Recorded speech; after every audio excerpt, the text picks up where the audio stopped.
Richard H. Rovere. 4n. What he was and what he did. 1. The late Joseph R. McCarthy, a United States Senator from Wisconsin, was in many ways the most gifted demagogue ever bred on these shores. No bolder seditionist ever moved among us, nor any politician with a surer, swifter access to the dark places of the American mind. The major phase of McCarthy's career was mercifully short. It began in 1950, 3 years after he had taken his seat in the Senate, where he had seemed a dim and inconsiderable figure. It ended in 1954, when the Senate passed a resolution of censure against him. That was 3 years before his death at the age of 48.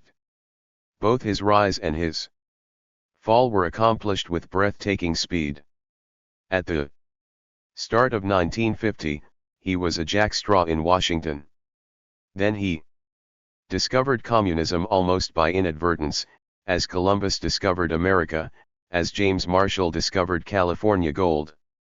By the spring of the year, he was a towering figure, and from then on, except for a few brief weeks early in that summer, no man was closer than he to the center of American consciousness, or more central to the world's consciousness of America.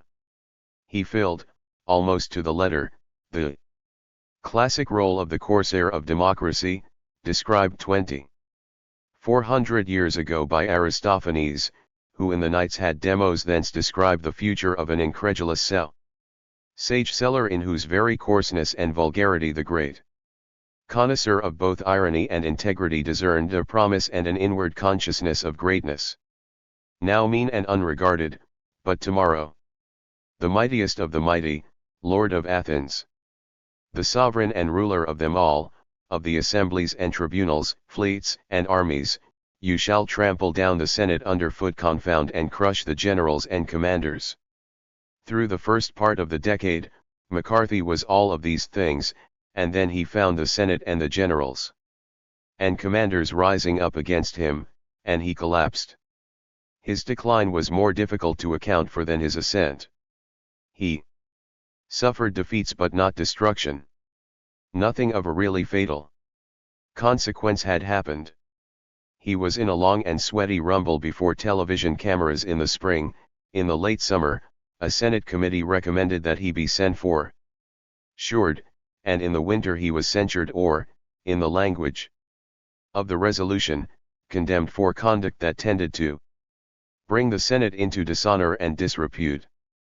But other senators, less powerful than he, had been censured and gone on to greater triumphs, among them, an earlier senator from Wisconsin, Robert M. La Follette, whose son and namesake McCarthy had defeated in 1946. Still, he had 5 years on stage, and he was at stage center almost all of that time. He walked, then, with a heavy tread over large parts of the Constitution of the United States, and he cloaked his own gross figure in the sovereignty it asserts and the powers it distributes. He usurped executive and judicial authority whenever the fancy struck him. It struck him often.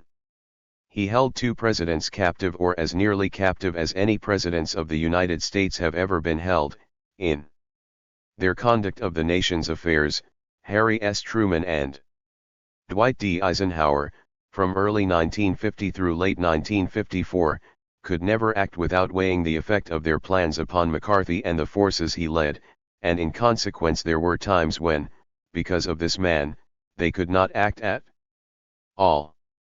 He had enormous impact on American foreign policy at a time when that policy bore heavily on the course of world history, and American diplomacy might bear a different aspect today if McCarthy had never lived in the Senate, his headquarters and his hiding place.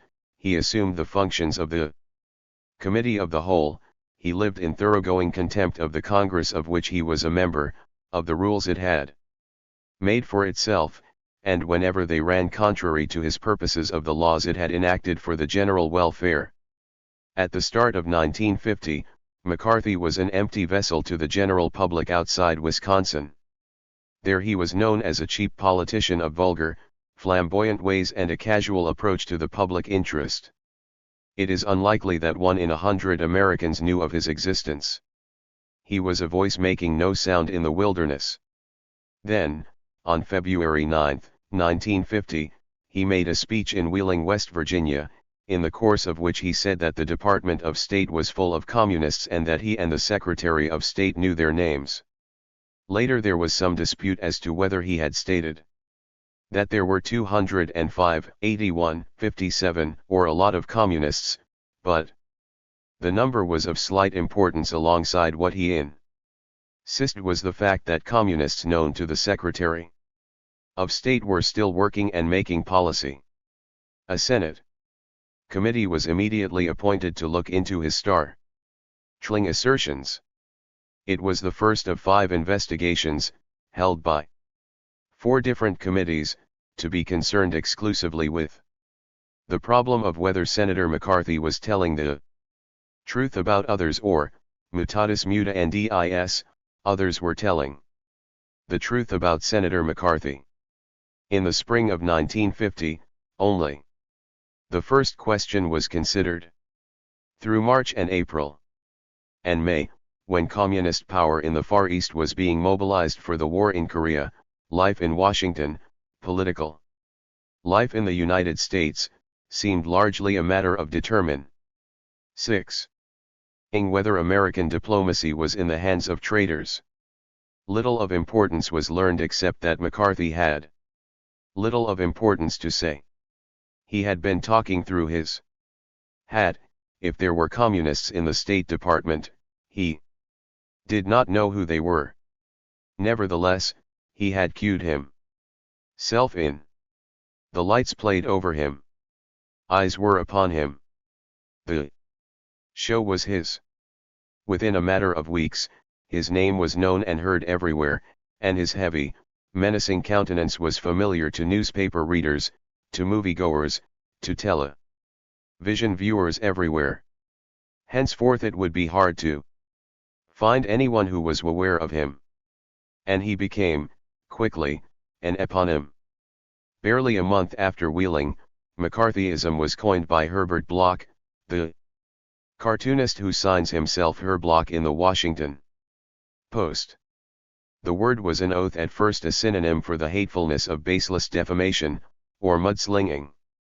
Later it became, for some, an affirmation. The term survives both as oath and as affirmation, not very usefully as either, one is bound to say, and has far broader applications than at first. Now it is evocative of an almost undifferentiated evil to a large number of Americans and of a positive good to a somewhat smaller number. To the one, whatever is illiberal, repressive, reactionary, obscurantist, anti-intellectual, totalitarian, or merely swinish will for some time to come be McCarthyism, while to the other it means nothing more or less than a militant patriotism. To many Americans, McCarthyism is Americanism. Fulton Lewis, Jr., a radio commentator and the official McCarthyite muezzin, said. Once the word caught on, McCarthy himself became intrigued with it. McCarthyism is Americanism with its sleeves rolled, he told a Wisconsin audience in 1952, and, sure enough, there was the eponym, with his hairy arms bare to the biceps. That year he published a book of snippets from his speeches and his testimony before committees, and it bore the modest title of McCarthyism, The Fight for America. There is injustice, as well as imprecision in both meanings, if patriotism can hardly be reduced to tracking down Marxists in the pastry kitchens of the Pentagon or the bindery of the government printing office. Neither is the late senator's surname to be placed at the center of all the constellations of political unrighteousness. He was not, for example, totalitarian in any significant sense, or even reactionary. These terms apply mainly to the social and economic order, and the social and economic order didn't interest him in the slightest. If he was anything at all in the realm of ideas, principles, doctrines, he was a species of nihilist. He was an essentially destructive force, a revolutionist without any revolutionary vision, a rebel without a cause. It is pointless, though, to quarrel with words. They acquire a life and a history of their own, and we have little choice but to accept them and seek understanding. It is simply a measure of McCarthy's impact on our society that he stamped with his name a whole cluster of tendencies in American life. Some of them as distant as the stars from any concern or responsibility of his. Once, Brooks Atkinson, the theater critic of the New York Times, held McCarthy and McCarthyism 8. responsible for a bad season on Broadway. He said McCarthy had driven all good playwrights to silence or triviality. And in the New York Herald Tribune for May 25, 1952, at the height of that green season in which college boys are in the habit of laying siege to college girls' dormitories, the following headline appeared. Rabbi blames McCarthyism in college raids. He says danger of voicing dissent on big issues makes campus restless. This was madness, of course, and if it can be said that the rabbi in question would have been the sort to blame the rape of the Sabines on the lack of outing clubs, bowling alleys, ceramics classes, and square dances in Alba and Lavinium, it was nevertheless a tribute to McCarthyism's actual force and impact that this divine conceived his extraordinary theory. It was an even greater tribute to it that such a newspaper as the Herald Tribune would regard this particular sermon as worthy of notice in its sober pages. In time, the whole world took notice of Senator McCarthy. In all countries they know of him, and in all tongues they speak of him, Adlai Stevenson said after a trip to almost all countries, in 1953. In Western Europe as well as in Eastern. In much of Asia and Africa, in Latin America and the antipodes, McCarthy and McCarthyism stood for all that was held to be evil in American foreign policy and for much that was found to be disagreeable in American life. In many places, McCarthy was looked upon as being, in and of himself, an instrumentality in the affairs of nations. The Times of London, a journal of almost spectacular sobriety, observed once that the fears and suspicions which center around the personality of Senator McCarthy are now real enough to count as an essential factor in policy making for the West. Therefore, it went on, with fierce British logic, McCarthy has become the direct concern of the United States allies. The Times made him sound as though he were nuclear fission or massive retaliation, and it was by no means alone in its estimate of him. Sir Winston Churchill became sufficiently exercised to write an eloquent anti-McCarthy passage into Elizabeth I's coronation speech.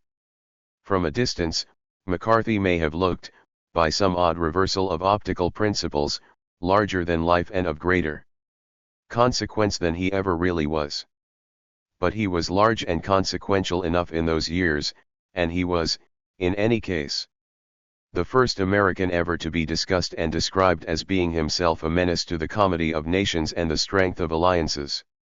He was the first American ever to be actively hated and feared by foreigners in large numbers. In Washington and in all the country west of Washington, he was a fertile innovator, a first-rate organizer and galvanizer of mobs, a skilled manipulator of public opinion, and something like a genius at that essential American strategy, pub. 10. Licity. He was by no means the first man to use senatorial immunity or the investigative power of Congress for selfish and unworthy ends, but he was surely the cleverest. He did more with them than any other man had done before him. And he exploited the American party system in brilliant and daring ways while being himself beyond partisanship, beyond all the established values of the system and all of its established practices. He was a Republican who had started as a Democrat and had made his first run for office as a supporter of Franklin D. Roosevelt. He became, pro forma, a Republican in 1939 and as such won election to the Senate 7 years and a World War later. He brought himself to national attention in 1950, in the weeks after the Wheeling speech, by accusing the Democratic administration of conniving with and being supported by communists. The Democratic years, he said, when they were almost over, had been 20 years of treason. Then his own party took office, with Dwight Eisenhower as president. McCarthy proclaimed the end of subversion in government. But intimations, allegations, accusations of treason were the meat upon which the Caesar fed. He could never swear off. He accused the administration he had helped bring to power of a weak, immoral, and cowardly foreign 11.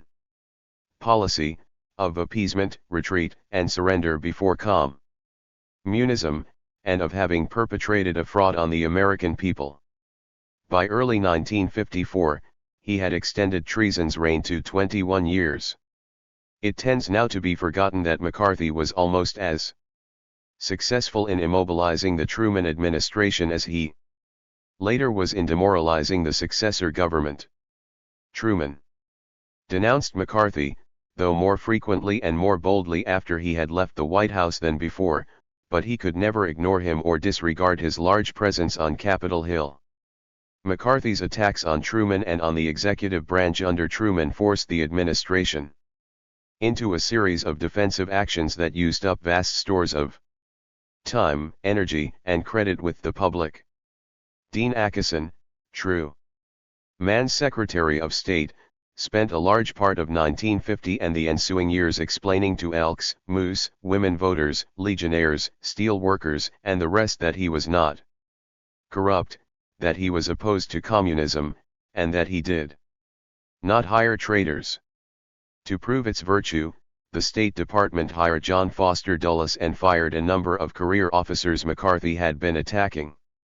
When Acheson was not fending off blows before congressional committees, he was conducting American foreign policy, which became largely a matter of assuring allies and potential allies that McCarthy really wasn't running the show in Washington, despite contrary appearances. It was difficult. No American official 12. who has represented this government abroad in great affairs, not even Wilson in 1918, has ever been so gravely injured at home, Walter Lippmann wrote in 1950.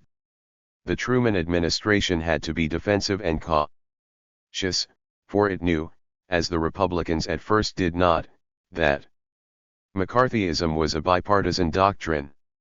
It penetrated large sections of the Democratic Party and led to much disaffection. How do people feel about McCarthy these days? The Republican senator from Massachusetts, Henry Cabot Lodge, Jr., asked the Democratic governor of Massachusetts, Paul A. Dever. Your people don't think much of him, Dever said, but I'm afraid mine do. The Gallup poll once tested his strength in various occupational groups and found that he had more admirers among manual workers than in any other category and fewest among business and professional people. If the Democratic president, from the relative safety of the White House, could be relatively free with denunciations, many other Democrats found it imprudent ever to join him. Paul Douglas, of Illinois, the possessor of the most cultivated mind in the Senate and a man whose courage and integrity would compare favorably with any other Americans, went through the last Truman years and the first Eisenhower years without ever addressing himself to the problem of McCarthy. Senator John Kennedy, of Massachusetts, the author of Profiles in Courage, a book on political figures who had tread strong and sometimes prevailing winds of opinion and doctrine, did likewise. Maurice Tobin, Truman's Secretary of Labor, once went to a Veterans of Foreign Wars convention with an anti-McCarthy speech in his pocket, sensing a pro-McCarthy climate of opinion, he left it in his pocket and talked of other matters. In 1952, there were many people not much enchanted by the Republican Party who favored it on the ground that if the Democrats were maintained in power, they would be forever At McCarthy's mercy, the Democrats would be driven on to further demonstrations of their anti-communist zeal, and some of these had already been ridiculous. In 1951, for example, in the course of the Senate hearings on Far Eastern policy, Dean Acheson and his immediate predecessor, General of the Army George Catlett Marshall, both of them under savage attack by McCarthy, testified that they would never so much as consider the recognition of Communist China or support of its admission to the United Nations. They assured the Senate that the very idea of recognition was so abhorrent to them and to other American diplomats that it was never even discussed in the Department of State, which simply was not the truth. Pressed further, they made a pledge, which they were in no position to keep, that the United States would never offer recognition. Deception, stupidity, stubbornness, and a commitment in perpetuity, these were the lengths to which McCarthy and McCarthyism drove these intelligent men. On this account, many people felt that the threat he posed could be better handled by his own party. It is this newspaper's hope and belief that McCarthyism would disappear overnight if Eisenhower were elected, The Washington Post said on March 24, 1952. The hope and the belief were ill 14. Founded. Eisenhower was elected, and within 2 months McCarthy was harvesting surrenders on every hand, and the Post was begging the administration to remember that the voice of McCarthy is not the voice of America. To a degree, though, events did seem to justify the Post's view. In 1953, for example, the administration negotiated an armistice in Korea that the Democrats would almost certainly have been unable to accept because it would have given McCarthy additional grounds for impugning their loyalty. I would have been crucified for that armistice, Harry Truman said. The paralysis Harry Truman suffered, though, was as nothing compared to that which in a short time overcame President Eisenhower, who had to suffer it in silence, at least through his first 2 years in office. Eisenhower had been forced into a large surrender even before he was elected. He had from the start looked upon McCarthy as a cad, a gutter snipe, and he had planned a small gesture of defiance and dissociation. He would go into McCarthy's Wisconsin and speak a few warm and affectionate words about his old chief and patron, General Marshall, whom McCarthy had all but called a traitor. Learning of Eisenhower's plans to dispute this view of Marshall and trembling at what they were certain was the prospect of McCarthy's victory was made sweeter by the fact that he himself had played no part in gaining it. He had let it be known that Eisenhower could say whatever he pleased about Marshall and that he, McCarthy, couldn't care less. He even offered to remove himself from the Eisenhower campaign train in Wisconsin if that would make the general feel any better. But so great was the fear of him that Eisenhower gave in, even though McCarthy had magnanimously said that this would not be necessary. In 1953, the very thought of Joe McCarthy could shiver the White House timbers and send panic through the whole executive branch. I remember once, in about the middle of that year, calling upon one of the president's assistants, a man who seemed to me then, as he does today, to be well above the average in courage and candor. I had gone in search of enlightenment on a number of things, most of them as related to McCarthy as it was possible for anything to be in those days.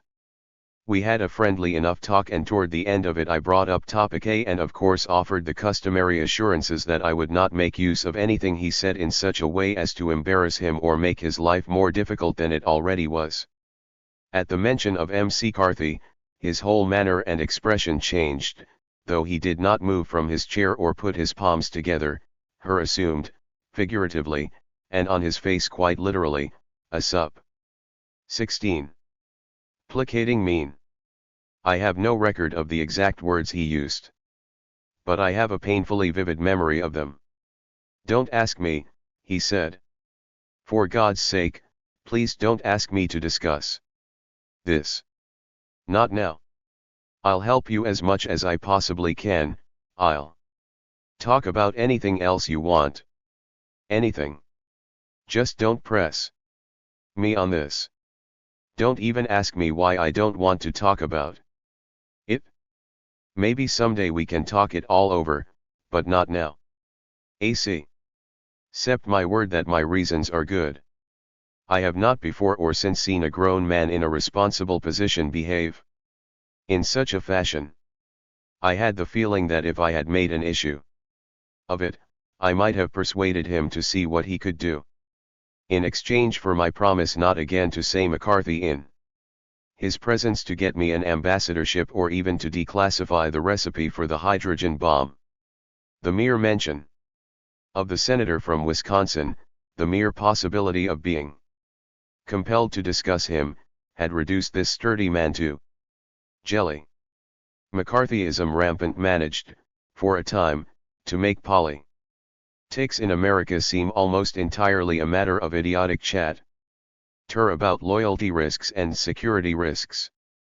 In the early part of the Eisenhower administration, a visitor from another civilization would have been forced to conclude that in the United States the measure of political virtue was the number of unworthy civil servants a government managed to dismiss.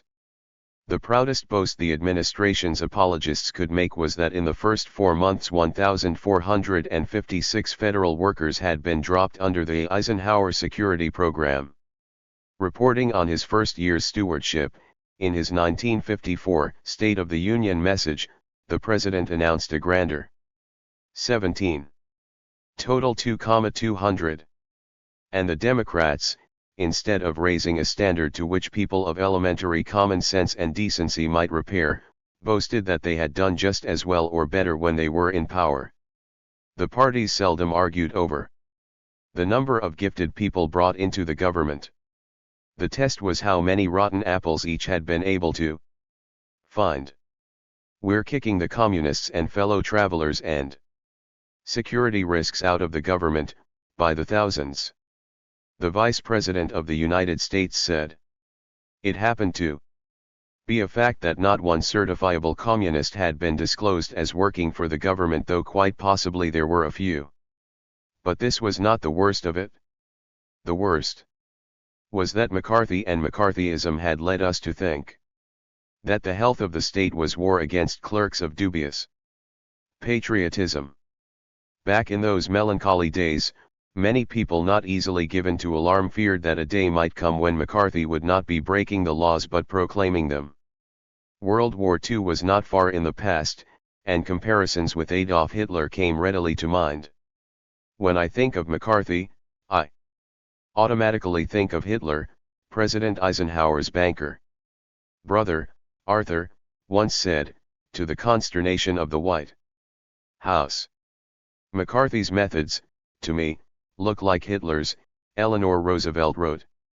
Joseph C. Harsh reported in 1953 that when Germans thought about McCarthy, they found a release from own sense of guilt about Hitler, and in Die Eseldorf, Hjalmarschaft, Hitler's financial prestidigitator, said to John Emmett Hughes, an advisor to Eisenhower, Poor 18. Haps now you realize it is not so easy for a people to get rid of a demagogue just by wishing him to go away. No. The comparisons were natural and not wholly without justice. Like Hitler, McCarthy was a screamer, a political thug, a master of the mob, an exploiter of popular fears. He used the fear of Bolshevism as Hitler used it, with the difference that Hitler described communism as a revolutionary menace to the state, while McCarthy described it as a conspiracy that had already achieved some of the ends it prized the most. McCarthy was not anti-Semitic, but in his demonology the Democratic leaders, the liberal intelligentsia, and a supposedly decadent Eastern aristocracy played the accomplice role that Hitler assigned to the Jews. To be sure, there were points, and crucial ones, at which contrast was more striking than comparison. Hitler had a program for the coming millennium, McCarthy had no program for tomorrow morning. Hitler's aim was to win control of the machinery of the state, it is still arguable as to whether McCarthy was up to anything of quite this magnitude. He never encouraged direct action by his followers, he did not organize uniformed groups or even raggle-taggle street fight. ERS. Politically, he never tried to organize outside the existing party structure, and there are reasons for supposing that he never intended to do so. But he built within the system a large and dedicated following. It was larger than that of any demagogue of the past and the first movement of its kind ever to be national in scope. Though this country has produced many demagogues of proficiency, none of them, before MC-19 McCarthy, had more than a regional or sectarian power. Huey Long of Louisiana seemed on the verge of winning a national following when Dr. Carl A. Weiss's bullet found him in 1935, and Father Charles E. Coughlin of Michigan might have led a formidable movement if he had not been silenced by his ecclesiastical superiors at the start of the war. But neither of them made it, and neither of them had anything like MC McCarthy's influence on American life and institutions. Because McCarthyism had no real grit and substance as a doctrine and no organization, it is difficult to deal with as a movement. Adherence was of many different sorts. There were those who accepted McCarthy's leadership and would have been happy to see him president. There were others who were indifferent to his person but receptive to what he had to say about the government. There were others still who put no particular stock in what he had to say and even believed it largely nonsense but felt that he was valuable anyway. McCarthy drew into his following most of the zanies and zombies and compulsive haters who had followed earlier and lesser demagogues in the fascist and semi-fascist movements of the 30s and 40s. At a typical McCarthy rally, there would be, seated in the front rows, thanks to early arrival. In the American Democrat, published in 1828, James Fenimore Cooper wrote as if a demagogue was almost by definition a spokesman for a local interest against the common good. The only types he discussed in a generally brilliant essay were the town demagogue and the county demagogue. 20. Numbers of moonstruck souls wearing badges or carrying placards identifying them as Minutewomen of the USA, Sons of I Shall Return, members of the Alert Council for America, the Nationalist Action League, We the Mothers Mobilize, the Republiform, and so on. They knew all the words of Nobody Loves Joe but the People, and if this anthem was sung, their voices, generally on the shrill or reedy side, would be heard above the rest. But this was really the least part of it. McCarthy went far beyond the world of the daft and the frenzied, or, to put the matter another way, that world was greatly enlarged while he was about. Into it came large numbers of regular Republicans who had coolly decided that there was no longer any respectable way of unhorsing the Democrats and that only McCarthy's wild and conscienceless politics could do the job.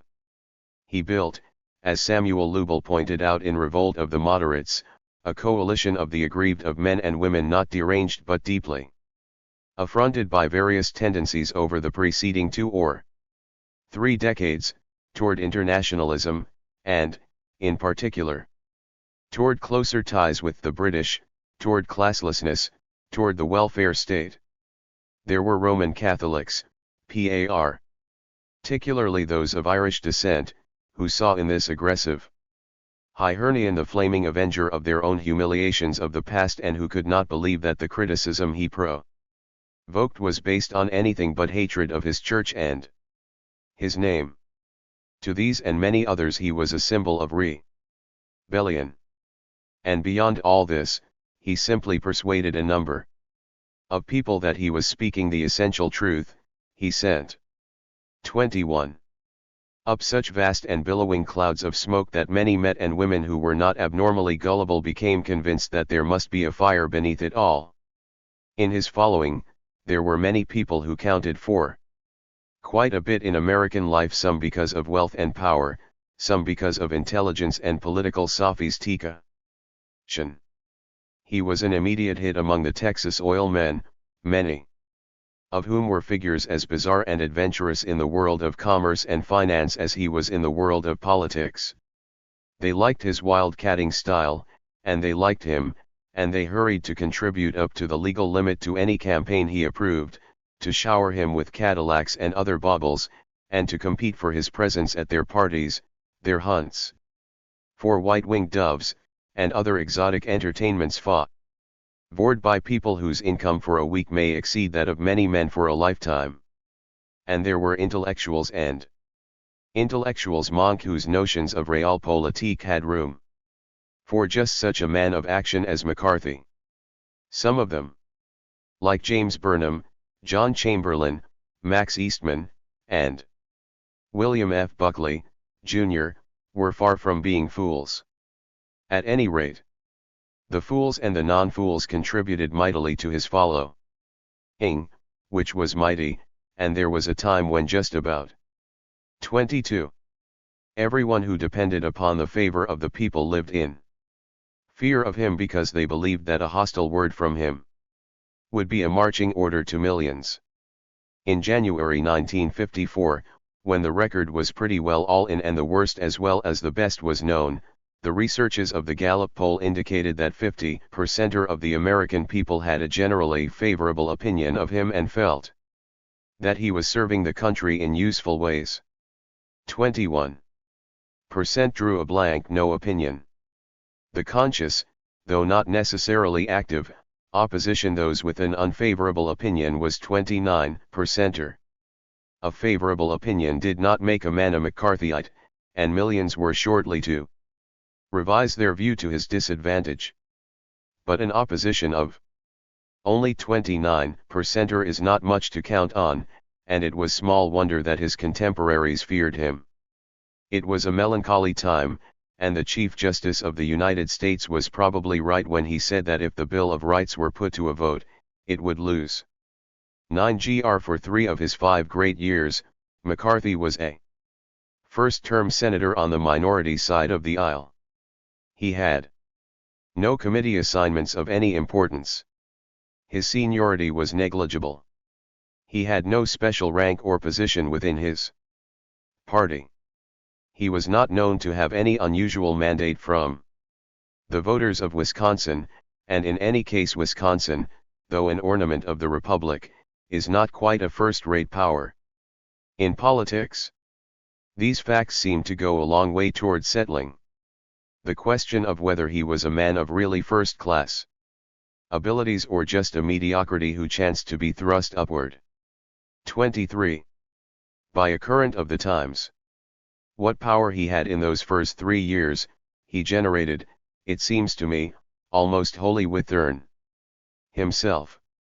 He was not the only man riding that current. There were a half-dozen others in the Senate and a great many more outside it. But it was McCarthy who had mastered it and given it his name before he had any significant power in government or in party affairs. More or less on his own, he was, who, in disregard of their oaths of office and the terms of their contracts with taxpayers, reported directly to McCarthy and gave him air first loyalty. There were members of the State Department, the Federal Bureau of Investigation, the Civil Service Commission, and other agencies who supplied him with enormously and they had withheld from those to whom they were responsible. There were army officers who acted upon List's instructions rather than upon those of their superiors, and Air Commander-in-Chief, the President, promised McCarthy's protection. They ran the risks of court-martial, and these were oftentimes large. In one well-documented case, the subject of reams of testimony in the Army McCarthy hearings of .954, an officer in Army Intelligence, or G2, turned over to McCarthy parts of a communication from the FBI to G2, relating to security matters in the Army Signal Corps radar laboratories.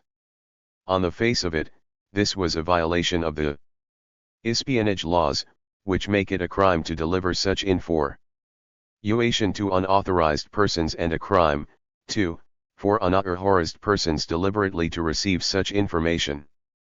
During the hearings, an ingenious effort was made not by McCarthy, but in his behalf to prove that he was, by virtue of his position as a senator, an authorized person, but the argument had more ingenuity than soundness, and at all odds.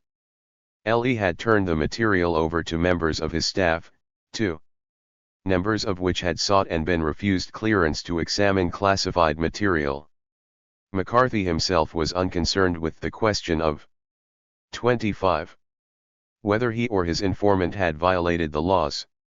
His interest was in keeping his organization intact, and he was able to make good on his promises of protection. So far as is currently known, no one was ever betrayed by him, or by anyone connected with him, for the delivery of information. In the hearings this colloquy took place. Senator Dirksen, Senator McCarthy, is it unusual or extraordinary for confidential documents to come to you either as chairman of the Senate Permanent Investigation Subcommittee or as an individual senator? Senator McCarthy, it's a daily and nightly occurrence for me to receive information from people in government. Senator Dirksen, and that's true of many agencies of government. Senator McCarthy, that is true. Very true. Nothing was ever true merely because McCarthy said it, but for this boast there was ample confirmation. And beyond this, McCarthy, now openly the seditionist, said, I will continue to receive information. That will be my policy. There's no power on earth can change that. Again, I want to compliment individuals give me information even though some little bureaucrat has stamped it secret to defend himself. None of them will be brought before a grand jury because of any information which I give. I would like to notify 2 million federal employees that it is their duty to give us the information they have about graft, corruption, communists, and treason, and that there is no loyalty to a superior officer that can tower above their loyalty to their try. I just will not abide by any secrecy directive of any 1. 26. L'État, c'est moi, legibus salutis, and I am the law. He and the country were one and the same, synonymous and interchangeable, and not in his view only, but in that of many people who had been given sizable public trusts. In the McCarthy years, the United States government often seemed, as Senator Stuart Symington, of Missouri, once said, a bloody sieve. It may well be that the communists, who provided an excuse and a putative adversary for the McCarthy underground, had at one time a network larger than his and of even darker intent. But his was unique in our time and perhaps in all our history for the loyalty it gave one man asterisk. I just will not abide by any secrecy directive of anyone. Of course he would not, for there was no authority outside himself. No directives on secrecy or anything else had any force in his system of non-values. Men might be duly elected or appointed to fulfill responsibilities fixed by the Constitution. Loyalty is not, perhaps, the word to be applied to every one of his collaborators. Some undoubtedly were malcontents, injusticious electors, who tattled to him in order to get revenge on certain colleagues. And fear was the spur in some cases. That is to say, there were people feeding McCarthy information who were not, properly speaking, McCarthyites but who felt that cooperation was a kind of job insurance. Some had seen how weak the executive agencies were in protecting themselves against McCarthy's offensives, and they reasoned, as bureaucrats will, indeed as human beings of almost every sort will, that discretion was the better part of valor or that collaboration was better than valor. As James Reston of the New York Times wrote, government officials are accustomed to identifying themselves with the people who protect them, and if they cannot count on protection from the heads of their own departments, they seek it through association with the McCarthys. 27. Or by statute, their credentials might be in perfect order. They might be empowered by the President of the United states to speak in his behalf, but to McCarthy they had no power save that which he chose to accord them or that which they were able to wrest from him. At the start of the Army McCarthy hearings in 1954, it suited his purpose to contend that the Secretary of the Army, the Counselor to the Department of Defense, and the Counselor to the Department of the Army pretended to an authority they did not have. Before the first witness had been called, he raised his first point of order, which was that the brief that had been described as filed by the Department of the Army was falsely labeled. It was only, he said, the work of a few Pentagon politicians attempting to disrupt our investigation, naming themselves the Department of the Army. The Department of the Army is not doing this. It is 3 civilians in the Army. And they should be so named. He did not contend that someone other than Robert Ten Broek Stevens was the true Secretary of the Army, or that the President's appointment of Stevens had been in some way nullified.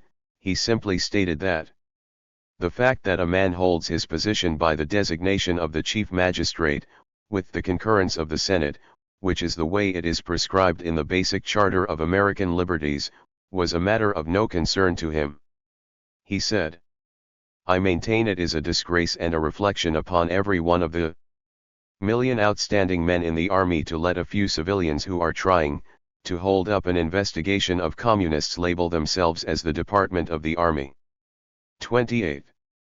And such was the power of this subversive that Senator Carl Muent, of South Dakota, ruled that the question of whether the Secretary of the Army could speak for the Department of the Army might properly be set aside until the Secretary took the witness stand. The Army Today, Hanson Baldwin, the military editor of the New York Times, had written on February 28, 1954, is a far call indeed from the tough units that sailed from the ports of England to the assault on Fortress Europe a decade ago.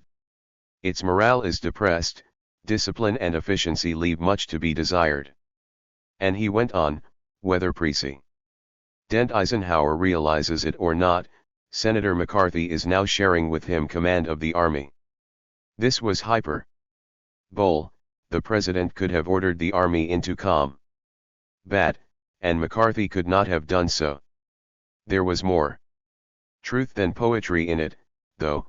McCarthy was not authorized to receive military secrets, but he got them when he wanted them, and no one did much of anything about it. He had the power to bring the Secretary of the Army to his knees when the Secretary wished the favor, or wished to avoid the disfavor, of McCarthy's committee, and the history of the relationship between the two men revealed a little of how it happened that McCarthy got away with denial of the Secretary's authority. Once, for example, when McCarthy and his agents had been stamping around in the Fort Monmouth laboratories, Stevens sent McCarthy a wire that read in part, "Will call your office to offer my services in trying to assist you in correcting anything that may be 29 wrong. He who abdicates is lost when there is a McCarthy about." In McCarthy's most celebrated campaign of harassment, when he was trying to make a patsy of Brigadier Gen. Ralph Zwicker, an old comrade in arms of the President, former Chief of Staff of the 2nd Infantry, and one of the heroes of the Battle of the Bulge, McCarthy forced Stevens to change his position from the bold declaration that, "I have directed Zwicker not to appear before Senator McCarthy on Tuesday in New York. I cannot permit the loyal officers of our armed forces to such unwarranted treatment." 2. If the committee decides to call General Zwicker, Gen. Zwicker will be available. The unwarranted treatment to which Stevens decided to subject General Zwicker after all was such talk as this by McCarthy. "You are a disgrace to the uniform. You're shielding communist conspirators. You're not fit to be an officer. You're ignorant. You are going to be put on public display next Tuesday." Between his first and second statements, Stevens, the holder of a proud office, graced in the past by James Monroe, John C. Calhoun, Lewis Cass, Edwin M. Stanton, Ulysses Grant, Elihu Root, William Howard Taft, and Henry L. Stimson had lunched with McCarthy, the vice president, and several other senators. Stevens, McCarthy was reported to have said later, could not have given in more abjectly if he 30 had got down on his knees. The Times of London, when it got word of this affair, echoed Hanson Baldwin. Senator McCarthy, it said, achieved today what General Burgoyne and General Cornwallis never achieved: the surrender of the American army. It went on all the time in 1953 and early 1954. McCarthy had the Chief of Intelligence, Major General Richard C. Partridge, before the Permanent Subcommittee on Investigations, and in an executive session, with McCarthy the only senator present, questioned by the Chief Counsel, Roy M. Cohn. The general displeased McCarthy and Cohn, which was a way most generals had at the time. McCarthy said he was shocked beyond words by the way the officer had testified and that he considered him completely incompetent for the job. Robert Stevens was at the hearing, and General Partridge shortly thereafter found himself a divisional commander somewhere in Europe. On the other side of the gleaming coin, there was Major General Kirk Lawton, Commandant at Fort Monmouth. 31. New Jersey, a Signal Corps installation that McCarthy had been investigating. General Lawton cooperated with M.C. Carthy. Stevens had been considering a change of post for General Lawton. He asked McCarthy if this would be agreeable to him. McCarthy said no. General Lawton kept his post. The President shared with McCarthy the command of many parts of the government, and the President did realize it. In the first few months of 1953, 3 heads of the National Information Administration came and went because McCarthy wished it so. In June of that year, he sent Roy Cohn and G. David Skine, a youth with a vast fund of ignorance of communism and many other subjects who became the committee's chief consultant, to Europe to inquire into subversion in American agencies there, and after that, the agencies wore a very different look. The President appointed John Foster Dulles as Secretary of State. McCarthy appointed Scott McLeod as the State Department's Personnel and Security Officer, and in the early days it was pretty much of a toss-up as to whether Dulles or McLeod, who had prepared for a diplomatic career as an FBI agent in Manchester, New Hampshire, and had worked briefly in the Washington office of Senator Styles Bridges, had more influence in departmental affairs. Dulles was free to write speeches warning the Russians to behave themselves. He could hold all the conferences he wished with Chiang Kai-shek, but when it came to appointing ambassadors and hiring and firing department officers, he cleared everything. 32. With McLeod, who cleared everything with McCarthy. This was particularly the case after McCarthy had objected to the appointment of Charles E. Bolin as United States ambassador to the Soviet Union. McCarthy claimed that Dulles and the President had gone over McLeod's head in giving this job to Bolin.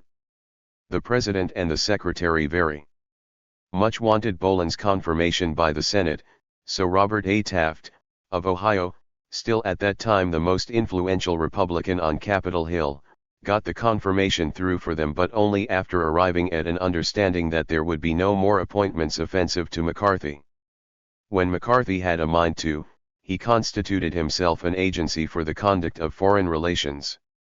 On March 28, 1953, he announced that he had, in his capacity as chairman of the Permanent Subcommittee, negotiated an agreement with Greek shipping interests that would result in depriving communist nations of goods that had up to then been delivered to their ports by 242 freighters, and thus would have some of the effects of a naval blockade. He also announced that he was moving toward another agreement with certain other shipping interests in London. He said he had made his first agreement without the consultation or advice of anyone in the State Department because I don't want interference by anyone. When Harold E. Stassen, then head of the Foreign Opera Shin's administration complained that this sort of thing undermined the authority of the Secretary of State and other qualified officials, which it patently did. The President 33 said that Stassen was certainly entitled to his opinion but that he didn't share it. The jubilant McCarthy thereupon lunched with the Secretary of State. There was always a lot of lunching to be done. And after coffee they issued a joint statement in which the two agreed that what McCarthy had done was in the national interest. And so things went in those days. McCarthy made the rules himself, and nothing delighted him so much as demonstrating this. "Wasn't that a classified document you were reading?" a reporter once asked.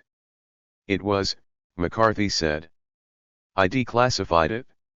One day, when he was displeased with the way things were going in a hearing of the Senate Appropriations Committee, he seized the gavel from the startled chairman and carried on for the rest of the session.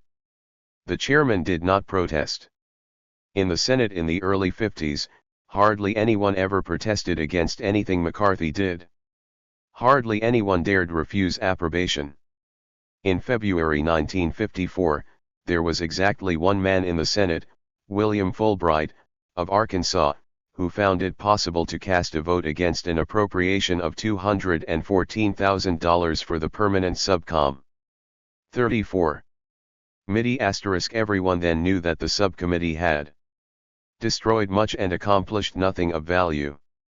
Both McCarthy and his enemies outside the Senate insisted the vote on appropriations be regarded as a vote of confidence. Though it is doubtful if there were more than 3 or 4 men in the Senate who had any confidence in him or felt toward him anything but distaste, distrust, and fear. 85 members of that great deliberative assembly voted "yeah" on the motion to give him what he wanted in the way of money. The truth is that everyone in the Senate, or just about everyone, was scared stiff of him. Everyone then believed that McCarthy had the power to destroy those who opposed him, and evidence for this was not lacking. Evidence was not conclusive either, but politicians cannot afford to deal in finalities and ultimate truths. They abide, by and large, by probabilities and reasonable assumptions and the law of averages, and there was nothing unreasonable, in 1954, in assuming that McCarthy held enormous power in his hands when it came to the question of deciding who should and should not sit in the United States Senate. In 1950, just a few weeks after McCarthy's Wheeling speech, Millard Tydings, of Maryland, had accepted the chairmanship of the committee that was to inquire into McCarthy's charges against the State Department. Tydings was a titan in the Senate. No man seemed better established there than he, a Maryland patrician, a man of enormous wealth, a member of the inner circle of the Senate. In 1938, Franklin D. Roosevelt, then at the very apex of his career, had tried to get Tydings, a reactionary, as Roosevelt saw it, defeated. Roosevelt failed wretchedly. But McCarthy, a nobody in 1949, threw his weight against Tydings in 1950, and, lo, Tydings lost. That same year, McCarthy went gunning for Scott Lucas, of Illinois, the Democratic floor leader. Lucas was defeated. Tydings' role as McCarthy's chief adversary passed to William Benton, of Connecticut, who had placed before the Senate a resolution calling for McCarthy's expulsion. McCarthy was not expelled, Benton was, though, by the voters. With Lucas gone, Ernest McFarland, of Arizona, became the Democratic floor leader. McCarthy campaigned against him. McFarland was defeated. There were other examples, every one of them impressive. 36. After the 1952 elections, it was believed in the Senate that McCarthy was responsible for the presence there of 8 men, which meant that he was responsible for the absence of 8 others. It was not merely a question of his political force, his ability to rally opposition and support. He drove one man, Raymond Baldwin, of Connecticut, out of active politics simply by pouring upon him more abuse than he felt called upon to bear. McCarthy himself was re-elected in 1952 as it happened, by a quite unimpressive majority, and when he took his seat on January 3, 1953, it had been borne in upon all his colleagues that he was a bad man to cross.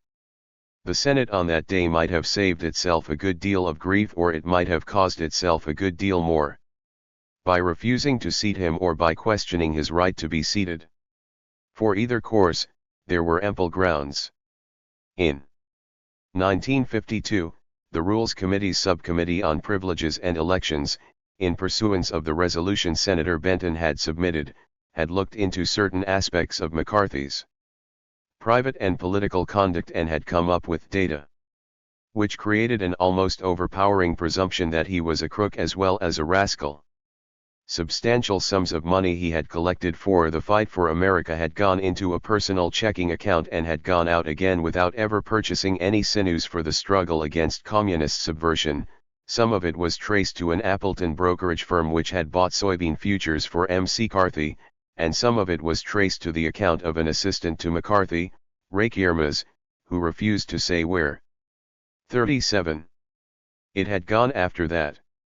He would not say whether some of it had gone back to McCarthy. While a member of the Senate Banking Committee in 1948 and of a Joint Committee on Housing, McCarthy had accepted $10,000 from the Lustron Corporation, a fabricator of prefabricated houses, which was a steady petitioner for funds from the Reconstruction Finance Corporation. The fee was paid by the president, Carl Strand Lund, who covered some of McCarthy's racetrack bets, and the $10,000 was said to be compensation for an article McCarthy had signed in a brochure published by Lustron.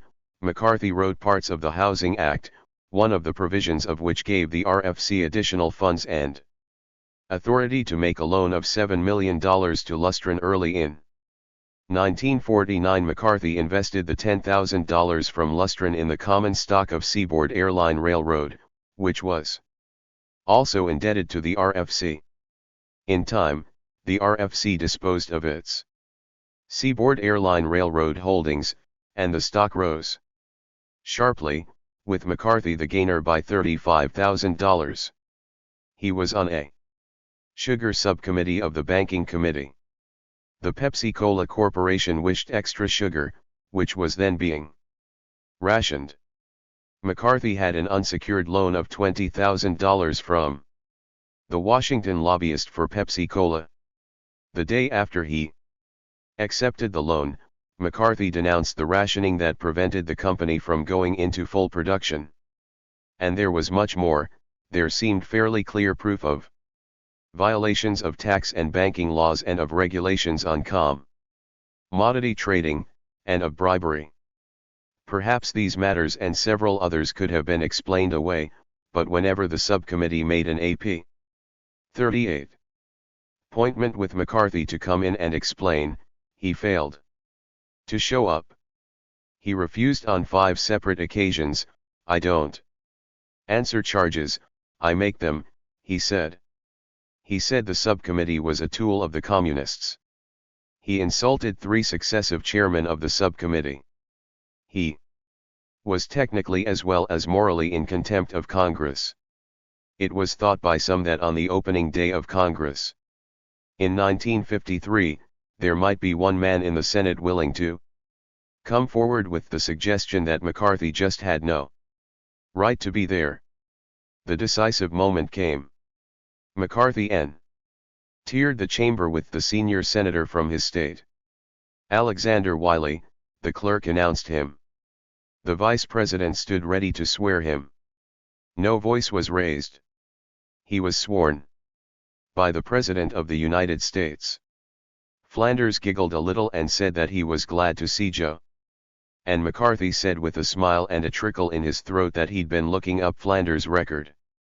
The further he got from the hearing room, the more he abandoned even the transparently mock sincerity of the public character. "Senator McCarthy, when did you discover communism?" a young woman asked him at a cocktail party given for him in 1950 by Frederick Waldman of the Scripps Howard newspapers. 2.5 months ago, McCarthy answered without a moment's hesitation. His show of conviviality with Senator Flanders was not very winning, and the show of candor at the cocktail party was only a trifle more ingratiating than would be that of a burglar who acknowledges burgling to be a way of life. But McCarthy did have it in him to be a friend and a loyal one. 55. Had he not been, he could have escaped the condemnation by the Senate that marked the end of his influence in that body. According to several persons who participated in his defense, there existed for a time the possibility of avoiding the issue of censure by a compromise. This would have involved nothing costlier than a small speech of apology by McCarthy to some of those he had called handmaidens of communism and a pledge of better behavior in the future. Had he agreed to do this, the White House would have urged, on prudential grounds, the withdrawal of the censure resolution, and there is no doubt that it would have been withdrawn. Half the Republicans voted against the resolution in the end, and many who voted for it would have been happy to have been relieved of that unpleasant duty. The terms of a compromise had been worked out by McCarthy's lawyer, Edward Bennett Williams. They were acceptable to the Republican leadership in the Senate, and the Democrats were known to be unwilling to vote a censure without substantial Republican support. McCarthy had no principles to be outraged by compromise, an almost complete moral vacuum. He could have made an apology as easily as he gave insult. But he refused to accept the compromise because he knew it would hurt his two great supporters in the Senate, William Jenner, of in 56, Diana, and Herman Welker, of Idaho, who believed in his mission far more than he did. Jenner and Welker had worked night and day not simply to avoid censure but to gain vindication for McCarthy, and McCarthy gave the emissaries of compromise the explanation that he could not accept it because his friends would feel let down. That fighting Irish Marine, Welker once said of McCarthy, would give the shirt off his back to anyone who needs it except a dirty, lying, stinking communist. That guy he'd kill. Welker was capable of more hate than McCarthy, as well as of more ideology. McCarthy had no wish to kill communists, and he might very well, in certain circumstances, have given one the shirt off his back. There is a case on record of a proffered act of charity to a man he had just handled brutally in a hearing.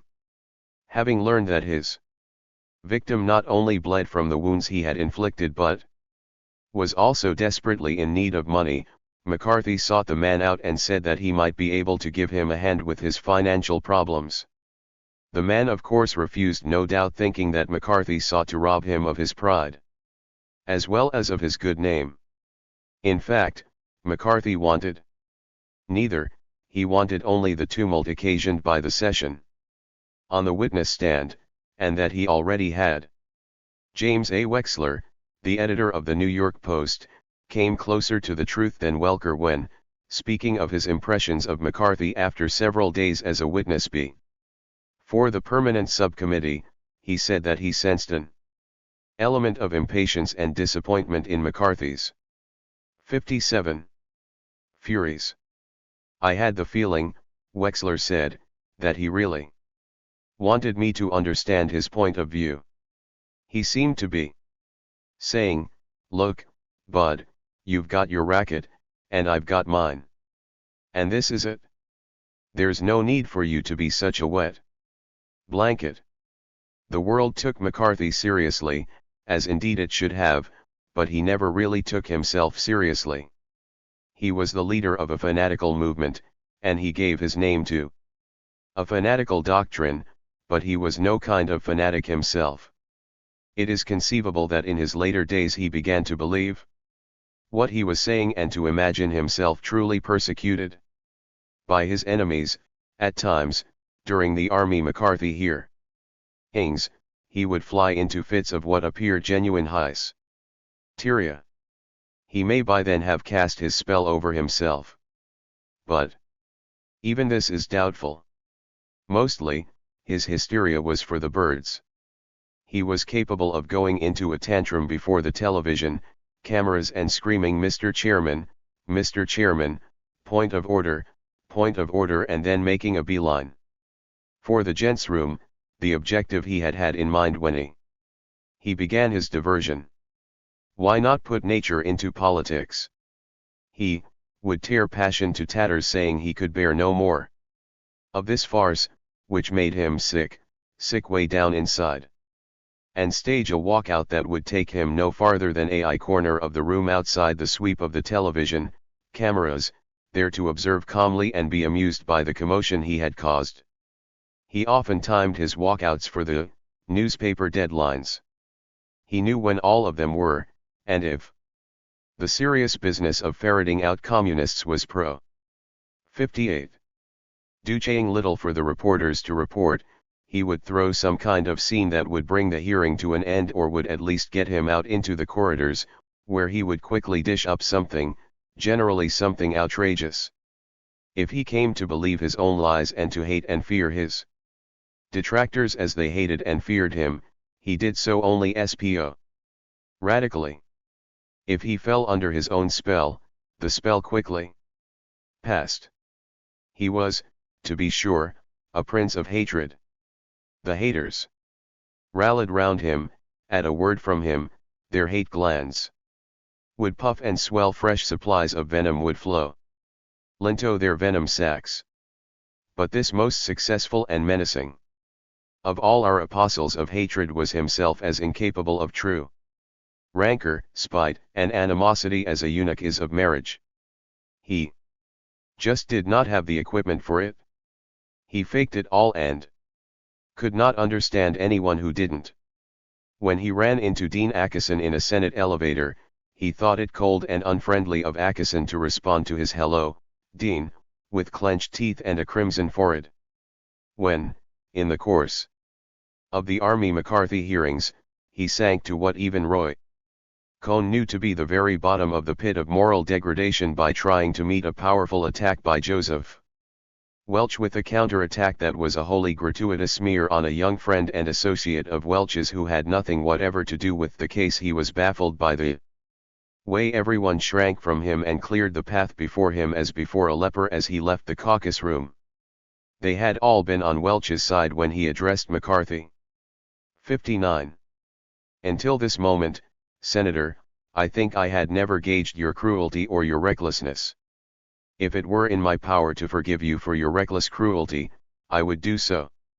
I like to think that I am a gentle man, but your forgiveness will have to come from someone other than me. When, later, McCarthy at last found someone who would speak to him, he held out his hands, palms upward, and said, "What did I do?"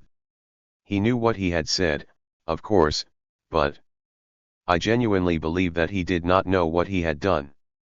In his mind, there was an almost total severance between words and their meanings. This was so even when he spoke the truth.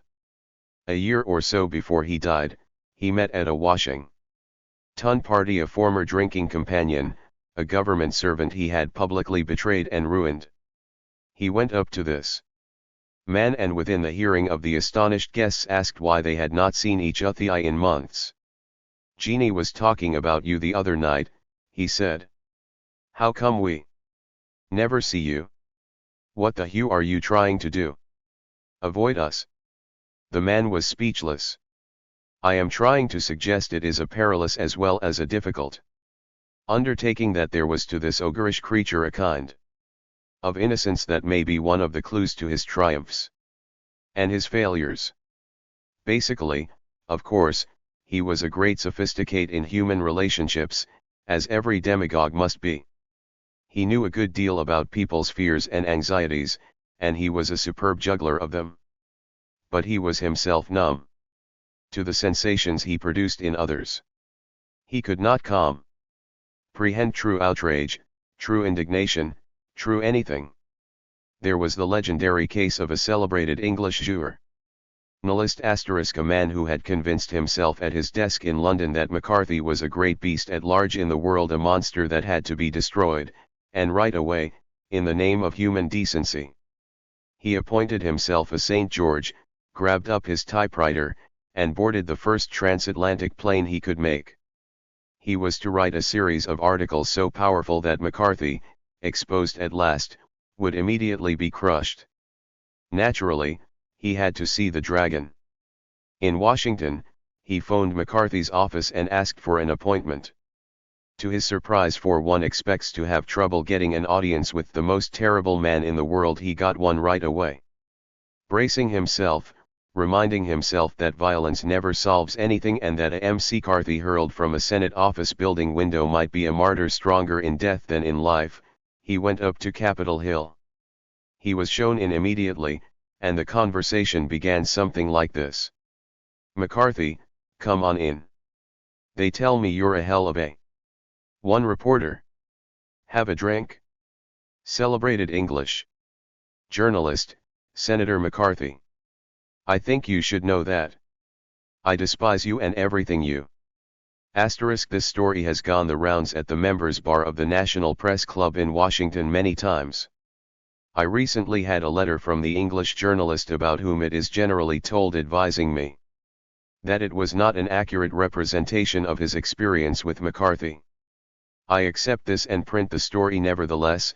I would do so even if it were wholly apocryphal, for it is surely in character, for he liked to be known as a politician who used his thumbs, his teeth, and his knees, and I suspect he understood that there is a place for a few such 64 men in our moral universe. Our ideas and ideals of sportsmanship may be no lower than those of most people *, but they exist in an ambience with our ideas and ideals of success, and they thus include an appreciation of Leo Durocher's famous maxim, "Nice guys finish last," and a certain tolerance particularly in the 9th inning and the 4th quarter, and maybe even in the 8th chukker, for mean, low-down bastards who win. Senator John Bricker, a former YMCA official and for many long years the plumed knight of Ohio conservatism, was not being in the least un-American. When he told McCarthy in the Senate cloakroom in 1950, "Joe, you're a dirty son of a bitch, but there are times when you've got to have a son of a bitch around, and this is one of them." McCarthy, it was said at the time, was mightily pleased. T.J. Liebling, a student of such problems, has advised me that the tolerance for dirty players is much greater in team sports than, for example, in boxing. From a vast knowledge of the subject, he tells me that while there have been a good many baseball players who have been admired despite, if not because of, their low tactics, the dirty fighter is generally despised by the fans. McCarthy, of course, had no team loyalties, but those who admired him thought of him as being on their team, and some, at least, made the kind of identification I have in mind. In the memorial services held in the House of Representatives after his death, Emmett Byrne, of Illinois, began his eulogy with these words, "Goodbye, Joe. You were always in there swinging and taking your cuts at the ball. Mickey Mantle tries for the fences, but he strikes out too. When you reach the pearly gates." In his very last days, which he spent in circumstances as yet not satisfactorily explained, there was, though, a widespread interest in his behavior among psychiatrists, and at least two of the more eminent among them were sought out and asked to observe him as closely and as thoroughly as possible, with a view to suggesting any strategies of combating him that might seem effective in the light of their findings. Not for political reasons, but for professional ones. Their notes have never been published. One study, which I have had described to me, stressed the elements of classical paranoia. In McCarthy's actions, life was a series of conspiracies, the most fiendish of which were directed at him. No one acted except from base motives. Delusions of persecution were manifest and were accompanied by delusions of grandeur.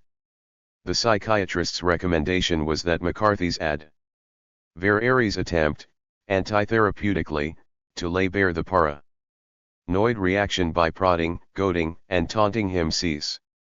Leslie. The second study, written in 1954, contains the following passages.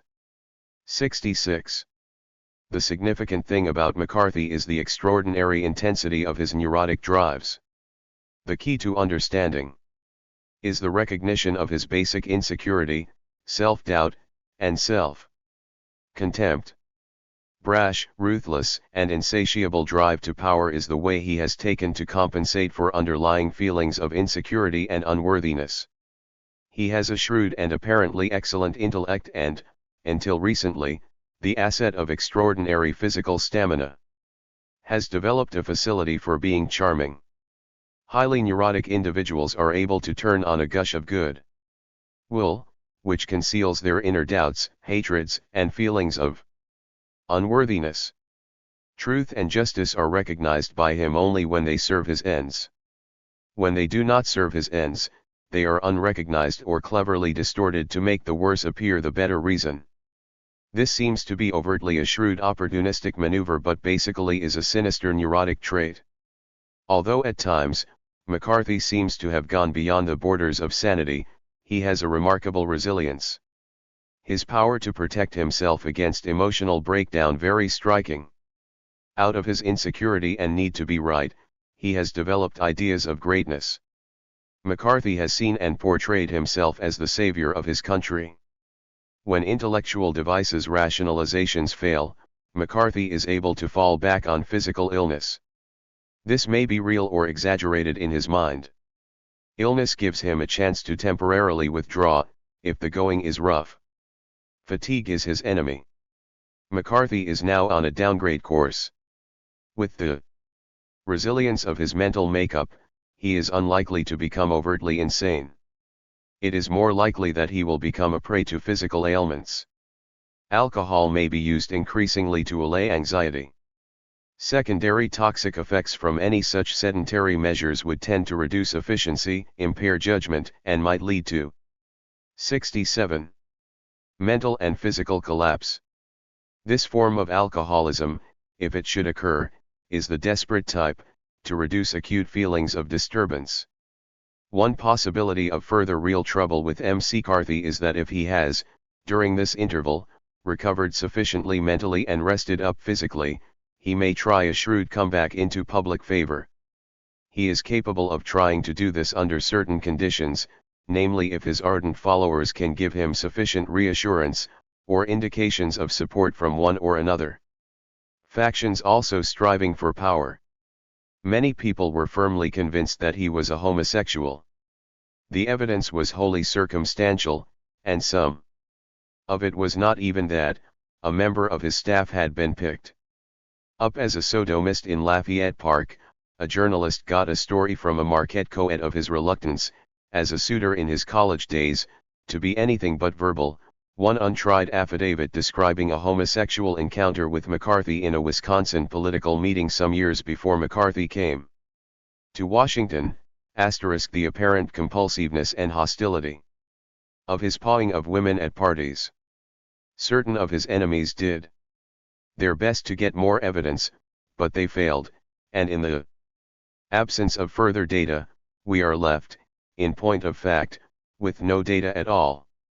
The picture of treason which I carried in my briefcase to that caucus room was to shock the nation and occupy the headlines until Truman declared war in Korea. As I walked toward the hearing room, many things crossed my mind. For example, in a few seconds I relived the first trip which I had taken in the rear seat of an SBD to dive bomb Japanese anti-aircraft on the then southern anchor of the chain of Japanese Pacific defenses at Kahili on the southern tip of Bougainville.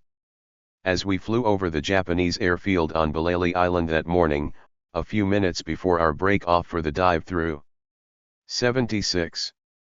Kahili's anti-aircraft fire, there crossed my mind the thought, McCarthy, why are you here? Why isn't it someone else? But then I remembered the next thought which I had as my pilot. I believe it was little Johnny Morton cracked his flaps and I saw the red undercover as the dive bombing brakes opened up. My thought was, hell, someone had to do the job. It might as well be me. In a split second my thoughts shifted from the Pacific to the Arizona hills, and I found myself riding a long-legged black mule rounding up cattle in the hills and canyons of the Rim Rock country beyond Young, Arizona.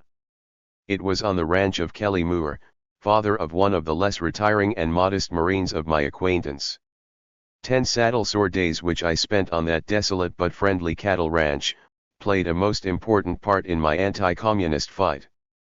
The best place to lay the plans for this fight, I decided, was in the lonely, relatively uninhabited Rim Rock country of Arizona. The planning was made infinitely easier by my contact with real Americans without any synthetic sheen, real Americans who are part of the Arizona hills, real Americans like J.K.'s mother and his father, Kelly Moore, like Rilla Bell, old Jim Sands, and old Jack with the hounds, whose last name I cannot recall. So it was that I walked into the huge, red-carpeted caucus room on that Wednesday morning more than 2 years ago. Rilla Bell and old Jack with the hounds, whose surname escaped him, sounds suspiciously like Indian Charlie. But what seems revealing about this passage and all the innocent ones in his speeches is that McCarthy's mind never went back to childhood and youth. In McCarthyism, the only reference to his early life and to his family is the non-77 committal and absurd contention that I came to know the Pacific and the coast of Asia almost as well as I knew Dad's farm when I was a boy. This is surely a curious circumstance. As a rule, the American politician who wishes to construct myths about himself dwells extensively on his childhood, especially if it was, as in McCarthy's case, a childhood on the farm, with the days spent in walking to a one-room country school and returning home for long hours behind the plow. Harry Truman, who had such a background, spends so much time on it in his first volume of memoirs that one wonders if he is ever going to make his way back into the 20th century and Washington.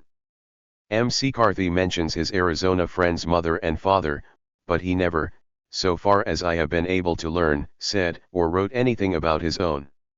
Nor did he ever say, as almost any politician would who could, how much fun it was and how splendid for the development of character to have been brought up in a family of 9 children, a family that had, indeed, started in a log cabin. A biographer addicted to the modern canons might conclude from this that McCarthy's childhood was a bad, sad memory and that he did not wish to refresh it by discussing it. It might further be concluded that he lived part of his childhood in his later life and that even that experience was so impoverished that he was compelled to construct fantasies about himself. Whatever the explanation, it seems a fact that he preferred not to discuss his early years. In any case, we have no accounting from him of his childhood for that matter, of any part of his life before World War 78. To what we have are only a few vital statistics, a few memories drawn from neighbors by enterprising journalists, and a few facts drawn from the public record of his beginning years in Wisconsin politics. When McCarthy died on May 2, 1957, it was reported that he was 47 years old, having reached that age the preceding November. He sometimes gave his birth date as November 9, 1909, sometimes as November 14. In the Congressional Directory and Who's Who in America, it is set down as November 14, 1909. The records of Grand Chute Township, where he was born to Timothy and Bridget McCarthy, establish it as November 14, 1908. He was the 5th of 9 children, and his parents farmed 142 acres near Grand Chute, in Outagamie County in east-central Wisconsin on the north shore of Lake Winnebago. His home was about 100 miles north of Milwaukee and about 8 north of Appleton. The McCarthy farm was in the middle of a section known locally as the Irish Settlement, an island of Hibernians in a sea of farmers of predominantly German and Dutch ancestry. Timothy McCarthy was half Irish, half German. He was native-born. His wife, who had been Bridget Tierney, was an immigrant, all Irish. Both were Roman Catholic, and both were said to be intensely pious. They were literate, but not, evidently, a great deal more than that. The land they worked, and the land all about in that part of the state, was poor. It had been farmed to near exhaustion by those who had bought it from the federal government at $2.50 an acre in the middle of the last century. The McCarthys were poor, but, although 79, the land was unyielding and the children numerous, the family prospered enough to move, just before Joseph's birth, from a log cabin to a clapboard house.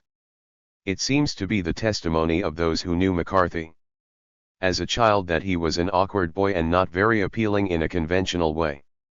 He was teased a good deal, they say, and did not take well to it. He was too shy to be able to recite in school. His mother, it is said, sensed his difficulties. And in researches on McCarthy it is frequently asserted that the fifth child was Mrs. McCarthy's favorite and that he was a victim of overprotectiveness, which is cited by some writers as the principal source of his adult behavior. In the crucial decade, Eric F. Goldman wrote, "The McCarthys were a struggling brood of 9, and Joe was the ugly duckling, barrel-chested and short-armed with thick eyebrows and heavy lips. Mother Bridget McCarthy threw a special protective wing around the shy, sulky boy, and when the rough testing came, he sought out her big warm apron. 'Don't you mind,' she would console. 'You be somebody. You get ahead.' Joe took heed. He would get back, he would show everybody."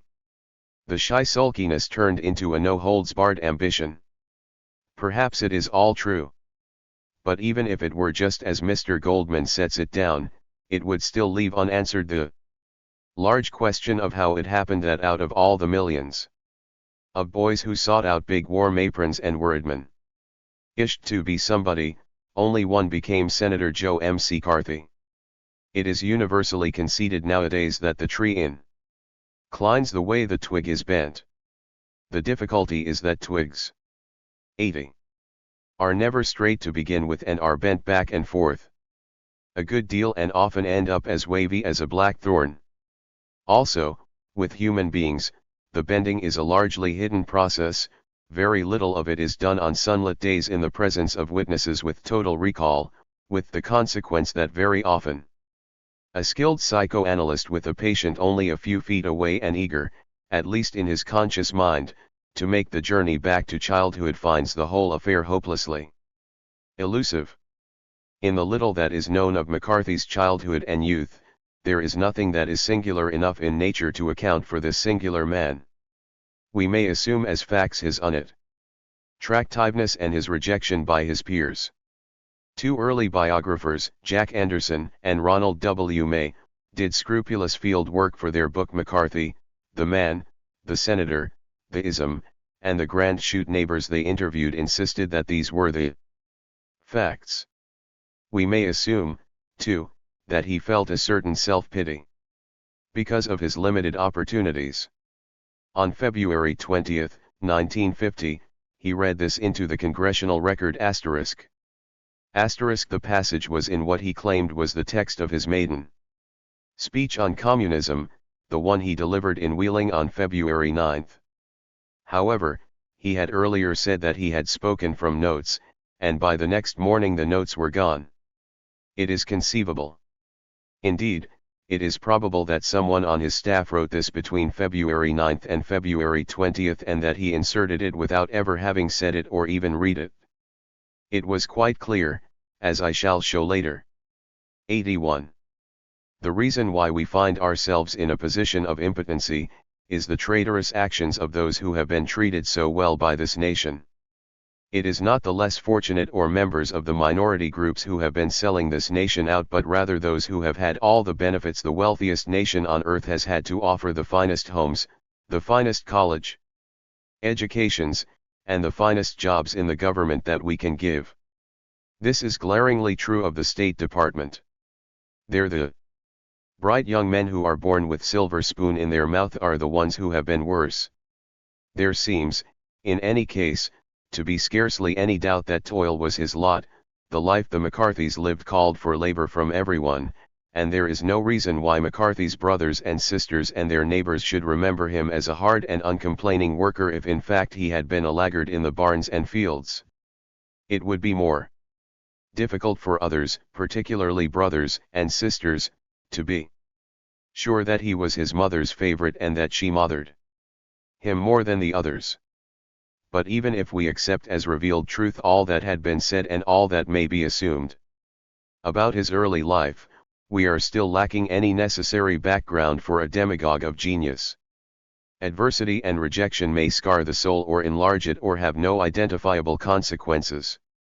He could have grown up shy, awkward, calm, poolsively industrious, too much mothered in what we can picture as the meager conditions of life in Grand Chute in the 20s and been something very different from what he turned out to be, an Outagamie County farmer like his father, a respectable dentist in Appleton, a priest, a communist functionary, a burglar, a respected public servant in the great Wisconsin tradition, or Joe McCarthy.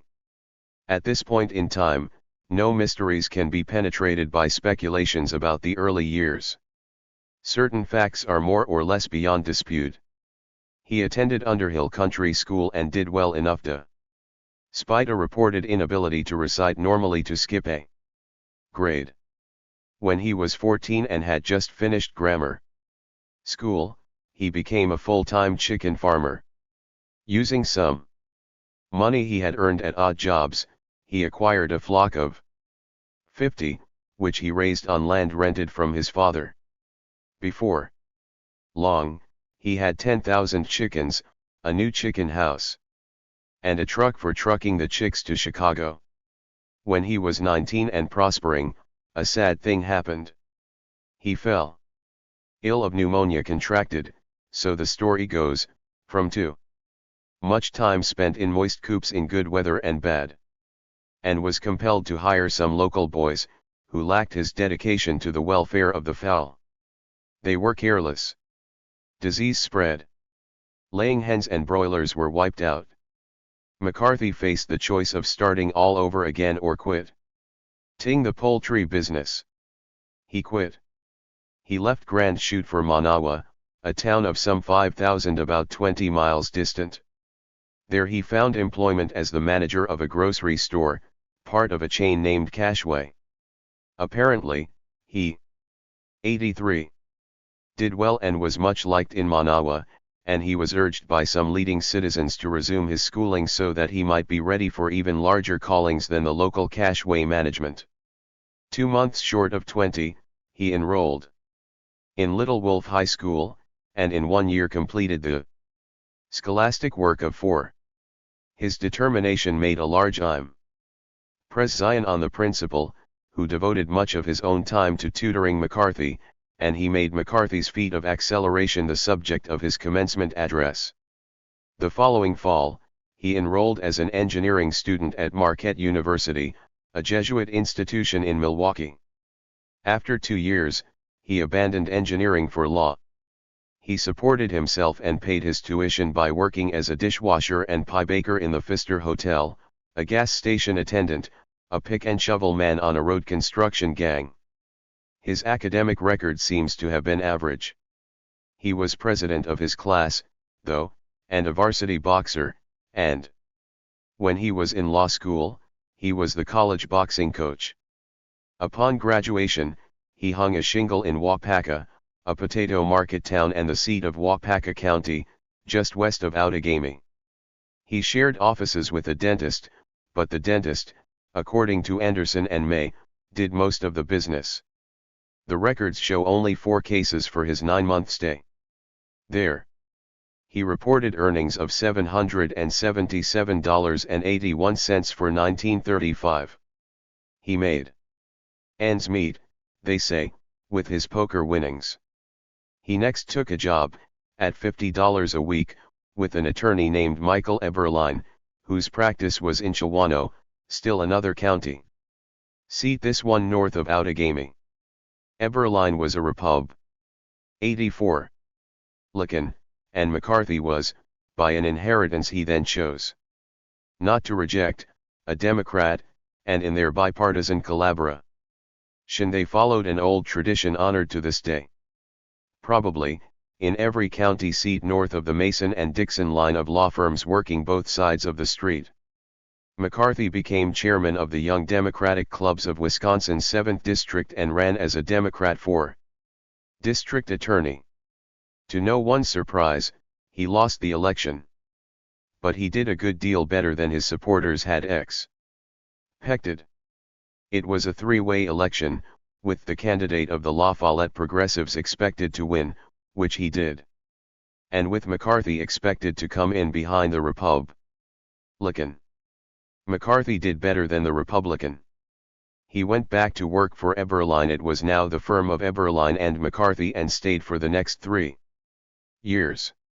No biographer has accounted for this period, which begins with a McCarthy who might, for all that we know of him, be almost any young lawyer in any county seat with enough of an interest in politics to take over as head of a club and, for the sake of the publicity and party advancement, run for an office he knew he could not win, and which ends in 1939, with the essential McCarthy the world came to know just about fully formed, fully enough, at any rate, to run a campaign, as a Republican, on the same principles as his later ones, and to abuse power in ways that later became familiar. One imagines these years to have been rather bleak ones, particularly if McCarthy harbored any dreams of an incendiary future. His gifts as an attorney were never very 85. Striking. The life of a small-town lawyer offers rewards of many sorts to men of a certain temperament, but it is hard to suppose that McCarthy would ever have much appreciated its satisfactions. Law offers a quick approach to politics, but McCarthy in Chawano in his late 20s, even with a determination to scale the heights, even with large dreams, could not sensibly have thought his prospects very bright. What, after all, would have been a reasonable expectation, a supportable hope, for the head of the Young Democrats of Wisconsin's 7th District? Election to the state legislature perhaps, and, given time and luck, the House of Representatives someday. As for the Senate or the governorship, there were, after all, 71 counties in Wisconsin, and in each county seat, at a conservative estimate, a half-dozen McCarthys. Even granted the no-holds-barred ambition whose origins Mr. Goldman thought he could trace to Bridget McCarthy's large, warm apron, even granted that he had been Iago, subtle in his designs, as Dr. Johnson wrote, and cunningly studious of his interests and his vengeance, it is difficult to picture him exercising his subtlety and his studiousness in Chawano. The period is, at all events, pretty much of a blank. We know that it saw his emergence as a Republican, but of the conversion itself, if conversion is the word, we know nothing. It has also been established that Michael Eberline had wanted to run for the judgeship that McCarthy won, and that he felt a deep sense of betrayal when, just as he was about to announce his can. 86.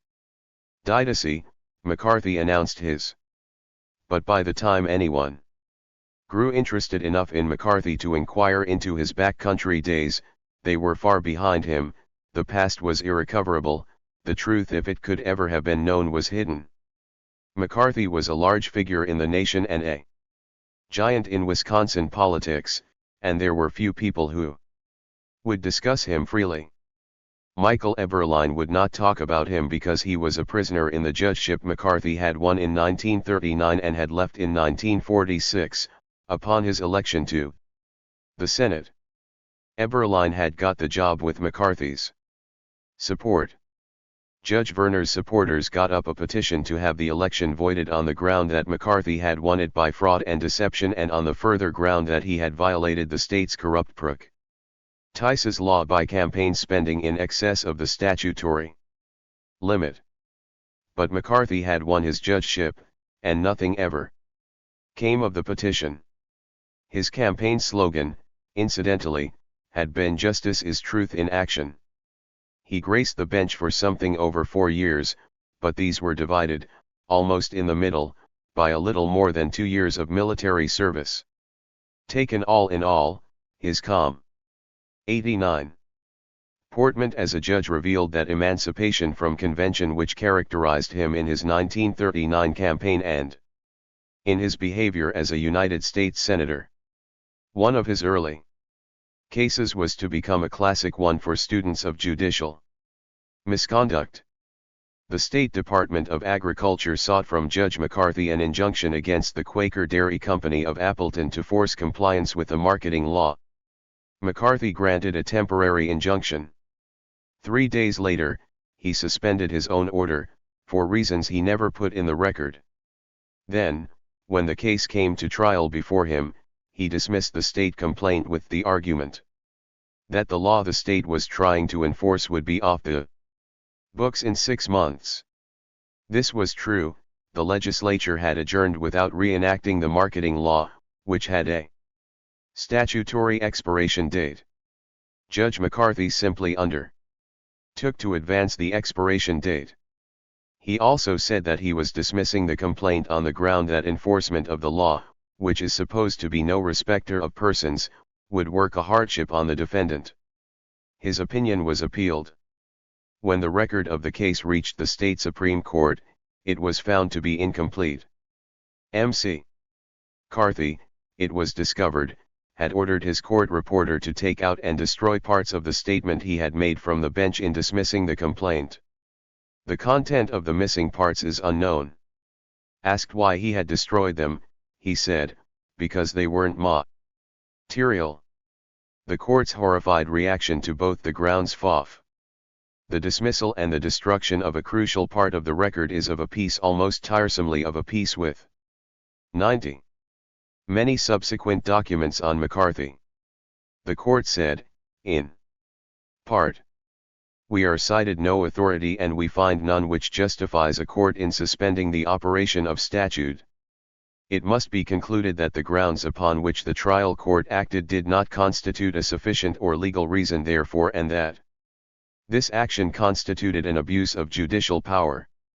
Judicial officer is required to administer the law without respect to persons so long as it is enforced. Any other course would constitute an infringement upon the powers and functions of the legislature, interfere with the operation of agencies, and result in advantage to persons who disobey the law. Ordering destruction of these records was highly improper. We can only say that if it were necessary to a decision, the destruction of evidence under these circumstances could only be open to the inference that the evidence destroyed contained statements of fact contrary to the position taken by the person destroying the evidence. As a judge, he had only one claim to distinction, and its validity was questionable. The court calendar was choked with untried cases, approximately 250 of them, according to him, and he undertook to put an end to the law's delay. In one period of 6 weeks, he kept his court in session until midnight a dozen times. Within a few months, he had cleared the calendar, and never again fell behind. Justice, though, may not have been advanced by his efforts to accelerate it. He became noted for 5-minute divorce judgments. Anderson and May describe one. He opened the case while he was still making a beeline for his court. 91. Are you the lawyer for the plaintiff? Judge McCarthy asked one of the attorneys striding alongside him. Yes, the lawyer answered. And are you the lawyer for the respondent? Yes. Are these stipulations correct? Yes. Is there anything anyone wants to say before we proceed? No. And within 2 minutes the proceedings were over. The plaintiff looked up in surprise as she was told she could leave the courtroom. Am I divorced? She said. Yes, Judge McCarthy announced. Divorce was a specialty. The Wisconsin laws were fairly rigid, and the state, which has always prized its reputation for governmental good works, had instituted a system for attempting to mend rift lutes. Each court had a divorce counsel, required by law to offer his mediating services to couples. Whenever a suit for divorce had been filed, McCarthy got the job for his campaign manager, a lawyer and taxi owner named Urban P. Van Susteren *, but the judge found that more could be accomplished when Van Susteren's services were dispensed with, and in time he earned a reputation as a kind of mobile Reno circuit judge who worked exceedingly fast and seldom found any obstacles in the statutes, particularly where friends or political supporters were involved.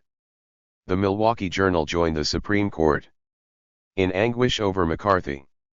Commenting on divorce procedures in his circuit, it said, "Judge McCarthy, whose burning ambition for political advancement is accompanied by an astonishing disregard for things ethical and traditional, is doing serious injury to the judiciary in this state." UEIJR 3. McCarthy was 33 when the United States entered the war. As a judge, he was exempt from military service. He did not accept the exemption. On June 2, 1942, he wrote the Marine recruiting officer in Milwaukee setting forth his qualifications for a commission, and then followed his letter to Milwaukee, where he advised reporters that, having reached the conclusion that we can't win the war by letting the neighbors do the fighting, he was eager to enlist as a buck private. He was, he explained, more interested in a gun than in a commission. He got a commission before he got a gun. On June 4, he was sworn in as a first lieutenant and instructed to report for training at the Marine base at Quantico, Virginia *. He did not resign his judgeship, but instead, requested his colleagues on the other circuits to take over his duties until his return, which they did, though not without complaint. The chairman of the Board of Circuit Judges had thought it an unusual and unreasonable request. "I am confident," Judge Arnold F. Murphy wrote, "that even though they give their best and I help them, that your absence from the bench will be a serious hindrance to orderly procedure in the courts in the 3 counties of your circuit." McCarthy was not dissuaded. Fitted to a cash-and-carry uniform, he stopped by the courthouse in Milwaukee, where another circuit judge, Gerald Boileau, was holding court and sat on the bench for one last case. Photographers had been alerted. A judge not in robes but a Marine tunic was a novelty. Then he was off for Quantico and the wars. He was a Marine from June 1942 until December 1944, when he resigned his commission and left the Corps. For most of that time, he was an intelligence officer in the South Pacific with Scout Bombing Squadron 235. His major duty was to sit at a desk and interview pilots upon their return from missions, and there is nothing to suggest that he performed this work, or any other assigned to him, with anything short of competence. He was sometimes under enemy fire, and he was never known to lack courage. He invented a military record for himself, though, that was one more tissue of lies. He claimed several combat wounds. He had none. Long after the war, he got a Purple Heart for a leg injury. His record shows that the leg was broken when he fell down a flight of steps during an equator crossing party aboard the seaplane tender Chandela, far from any actual hostilities. He later claimed to have been a gunnery officer known in the Pacific as Tail Gunner Joe. His campaign brochures said he was never a tail gunner. He went along on several strikes and sat in the tail gunner's seat, the only place for a passenger, and now and then fired the guns, but he was taken along only when little enemy resistance was expected. Where resistance was heavy, the pilots wanted trained gunners at the tail gun. Running for the Senate in 1944, he said he had been on 14 missions. In the Senate, in 1948, he claimed 17. In 1951, he made it 30. In 1951 he asked for and in 1952 was given the Distinguished Flying Cross, which is awarded for 25 combat missions. According to the Washington Evening Star for November 14, 1951, his Marine Corps service record shows no notation of his having qualified for an aerial gunner's wings or being credited with combat missions. In his political speeches, when he thought the moment had arrived to jerk a few tears, he told a story about some 95 of the less pleasant days we spent on the South Pacific Islands, from which a few standard and salient details follow. I was with a Marine dive bombing squadron, and one of my tasks at night after we lost pilots or gunners was to write home to the young wives or mothers. If, as was often the case, I had to explain why body, having been lost at sea, his grave would remain forever unmarked, I might try to tell that unfortunate young woman that the greatest headstone any fighting man could desire would be the vast moon-swept, wind-tossed Pacific Ocean. I recall one evening particularly. It was after the raid on Rabaul, one of our roughest strikes. A great number of letters had to be written that night. As I sat in my dugout going over them, the chaplain came in. And McCarthy, according to McCarthy, asked the chaplain what sort of consolation to offer. The chaplain told him to write that we made the solemn promise that when this gory, bloody mess is over, there will arise a world that will be to some extent cleaner and finer and more decent. It was all malarkey. He never lived in a dugout. Writing letters was none of his job. He may well have written a few, for he could be a generous and helpful soul as well as a liar, but he could not have written a great number in one evening or in the entire war, since the unit he was talking about, VMSB 235, lost, from start to finish, a total of 5 officers and 2 enlisted men. By 1944, McCarthy was in a position to sustain great expectations. He had been 2 years a Marine and 2 years a judge. The scandals of his court had received far less publicity than the picture of him as a bundle of energy, seeing to it that justice was not denied by being delayed. The Wisconsin press had been supplied with innumerable photographs of the warrior jurist, generally seated in a bomber cockpit, wearing a flying helmet and grinning broadly. Also, he was moderately rich.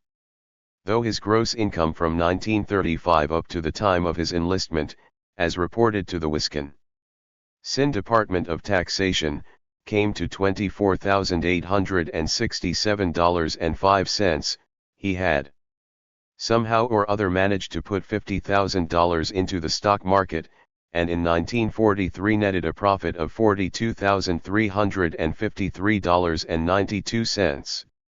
While still in the South Pacific, he decided to enter the Republican primaries in Wisconsin and contest the nomination of Senator Alexander Wiley.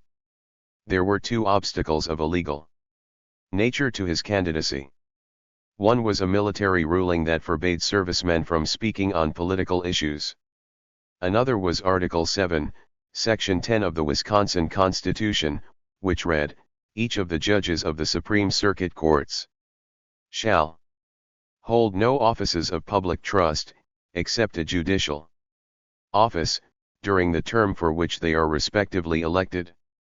And all votes for any office, except a judicial office, shall be void." McCarthy overcame these with fair ease and his customary insouciance.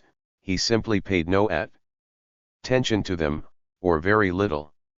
He filed, got himself home on a 30-day pass, and made campaign speeches. He told the Milwaukee League of Women Voters that I wish I could discuss the importance of oil and the importance of maintaining a strong army and navy. But I may not do so. 97. If I were able to speak, here's what I'd say. The Wisconsin Secretary of State proposed that the Attorney General take action under Article 7, Section 10. The Attorney General said he would take the matter under advisement. The violation, if it was one, would have to be tried under due process, and that would take more than the short time remaining before the primaries. McCarthy had impressive support. His candidacy, the Wisconsin State Journal said, was a very good sign of a public awakening to the need of vigorous intellects in high office. Captain M.C. McCarthy is the type impregnated with the mother wit and quick, penetrating ability, gloved in prudence, etc., etc. He lost to Senator Wiley, but he came in second in a field of 4, which was good. He went back to the Marine Corps, and asked for a 3-month leave in which to campaign for re-election as circuit judge. This was in October 1944, when the war in the Pacific, in which he had enlisted for the duration, had almost a year to run. When this request was denied, he turned in his resignation, which was accepted the following February. He sported his limp for the first time and told the voters of his 3 counties that he was sick at heart over what my boys would come home to, if they came home. He said that his prayer each evening in the South Pacific had been, "Oh, God, for one more day, spare these, my boys." He was re-elected circuit judge in 1945, and the following year was elected to the Senate seat held for 20 years by Robert M. La Follette, Jr., and for 20 years before that by La Follette's father, perhaps the noblest figure in the flowering of 98. Political idealism in the Middle West early in this century.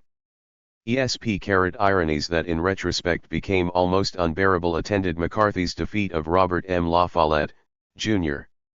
The younger La Follette was a man of less outward splendor and magnetism than his father, but not of less substance.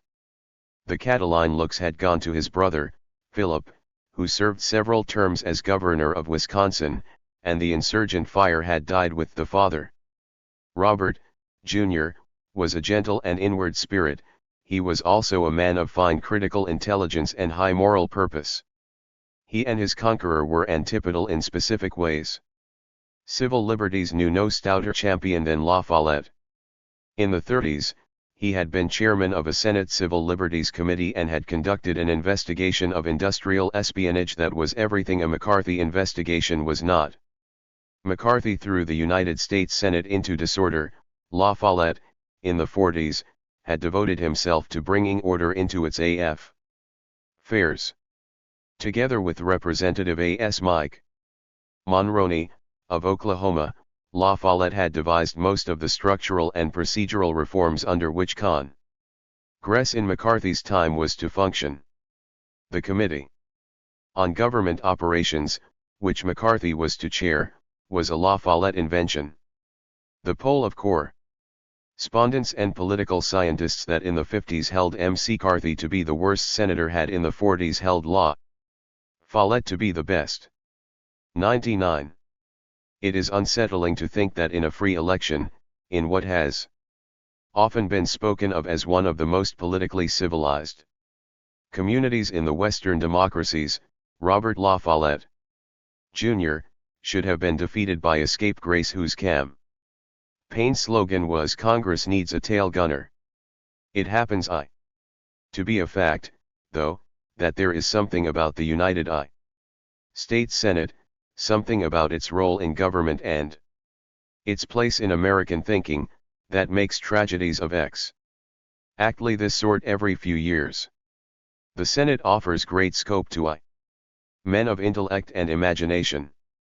They come to it as ambassadors from rather meager sovereignties, and before long they are likely to find themselves dealing with the affairs of the entire nation and of the great world beyond its shores and borders.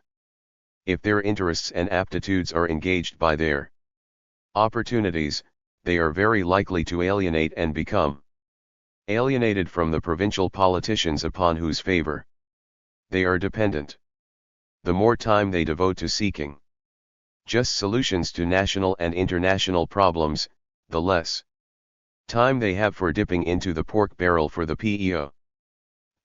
Back home, for chatting with constituents who have just come to Capitol Hill from the Washington Monument or the Round Robin Bar at the Willard, or for touring the county seats and market towns at home. They neglect the grass roots. In extreme cases, they find they can no longer bear the sight of the grassroots. In time, someone, not necessarily a McCarthy, but in all likelihood a man of limited perspectives, is bound to come along and point out to the voters that their senator has been neglecting them and their interests and has become too involved in the life of Wash 100. Ington and other capitals to represent the humble folk who elected him. It happens often that a senator loses his seat because, primarily, of the distinction with which he has filled it. This, in essence, was what happened to the younger La Follette. His political circumstances, though, were different from those of most of his colleagues. In 1946, he was seeking, for the first time, the nomination of a major party. In the past, he had been the candidate of the Progressive Party of Wisconsin, an organization whose only assets were its association with the La Follette family and its association, largely through the family, with the heroic period of insurgency. These weren't enough, in 1946, to keep a party going. Philip La Follette had not been in the State House since 1938, and insurgency was not the mood for the moment. The party disbanded early in 1946, and, largely at the urging of Senator La Follette, had voted to make a prodigal's return to its Republican parents. It was Robert A. Taft who was principally instrumental in influencing La Follette to take this course, and although the convention that liquidated the party was not of one mind, La Follette prevailed. This placed upon him the necessity of seeking the Republican nomination. He filed, evidently with not enough appreciation of the fact that powerful Republicans would not be entirely happy to be represented in the Senate by a man noted chiefly for his championship of civil liberties, of organized labor, of the 101 welfare aspects of the New Deal, and of congressional reorganization. He was not a shrewd politician. Indeed, had he not borne his father's name, he would, in all probability, have had to seek fulfillment in some other endeavor. Nevertheless, he had always gone to the Senate with heavy Republican support, and he assumed that those who had supported him under another label would be happy to support him under their own. Many did, but not enough. While he stayed in Washington, working for congressional approval of his reorganization plan, McCarthy, who had thrust himself upon the anti-La Follette Republicans, went up and down the state asking why La Follette stayed on his Virginia plantation instead of coming home to defend his record before his own people. He described the La Follette-Monroney Act as a grab and said it showed only that its author was making salary increases for congressmen his chief concern, which was untrue. He accused La Follette of being a slacker. What, other than draw fat rations, did you do for the war effort while 15 million Americans were fighting the war and 130 million more were building the sinews of war? He asked what good had come of La Follette's service as chairman of the Committee on Labor. Why have you failed to do anything to create labor management peace? He discovered that La Follette had a 1/4 interest in a Milwaukee radio station and that his share of the profits over a 2-year period had been $47,339, or about $5,000 more than McCarthy had made in a single wartime year in the securities market. How did La Letters profits, a campaign tabloid screamed. And so it went. This is the type of thing that must be eradicated in Washington. Connections are considered necessary. Deals are considered commonplace. The air seems to reek with intrigue. That is why I believe new blood should be injected. To be precise, tail gunner blood. A McCarthy flyer read, Joe McCarthy was a tail gunner in World War II. When the war began, Joe had a soft job as a judge at $8,000 a year. He was exempt from military duty. He resigned his job to enlist as a private in the Marines. He fought on land and in the air all through the Pacific. He and millions of other guys kept you from talking Japanese. Today Joe McCarthy is home. He wants to serve America in the Senate. Yes, folks, Congress needs a tail gunner. Now, when Washington is in confusion, when bureaucrats are seeking to perpetuate themselves forever upon the American way of life, America needs fighting men. Those men who fought upon foreign soil to save America have earned the right to serve America in times of peace. In the Republican primary, McCarthy won by 5,400 votes out of 410,000 cast. La Follette led, though narrowly, in the rural areas, and when this became known on election night, it was expected that he would get a commanding majority in Milwaukee and the other industrial centers, where he had always been strong. But it was in the working class wards that he lost, and it has often been said that he was defeated because the communists wanted him out of the way. The communists despised Robert La Follette because he was 103. Like his father, a liberal who regarded communism as totally totalitarian. He was thoroughly aware of the Stalinist penetration of the labor movement, which was especially notable in Milwaukee, where communists controlled the United Automobile Workers and the machinery of the Congress of Industrial Organizations. Neither the communists nor the CIO did anything to save La Follette's seat. The people will not mourn La Follette, the Daily Worker announced, and McCarthy was reported to have said, when accused of having communist support, communists have the same right to vote as anyone else, don't they? But the known facts will not sustain the theory that McCarthy owed his nomination to the votes controlled by communists in Milwaukee. There is no evidence that the communists instructed their following to enter the Republican primaries or gave McCarthy any assistance beyond their generalized attacks on La Follette *. McCarthy won the general election with fair ease. His opponent was Howard McMurray, a scholar from the University of Wisconsin who had served briefly in the House. He was intelligent, courageous, and honest, and McCarthy creamed him, 640,430 to 378,772. On February 24, 1953, Robert La Follette, Jr., shot himself dead in Washington. Or even aspired to be anything more than a competent boodler and a publicity-hungry politician of a quite ordinary sort. He was on the make with all the devices of ambition, and he was unencumbered by any sort of morality. But his ambition did not yet match his capacities. He made a brisk enough start in Washington. Life magazine chose him, evidently because it felt it had to choose someone, as the subject of a picture story on a freshman senator, and a young woman trailed him around for a day, doing a regulation life job. At the editor's request, she asked him to tell his first thoughts upon his arrival in the capital. He obliged. When we pulled into Washington, he said, I stepped down from the train, took a look around, and said, hell, it's raining. His first act was to call a press conference. The boldness of it brought out a few reporters, one of whom said, Mr. McCarthy, what makes you think a new senator is important enough to call a news conference? McCarthy shrugged and said he wanted to say something about the coal strike then in progress. Let's get down to business. Now about this coal strike, I've got a solution.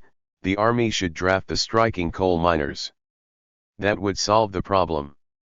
Intrigued, the reporters asked what he would do about John L. Lewis, the head of the United Mine Workers, then in his 60s. Draft him, too, McCarthy said. When you want me, he told the departing correspondents, don't hesitate to call me night or day. He arranged for some Wisconsin cheese to be sent to the National Press Club. He soon fell in with the seediest lot in Washington, men with their sights fixed not on power in the grand, malevolent 105 sense in which he was to come to know it, but on the fast buck.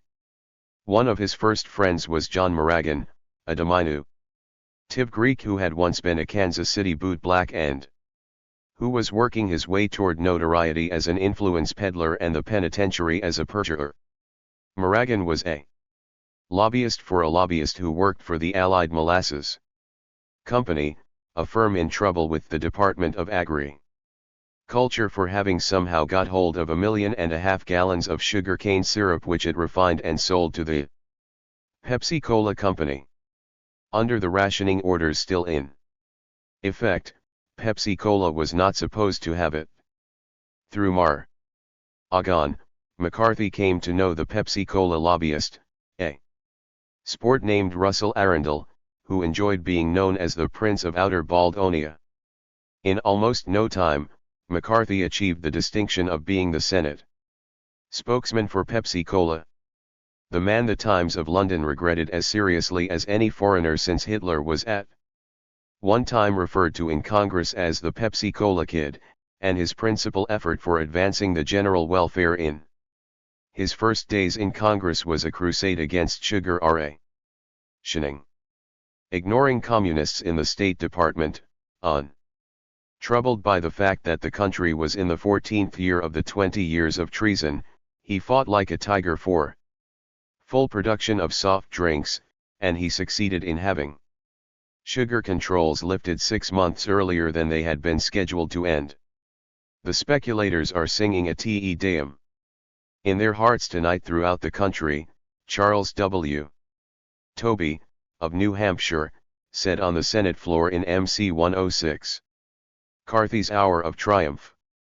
One speculator at least had reason for rejoicing. McCarthy's credit in the Appleton State Bank had been stretched to the snapping point, and the examiners were troubled. McCarthy sent the bank a note for $20,000 endorsed by Russell Arundel, which was all right for a time. When the examiners went over the books again, though, they objected to Russell Arundel's note for the REA. Son, as the bank's president, Matt Shue, put it in a letter to McCarthy, that Mr. Arundel hasn't any liquid assets shown on his statement. Outer Baldonia was an offshore island, and the shore was Canada's, and a good connection with Pepsi-Cola wasn't liquid in the examiner's terms. McCarthy had an even more profitable association with the real estate lobby. He had established connections with a number of enterprising men who saw, in post-war years, large opportunities in the manufacture and sale of prefabricated homes, particularly small ones, to be sold at relatively low prices. There was a large cloud on their bright horizon, though. There was a powerful movement in Congress for expanded federal financing of low-cost public housing, and the movement had won a formidable recruit in Robert A. Taft, an enemy of the welfare state who had nevertheless come to believe that the federal government simply had to take a hand in this matter. He had given his support to a measure known as the Taft-Ellender-Wagner Bill, and it was a good bet for passage. McCarthy and some other congressmen who sided in general with the builders proposed the creation of a joint congressional housing committee, and the proposal was adopted. He was not the chairman, but he 107 assumed the largest role on the committee, and he conducted most of its investigations. The usual cries of scandal and outrage went up, but they were muted, for the hearings did not attract much attention from the press. It was not until a good deal later that it was learned that McCarthy had become the richer by $10,000 turned over to him by the Lustron Corporation, theoretically in payment, at the handsome rate of $1.43 a word, for an essay entitled "A Dollar's Worth of Housing for every dollar spent, that the president of Lustran had been bankrolling McCarthy's wagers at the Pimlico and Laurel tracks, or that another housing man had obligingly allowed him to get out of a crap game debt of $5,400. By rolling double or nothing until the debt was wiped out. For such favors, he performed well. In the end, the Taft-Ellender-Wagner bill was gutted by amendments, mainly by McCarthy, which amended its public housing features out of existence. And so things went. He skipped from issue to issue, from being the fur farmer's friend to demanding investigations of corruption in the name of dead Marines *, from seeking the impeachment of the Secretary of the Navy to denouncing the foreign aid programs just getting underway. There were intimations of the McCarthy to come, but they were feigned. Once he introduced a bill calling upon labor unions to report to management on communist workers and calling upon management to fire the offenders forthwith. But Senator Taft thought the idea a terrible one, and McCarthy dropped it. On the other hand, there was this sort of thing, the insertion in the congressional record of a resolution, probably written by him, adopted by the Green Bay Diocesan Union of the Holy Name Societies at a meeting in the far-off city Shawano, which read in part, "We rejoice in what seems to be the determination of the new Secretary of State to set a pattern for American diplomacy which seems to be taking the initiative in China, Korea, Japan, the Middle East, and virtually throughout the world, thus putting communism on the defensive." McCarthy's aspirations may have been smaller in those early senatorial days than a sound precognition or even an appreciation of his own talents might have supported. The essential gifts were already well developed, the innovations perfected. Writing about McCarthy in a letter from Washington for the New Yorker in the early days of his attacks on the State Department, I described one of the most striking innovations as the multiple untruth, a technique comparable in many respects to Hitler's big lie. I wrote in part, the multiple untruth need not be a particularly large untruth but can instead be a long series of loosely related untruths, or a single untruth with many facets. In either case, the whole is composed of so many parts that anyone wishing to set the record straight will discover that it is utterly impossible to keep all the elements of the falsehood in mind at the same time. Anyone making the attempt may seize upon a few selected statements and show them to be false, but doing this may leave the impression that only the statements selected are false and that the rest are true. An even greater advantage of the multiple untruth is that statements shown to be false can be repeated over and over again with impunity, because no one will remember which statements have been disproved and which haven't. The technique was not one he had developed for his debut, but one that had been in his bag of tricks since his days as a backcountry campaigner in Wisconsin. And he had used it in his first days in Congress. In the floor debate over sugar rationing in 1947, he pitched around so many random facts and figures that two New England apostles of reasoned argument, both of whom were to play a part in his eventual downfall, had to complain. The senator from Wisconsin, Ralph Flanders said, has raised questions so fast that I am having difficulty in keeping up with him, and Senator Toby. I point out that the senator is confusing the Senate of the United States by a heterogeneous mass of figures which will not stand the test of accuracy. 110. As it happened, I got a taste of his flim-flammery the first time I met him, which was about a year before he emerged from the shoddy world of John Moragan, Karl Strand Lund, and the Prince of Outer Baldonia. In May of 1949, I was in Washington reporting on the founding sessions of the North Atlantic Treaty Organization, and in an idle moment I dropped in at a hearing at which testimony was being taken on the alleged mistreatment by Americans of some German SS men, members of an outfit prettily called the Blowtorch Battalion, who had been accused of massacring 150 United States troops and 100 Belgian civilians at a crossroads village named Malmedy 5 years earlier. Liar. I had been in the hearing room only a few minutes when McCarthy became involved in an altercation with Raymond Baldwin, a fellow Republican who was shortly to resign. On the ground that suffering McCarthy's abuse was too far above and beyond the call of duty for a senator in time of peace to become a judge of the Supreme Court of Errors in his home state. It was an angry exchange. McCarthy said that the Icons had in fact been guilty of brutal conduct. In this brush with the army, he claimed that it was coddling, not communists, but sadists. He said he had proof but that Baldwin, intent for some unexplained reason on protecting the accused men, would pay no attention to it. Baldwin said he wasn't trying to protect anyone.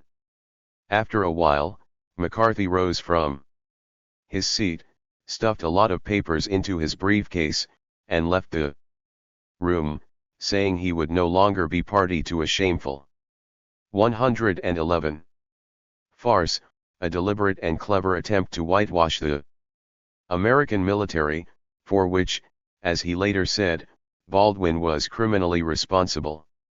Curious about the dispute and at that time ignorant of its background I followed McCarthy into the corridor and asked him if he would be kind enough to tell me why he was in such a stew. He said he would be pleased to, and suggested that I go with him to his office. These documents will speak for themselves.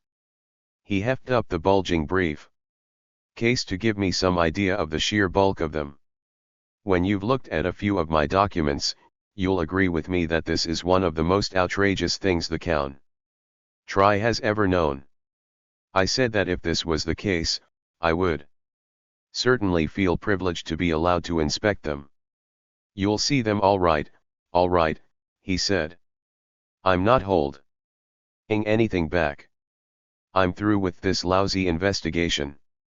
And I'm taking my case to the public. He struck me as being a bit overwrought, but on the whole he seemed an earnest and plausible young senator. Though he used extravagant language, his tone was restrained, his manner almost gentle. As we walked along through the COR riders, he kept talking of the magnitude of his revelations. And although I had wanted for a starter at least just a brief resume of his side of the story, he succeeded in whetting my appetite for the contents of the briefcase. We reached his office at last and sat down at his desk. He emptied the briefcase and piled up the papers in front of him. Let's see now, he said as he thumbed his way down toward the middle of the pile. I've got one document here. That's a real eye-opener. Oh, yes, here we are now. He pulled out several pages of photostat paper and handed them to me. I think the facts will mean more to you than anything I could say. I read rapidly through what he gave me.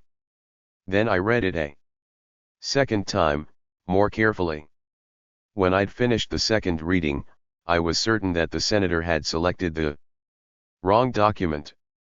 I no longer recall just what was in it, but it was a letter from one army officer or government official to another, and it didn't seem to me to prove anything about anything. I told McCarthy that as far as I could see, it was a pretty routine piece of correspondence. You're certainly right about that, he said. Don't get me wrong, now. I didn't mean you'd find the whole story. 113. There. Standing alone, it doesn't mean much. I know that just as well as you do. But it's a link in a chain. It's one piece in a jigsaw puzzle. When you've seen some of these other documents, you'll know what I mean. This was reassuring. In fact, I felt a bit ashamed of myself for expecting to master a complex situation in a few minutes. I read the next document McCarthy handed me. Now, when you put these two together, he said, you get a picture. The second document was mainly a listing of names. None of them meant anything to me. I tried to think what connection they might have with the letter I'd just read or with Senator Baldwin. I tried to put them together, as McCarthy had advised, and get a picture.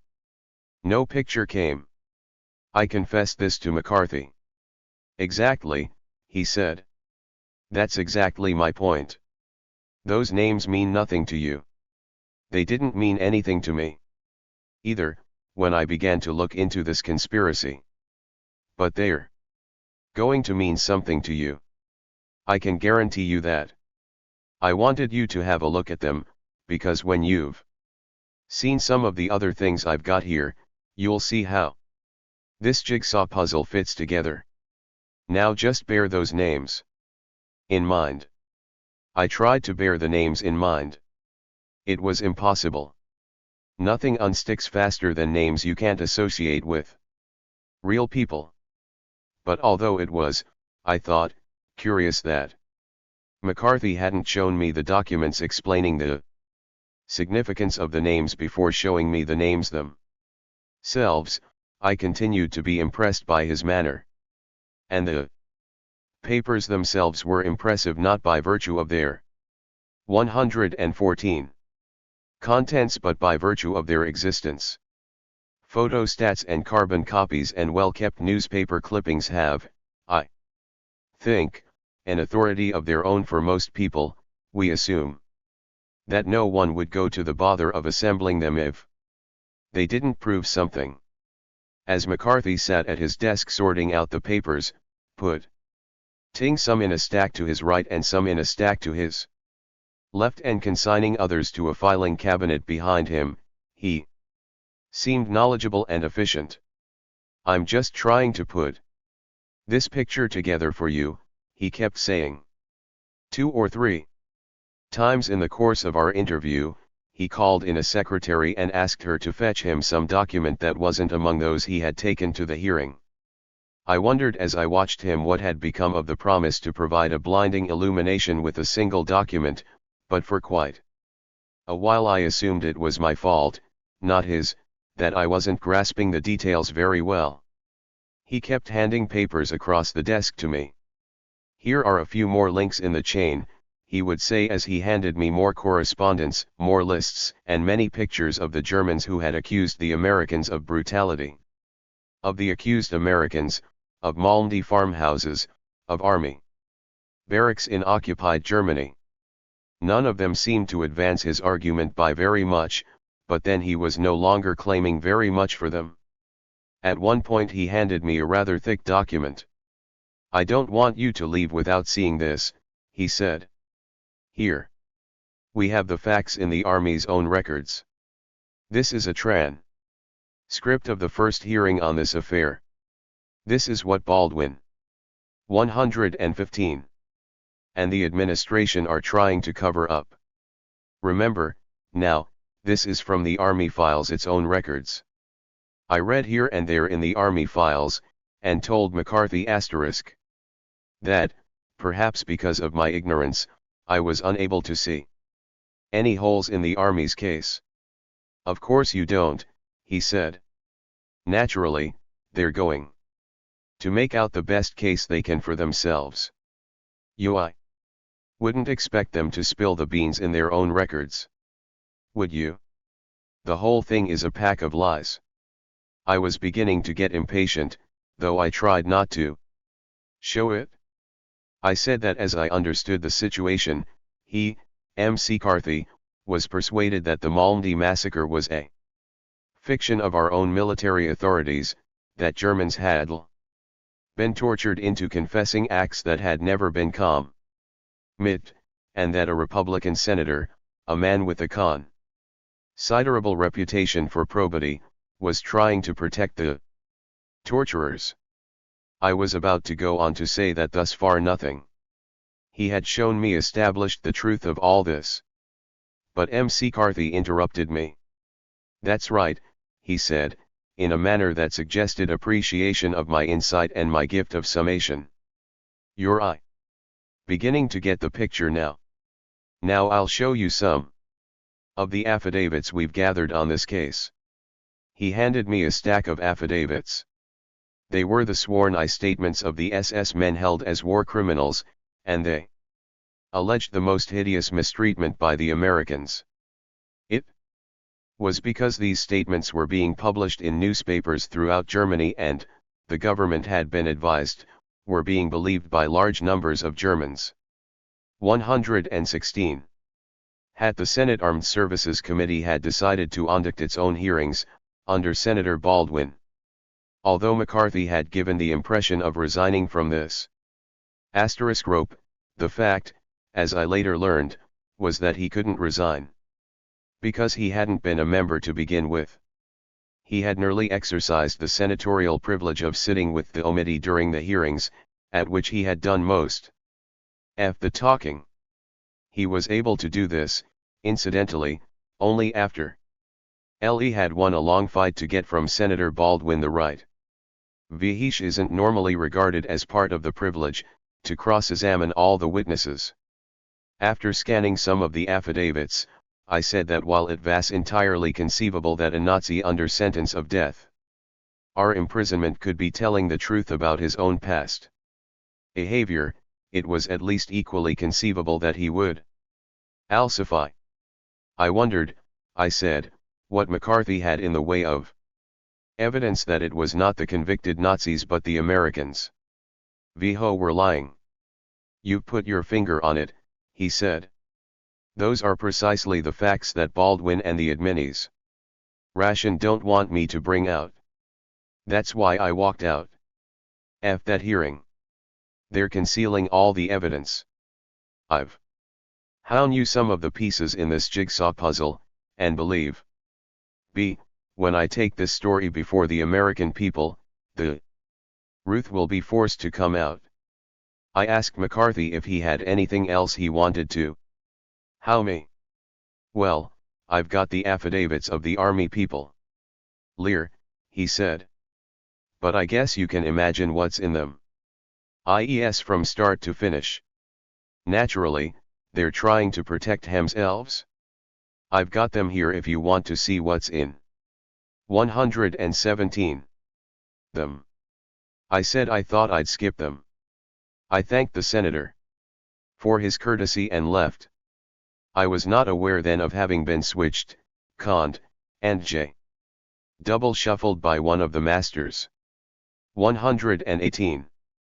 No one was more astonished than McCarthy by the furor he raised in February 1950.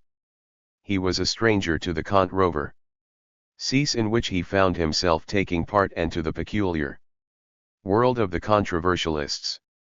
He had trifled a bit with the communist issue, describing his opponent in the general elections as a pinko. Nothing more than a megaphone being used by the communist-controlled P.A.C. Attempting to discredit public housing by saying the communists favored it. Putting in a bill to have communist workers in industry sacked. But this was all part of the cant of the day, which he knew well enough.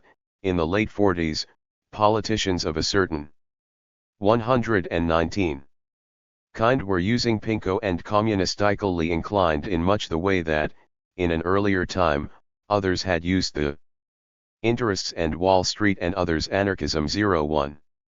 Alien philosophy.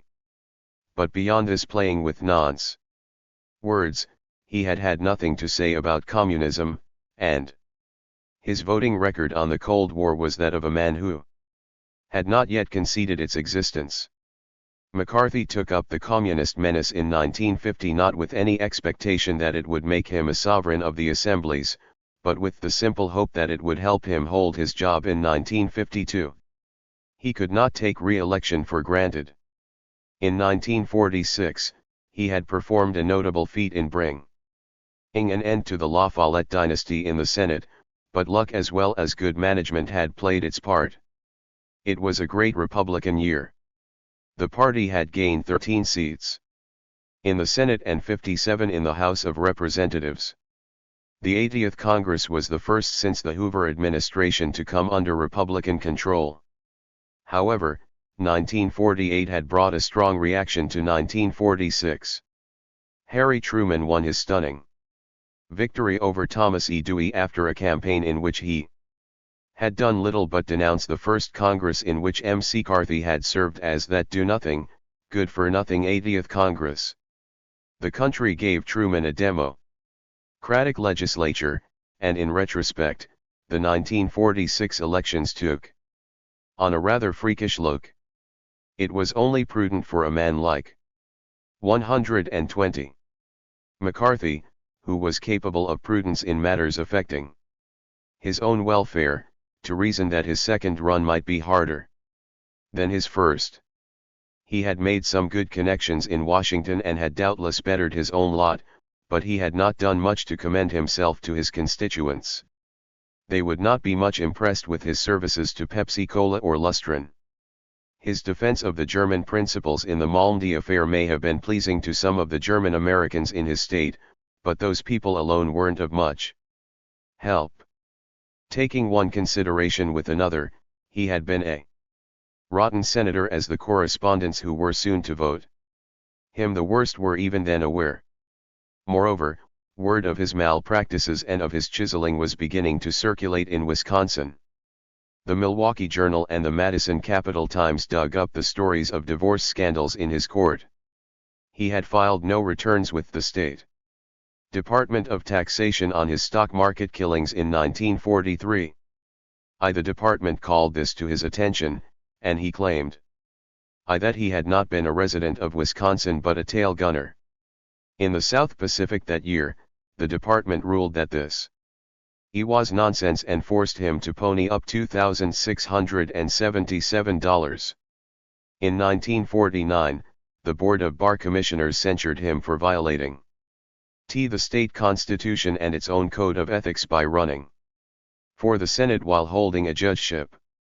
An examination of the reports of his 1946 campaign committee showed contributions amounting to $18,000 reported as coming from his father, his brother, and his brother-in-law, none of whom, according to their own tax returns, had ever had that kind of money.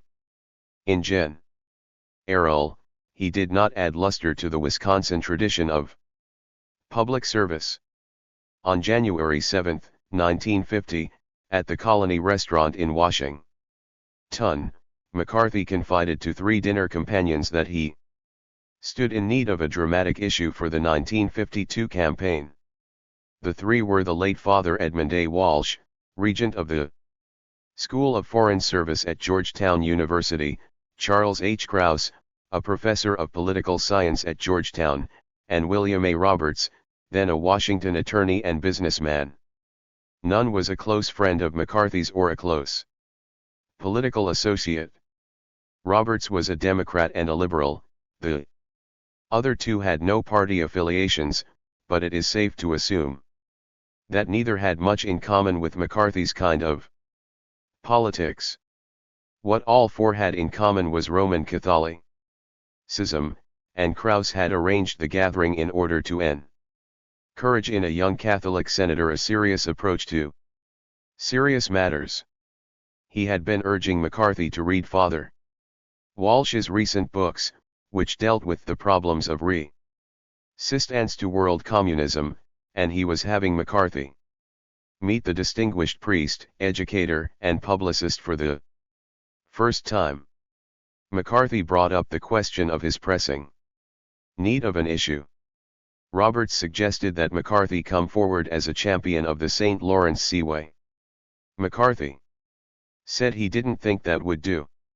He asked the others what they thought about some up-to-date variant of the Townsend Plan, $100 a month pension, say, to everyone over 65. The others disapproved, too demagogic, they felt. Father Walsh then suggested communism its power. 122. In the world at large and its capacity for subversion. M.C. McCarthy seized upon the idea at once and at once began, according to one of the participants, to vulgarize. That's it, he said. The government is full of communists, he said. We can hammer away at them.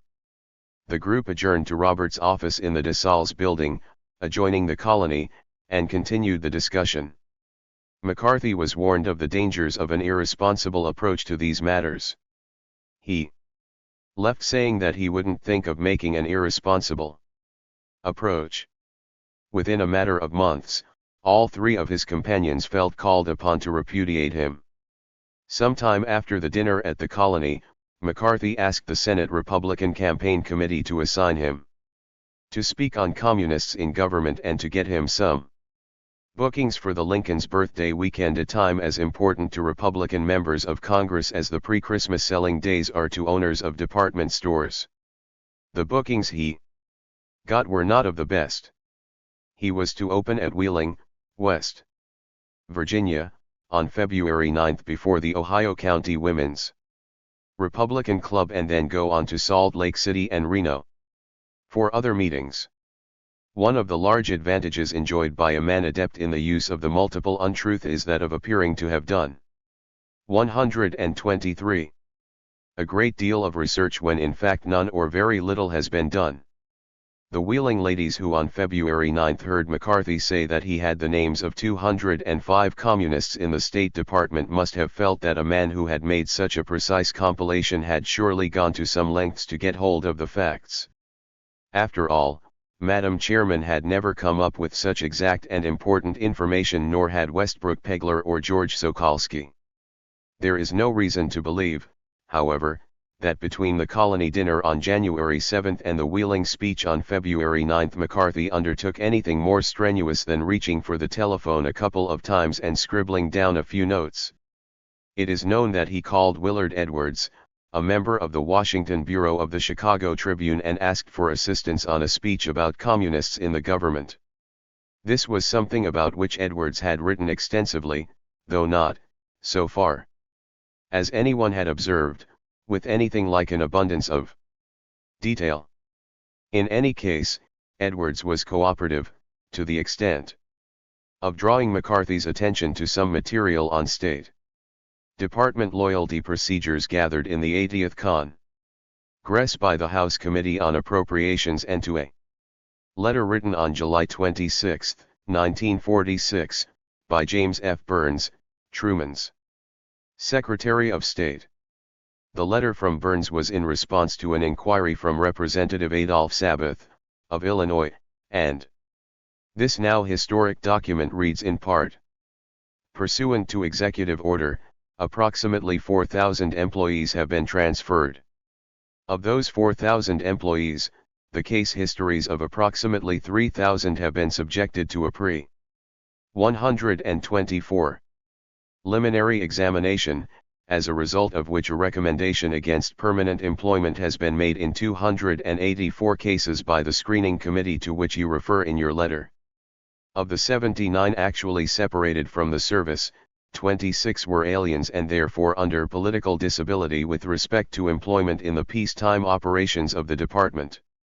One assumed that factor alone could be considered the principal basis for their separation from this dusty veteran of the file drawers, with its obsolete statistics, compiled for the predecessor of the then Secretary of State. McCarthy elaborated the myth on which his whole subsequent career was based. He said time and again that the Burns letter was what he held aloft before the Wheeling ladies, and probably it was. That letter and some hasty notes, most of which he subsequently mislaid, were all that he had when, according to a report by Frank Desmond of the Wheeling Intelligencer, he said, "While I cannot take the time to name all of the men in the State Department who have been named as members of the Communist Party and members of aspiring, I have here in my hand a list of 205 that were known to the Secretary of State as being members of the Communist Party and who nevertheless are still working and shaping the policy of the State Department. Not many sentences spoken in this century have been subjected to quite so much exegesis and controversy as this one. And not many have been less worthy of it. For what McCarthy was reported to have said was not only untrue, it was, on the face of it, utterly preposterous. Why couldn't he have taken the time to have named a few on his list, if he had had a list? 125. And if he had a list, where on earth would he have got it? Who would have given it to him? The FBI? The State Department? Why? Could he have worked it up himself? Conceivably, if the data had existed, which it did not. But if he had such a list, or even a single name, why on earth, as William Shannon of the New York Post once asked, would he have chosen to make his shattering announcement before a group of Republican ladies in a Triple-I League town? Asterisk. The speech was reported in the Wheeling Intelligencer and the Chicago Tribune. The Associated Press picked up a couple of paragraphs from Desmond's Intelligencer copy, but its bulletin got scarcely any circulation. The only other coverage was in a tape recording, made for rebroadcast over station WWVA and erased almost immediately following its use. It was not until 3 days later that the New York Times made its first mention of the whole affair. McCarthy was obviously unprepared to find himself the cause of a major sensation. He had reasoned, one imagines, that by the time the weekend was over and he had spoken in Salt Lake City and Reno as well as in Wheeling, word would have got back to Wisconsin that the state's junior senator had become a figure of a certain prominence in the ranks of the communist hunters. Extravagant representation had always been part of his method, and while it had generally paid off in one way or another, it had never made him a national figure. He was not prepared to be one now. He had not even taken the simple precaution of keeping the materials for his speech in Wheeling so that he would know for a certainty what he had said there. Frederick Waldman, who befriended him in his early days as a recruit to anti-communism, recalled how on a number of occasions, mostly in my apartment in the Congressional, I heard McCarthy and his advisors rack their brains for some lead as to what he said. In that Wheeling speech, he had no copy, he could not find the notes. The senator's staff could find no one who could recall what he'd said precisely. He finally hit on the idea of appealing to ham radio operators in the area who might have made a recording of the speech. He could find none. All this was some time later. In the immediate aftermath of Wheeling, he simply threw up smoke screens. Although the speech had received slight notice in the press, word of it quickly reached the State Department, which wired him a request for the names he had said he had and promised a prompt investigation of the 205. He panicked in an uncharacteristic way, possibly because he feared that some part of what he had said was actionable, and in Denver, en route to Salt Lake City, he claimed to have been misquoted. He brought his remarks more or less in line with the Burns letter and said he had spoken not of 205 communists but of 205 bad security risks. In Salt Lake City he came up with a new figure and a new version of Wheeling. He told his Salt Lake audience, "Last night I discussed the communists in the State Department. I stated that I had the names of 51 card-carrying members of the Communist Party. There was no toying with the statistics in the Burns letter. That would yield this Heinz Varieties figure, though some reporter reasoned that he might have taken the square root of the Wheeling figure and multiplied it by 4 for good measure. Your reporters asked if they could see the list. McCarthy said he would show it only to Dean Acheson. Before leaving Salt Lake, he was interviewed on the local radio by a man named Dan Valentine. McCarthy, last night I discussed the communists in the State Department. I stated that I had the names of 57 card. Actually, someone, Alfred Friendly of the Washington Post, did check. In Harper's for August 1950, he revealed that 65 of the 205 had been in the State Department the preceding February. I am much indebted to Friendly's heroic labors of analysis for the material in the pages directly following. 128. Carrying members of the Communist Party. Now I want to tell this, if he wants to call me tonight at the Utah Hotel, I will be glad to give him the names of those 57 card-carrying communists. Valentine, in other words, Senator, if Secretary of State Dean Acheson would call you at the Utah Hotel tonight in Salt Lake City, You could give him 57 names of actual card-carrying communists in the State Department of the United States. Actual card-carrying communists. McCarthy, not only can, Dan, but will. Valentine, well, I am just a common man out here in Salt Lake City, a man who's got a family and a son and a job. You mean to say there's 57 communists in our State Department that direct or control our State Department policy or help direct it? McCarthy, well, Dan, I don't want to indicate there are only 57, one say I have the names of 57. Dean Acheson wasn't tuned in on Salt Lake that night and didn't telephone the Utah hotel. But a second department wire went off in the morning, and, in Washington, Lincoln White, a department officer said, "We know of no communist member of the department, and if we find any they will be summarily discharged."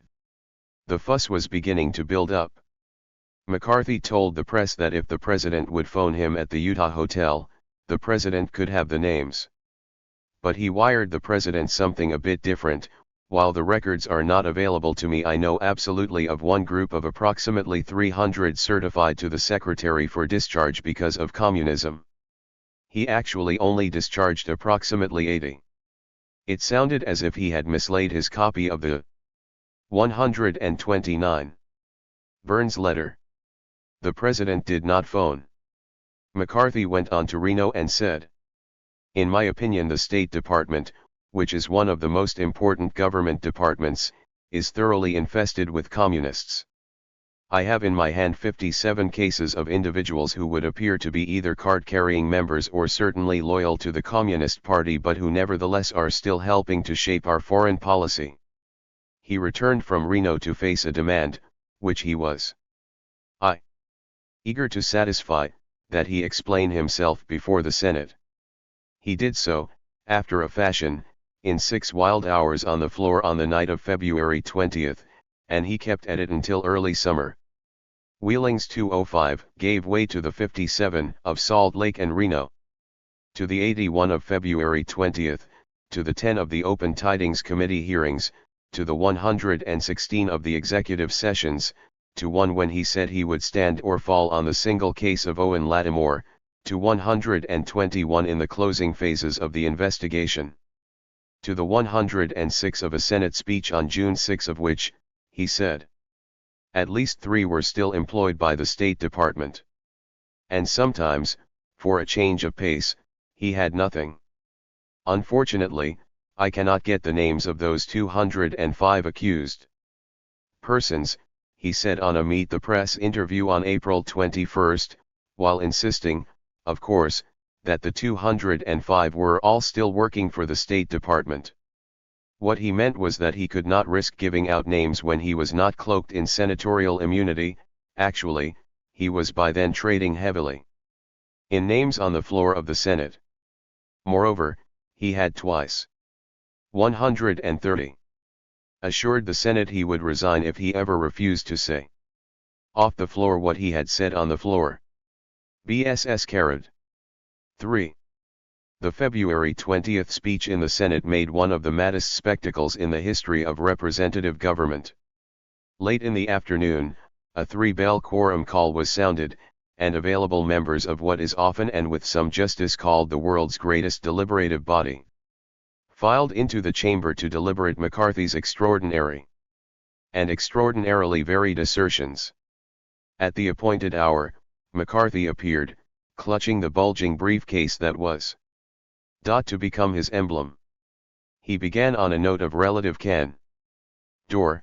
"I wish to discuss a subject tonight which concerns me more than I shall ever have the good fortune to discuss in the future." He announced that he had penetrated true man's iron curtain of secrecy and that he proposed forthwith to present 81 cases, without identification. The figure 81 was new. What relation did it have, the majority leader asked, to the 205 and the 57? "I do not believe I mentioned the fig. You're 205, he said.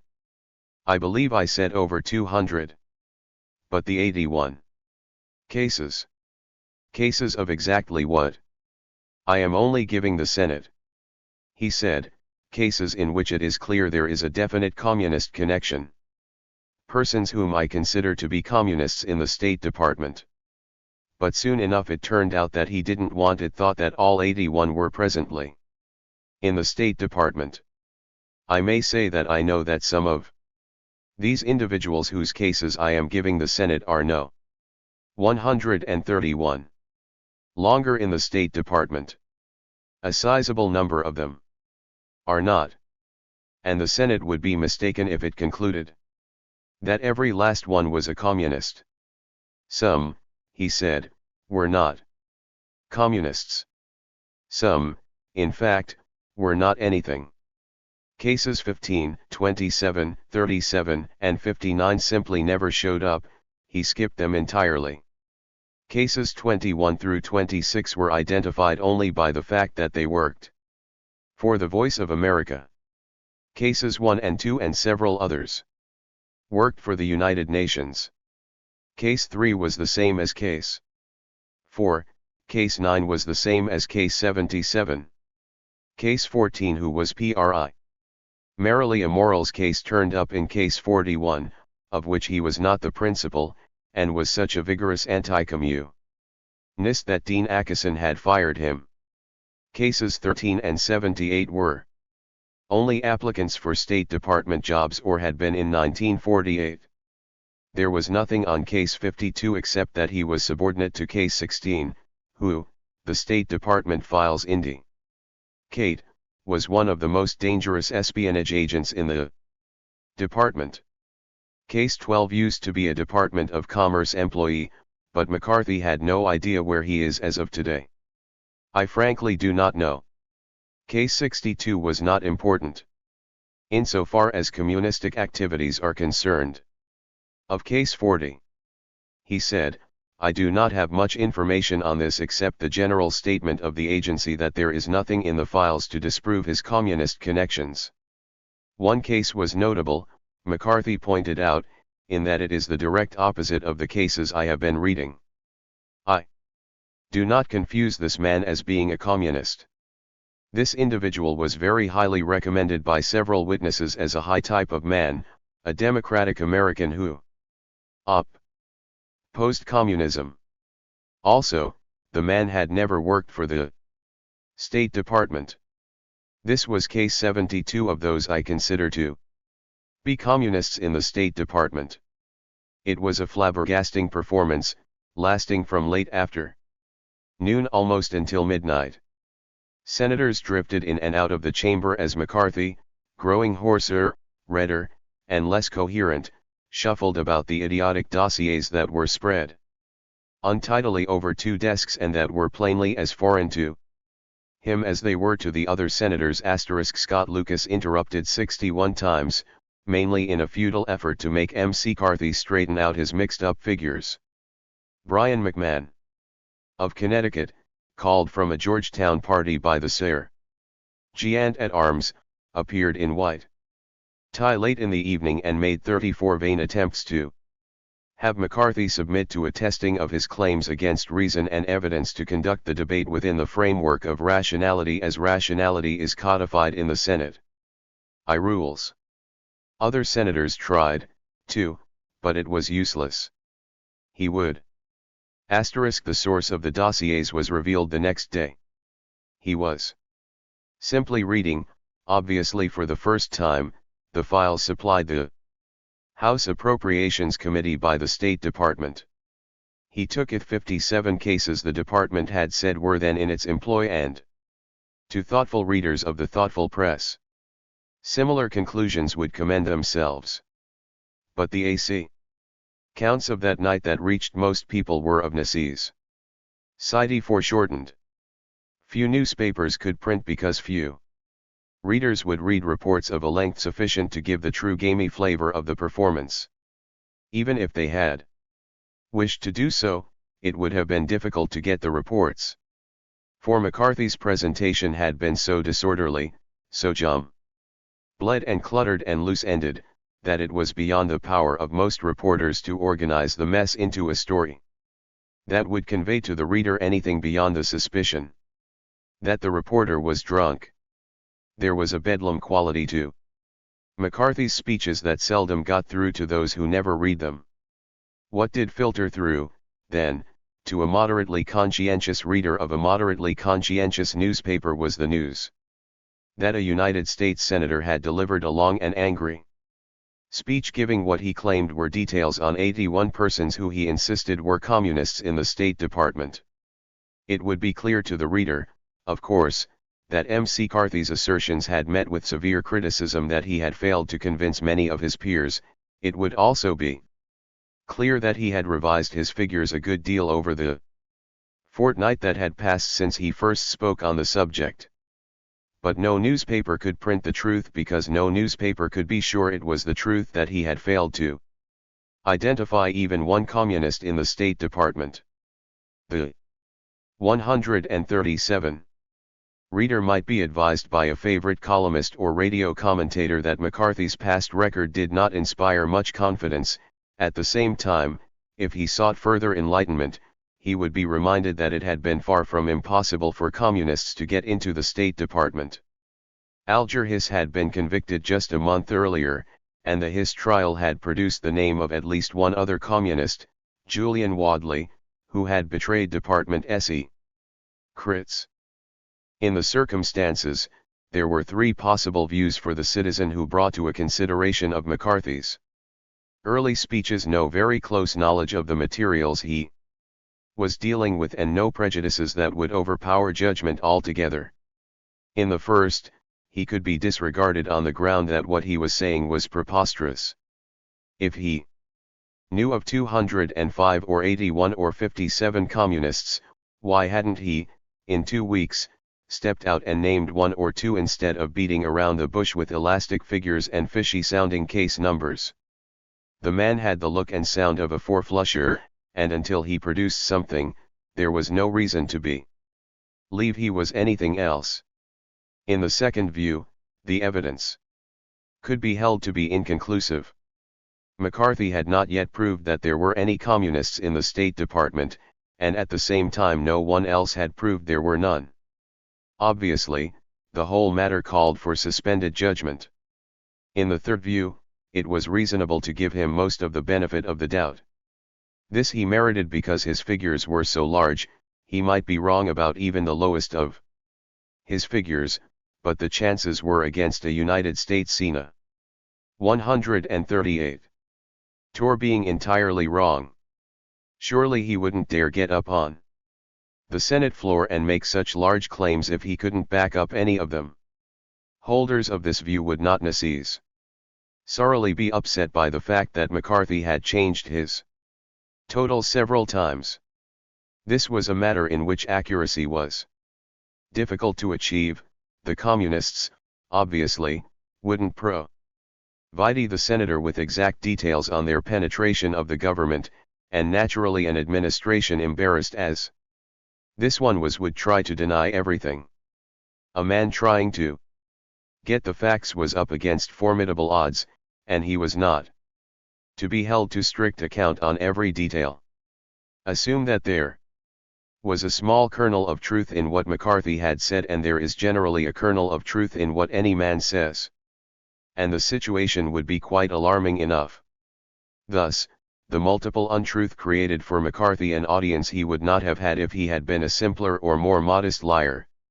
If he had said, at the outset, that he knew of one communist in the State Department or even of 3 or 4, and if he had failed to prove his case pretty quickly, he would have lost the suspended judgment school early in the day and some of the benefit of the doubt school not long after. But as things turned out, there was little but gain in the extravagance of his claims, and even the confusion he bred by repeatedly changing his story worked to his advantage. It kept the story alive and lively and made it practically impossible ever to dispose completely of his charges. Moreover, even among those disposed to deny him the benefit of the doubt, he created an interest in himself simply by being such an outrageous four-flusher. His whole approach made it, on the one hand, Proc. 139. practically impossible for the press to deny him publicity and, on the other, impossible for it to provide for its readers any comprehensible accounting of the ratio of truth to falsehood, in what he was saying. McCarthy was never, I think, a truly Machiavellian figure. He had no strategic sense, no cunning that would serve him tomorrow as well as today. He improvised from moment to moment, and some of his improvisations turned out badly. I do not believe it was with any calculated wisdom that he worked out the strategy that paid off so handsomely after the Wheeling speech. He had learned back in Wisconsin that the one penalties for a really audacious mendacity are not as severe as the average politician fears them to be, that, in fact, there may be no penalties at all, but only profit. And he had learned that he was the possessor of remarkable gifts as a bamboozler. But if he had thought of the multiple untruth as a principle or a strategy of particular utility for this campaign, he would not have done what he was to do within a few weeks and risk his prestige on the single case of Owen Lattimore. But by then, he had acquired the momentum of 6 weeks of tumult, 6 noisy, confusing, unpleasant weeks in which he had been the central figure in American politics. Committee, for partisan reasons, lamentably failed to deal. Partisanship could have played a part. Senator Tydings was a Democrat and wasn't eager to reveal administration weaknesses. However, the subcommittee was specifically authorized to subpoena records only in cases of persons against whom charges have been heard. McCarthy, by his own telling, had taken off soon after February 20 for Arizona and the 10 saddle-sore days with Rilla Bell, Old Jim Sands, and Old Jack with the hounds. He was back by March 7 and ready to be sworn as the first witness before the Tydings Committee. He arrived on time with his burden, the briefcase that contained the picture of treason. To shock the nations and occupy the headlines until Truman declared war in Korea, opened it, shuffled its contents a bit, and read the first case on his list of 81 card carrying communists in the State Department. Judge Dorothy Kenyon, a lady lawyer from New York, who had never worked for the State Department or any other agency of the federal government for as much as 5 minutes. She had held an honorific membership on the United Nations Commission on the Status of Women and had sat on the municipal court in New York City, but had otherwise exercised her civic-mindedness as a private citizen. An indefatigable doer of good works, a tireless joiner of organizations professing worthy aims, she had amassed quite a record for becoming involved in what turned out to be Communist Front organizations, and she had amassed quite a record for getting out of them. McCarthy spent a day and a half talking about the organizations she had joined and no time at all telling about those she had left. From early March through early July, the committee sat, its members gravely taking testimony that was in time to bulk up into 1,500 printed pages and more than 1,000 of documentation. The very thought of it is now somehow chilling. One must look to philosophy for an explanation. 147. Men are mad so unavoidably, Pascal said, that not to be mad would constitute one a madman of another order of madness. This was a necessary but certainly mad enterprise. Millard Tydings was chairman of the Senate Committee on the Armed Services. Brian McMahon, who shared most of his burdens, was chairman of the Joint Congressional Committee on Atomic Energy. The Tydings Committee constituted more than one-third of its parent body, the Foreign Relations Committee. In early 1950, there were very few groups of men on this planet whose responsibilities were heavier than those of these men. Whatever the United States did in the world, and it was then doing, or attempting to do, a great deal had to have their consent and, constitutionally, was supposed to have benefited by their advice. Every season of this decade has been one of crisis, and it is perhaps going a bit too far, and waxing a bit too solemn, to maintain that these months were uncommonly crucial. Yet it is no less than the truth that in those months we were grappling for the first time with the immense fact of the loss of China to communism, that we were attempting to determine whether our commitment to Western Europe should be underwritten with large and permanent garrisons of American troops, and that we were making the first hydrogen bomb. In all these undertakings, the members of the Tidings Committee had an enormous role to play, yet the mad force of mad circumstances compelled them to sit and listen for days and weeks and months on end to a pool room politician grandly seized with an urge to glory reciting facts that were 148. Not facts about State Department employees who were not State Department employees. McCarthy enacted before the Tidings Committee essentially the same travesty on reason, logic, and evidence he had put on before the Senate on February 20 and was so often to put on in the coming months. Of course he had more time to fill. He spent 4 days testifying on 10 people. Although he had said he was going to tell all about the 81 he had discussed in his February 20 speech, these 10 were added starters, as were 25 more he gave the committee in closed session. He gave names but in nearly all cases no evidence. Where was the evidence? The committee asked. In the State Department files, McCarthy would say. And Senator Tidings would point out that the resolution creating the investigation empowered the committee to subpoena records only when charges had been made. You have left the committee in a rather embarrassing position, Tidings once said. How do we get the records? We are authorized to get them, if you or somebody makes a charge. You say you are not making any charges. And McCarthy responded. I am not making charges. I am giving the committee information of individuals who appear by all the rules of common sense. 149. As being very bad security risks. I am not in a position to file any formal charges. If you want me to charge from the evidence. But what evidence? It was all in the files. In exasperation, Tidings went to President Truman and implored him to let the committee see the files, despite an executive order discontinuing the practice of releasing personnel files to congressional committees and despite McCarthy's refusal to place any charges. The president agreed. Immediately, McCarthy called it a phony offer of phony files. The records had been raped and rifled, he said. The FBI information had been lifted from them. J. Edgar Hoover was asked to look the files over and see if this was true. He wrote to Tidings and said that the State Department files were intact when his staff, at the committee's request, had inspected them.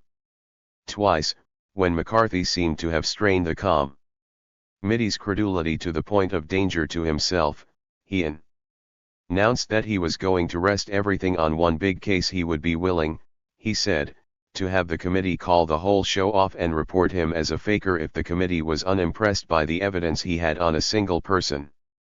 On March 10, he said he would go for broke on the case of a man in an important post in the department. He needed only the weekend to gather and organize the data. He would be ready first thing Monday morning, March 13. He could not make time stand still. The morning came. McCarthy showed up, briefcase in hand. Rumpled and breathless, he explained to the committee that he was all ready with his case, but that something terribly important had come up. 150. A Senate debate on housing. He hightailed it for the door.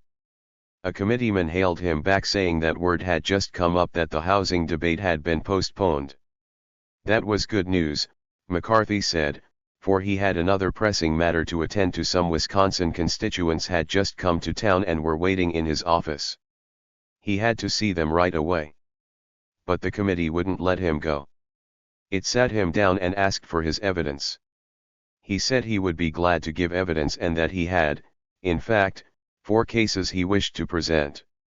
1 was in the Navy, 2 were in the State Department, and 1, Owen Lattimore, was a professor at Johns Hopkins University.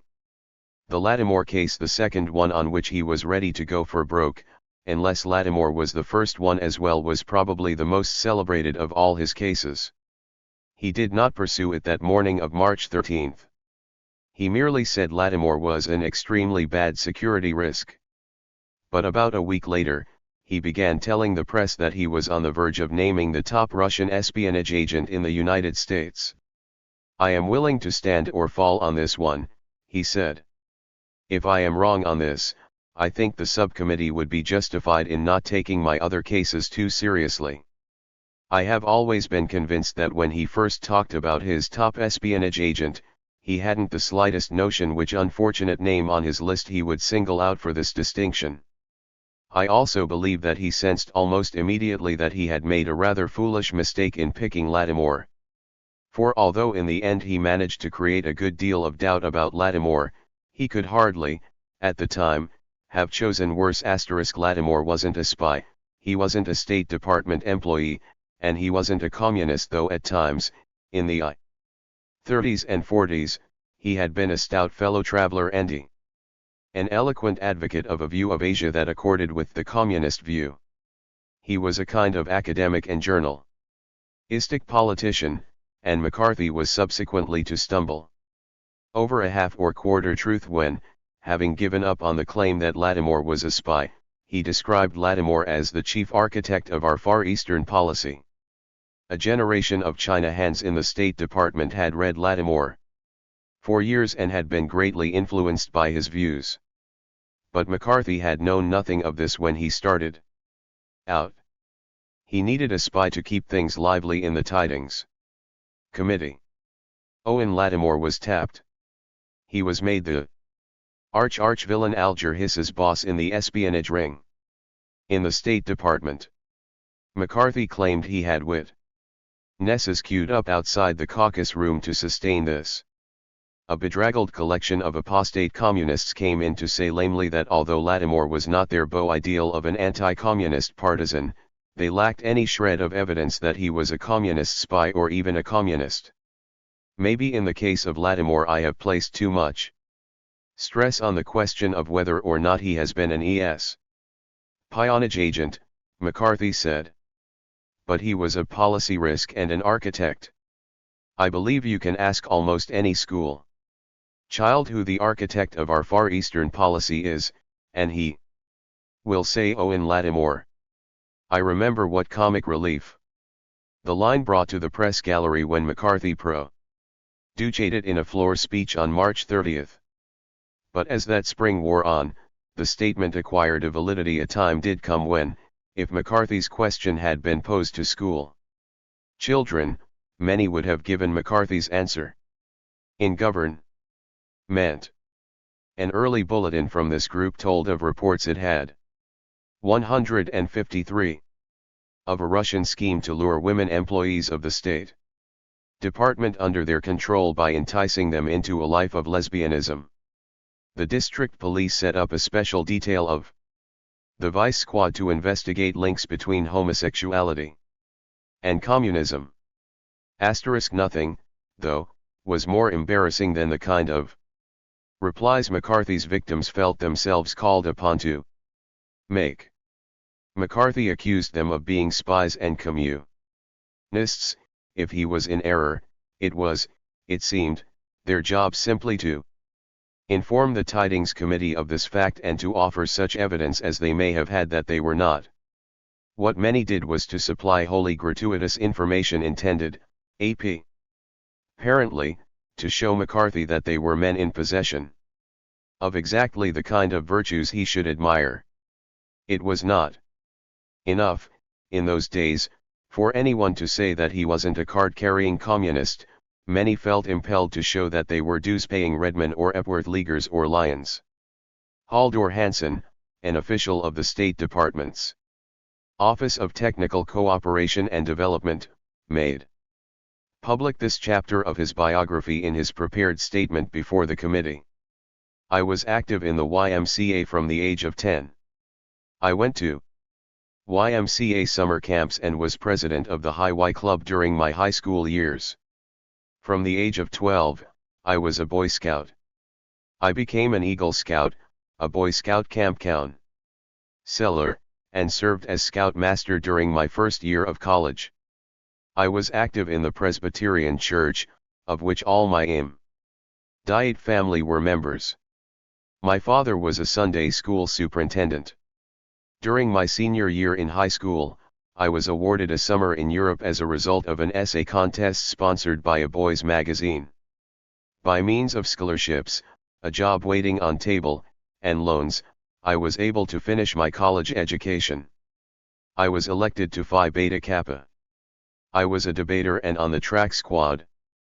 In New York, at the height of it all, the Secretary of State addressed the American Society of Newspaper Editors and explained that there is no need for anyone to be defensive about the Department of State. It was a splendid body of men, including such figures as George McGee, of Texas, a former oil man; Willard Thorpe, a former partner of Dun & Bradstreet; Paul Nitze of Massachusetts, a former partner of Dillon, Red, and so on. Not only was the defense humiliating to those who employed it, but it raised the delicate question of what the large sections of the population who had never been Eagle Scouts and might even have been in the bad graces of Dun & Bradstreet would do if attacked by McCarthy. Moreover, some of the defenses could be used to establish guilt by association.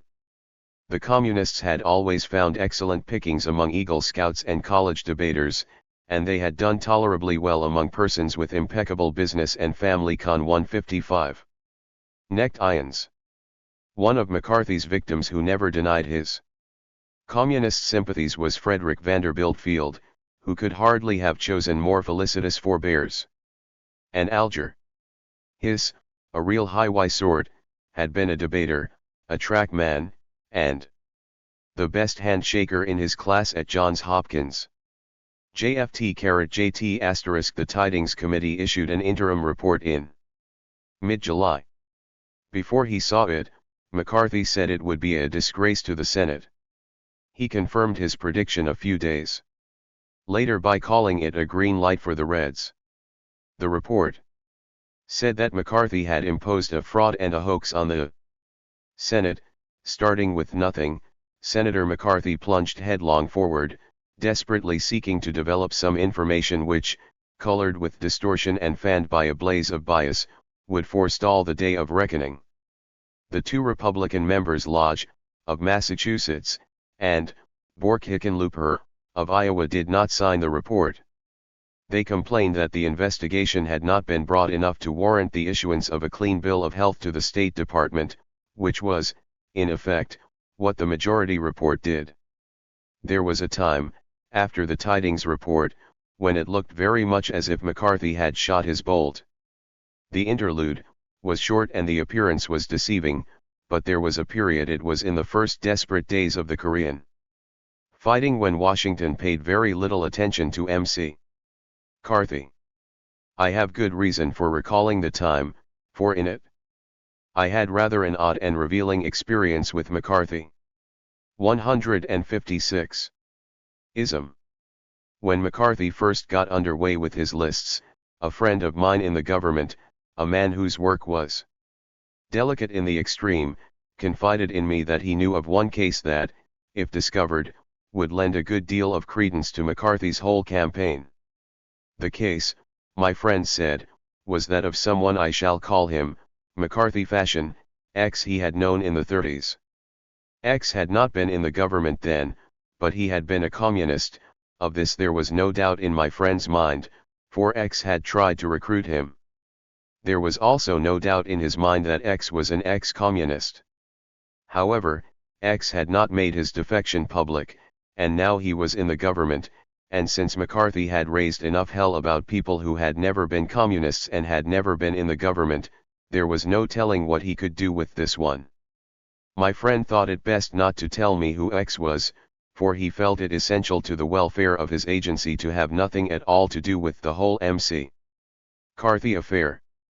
The story was always at the back of my mind, and whenever, in that disagreeable spring, McCarthy would come out with a new batch of names, I kept wondering if X was among them, and when I chanced to see my friend, I would ask him. The answer was always, astonishingly, no. Then came the time, After the tidings report, when McCarthy was in a brief eclipse. One day, in the midst of it, I chanced to be in the Senate press gallery, and someone was handing out a speech McCarthy was shortly to make. He had a brand new case. Documents stamped FBI Con 157. Sciential or something of the sort were stapled to the text. Most of my colleagues tossed the stuff aside, they were sick and tired of him, and for the time being they could indulge their contempt. I read it, though, and I had, immediately, the feeling that McCarthy might at last have come upon something and that perhaps he had come upon X. When he made his presentation, I went in and heard him through. Those of us in the Senate as he spoke made a small group, 4 or 5 senators, 6 or 7 reporters, and a few wilted mid-summer tourists. The senators were inattentive, the reporters were just attentive enough to get the material for 1 or 2 paragraphs, and the tourists were tired.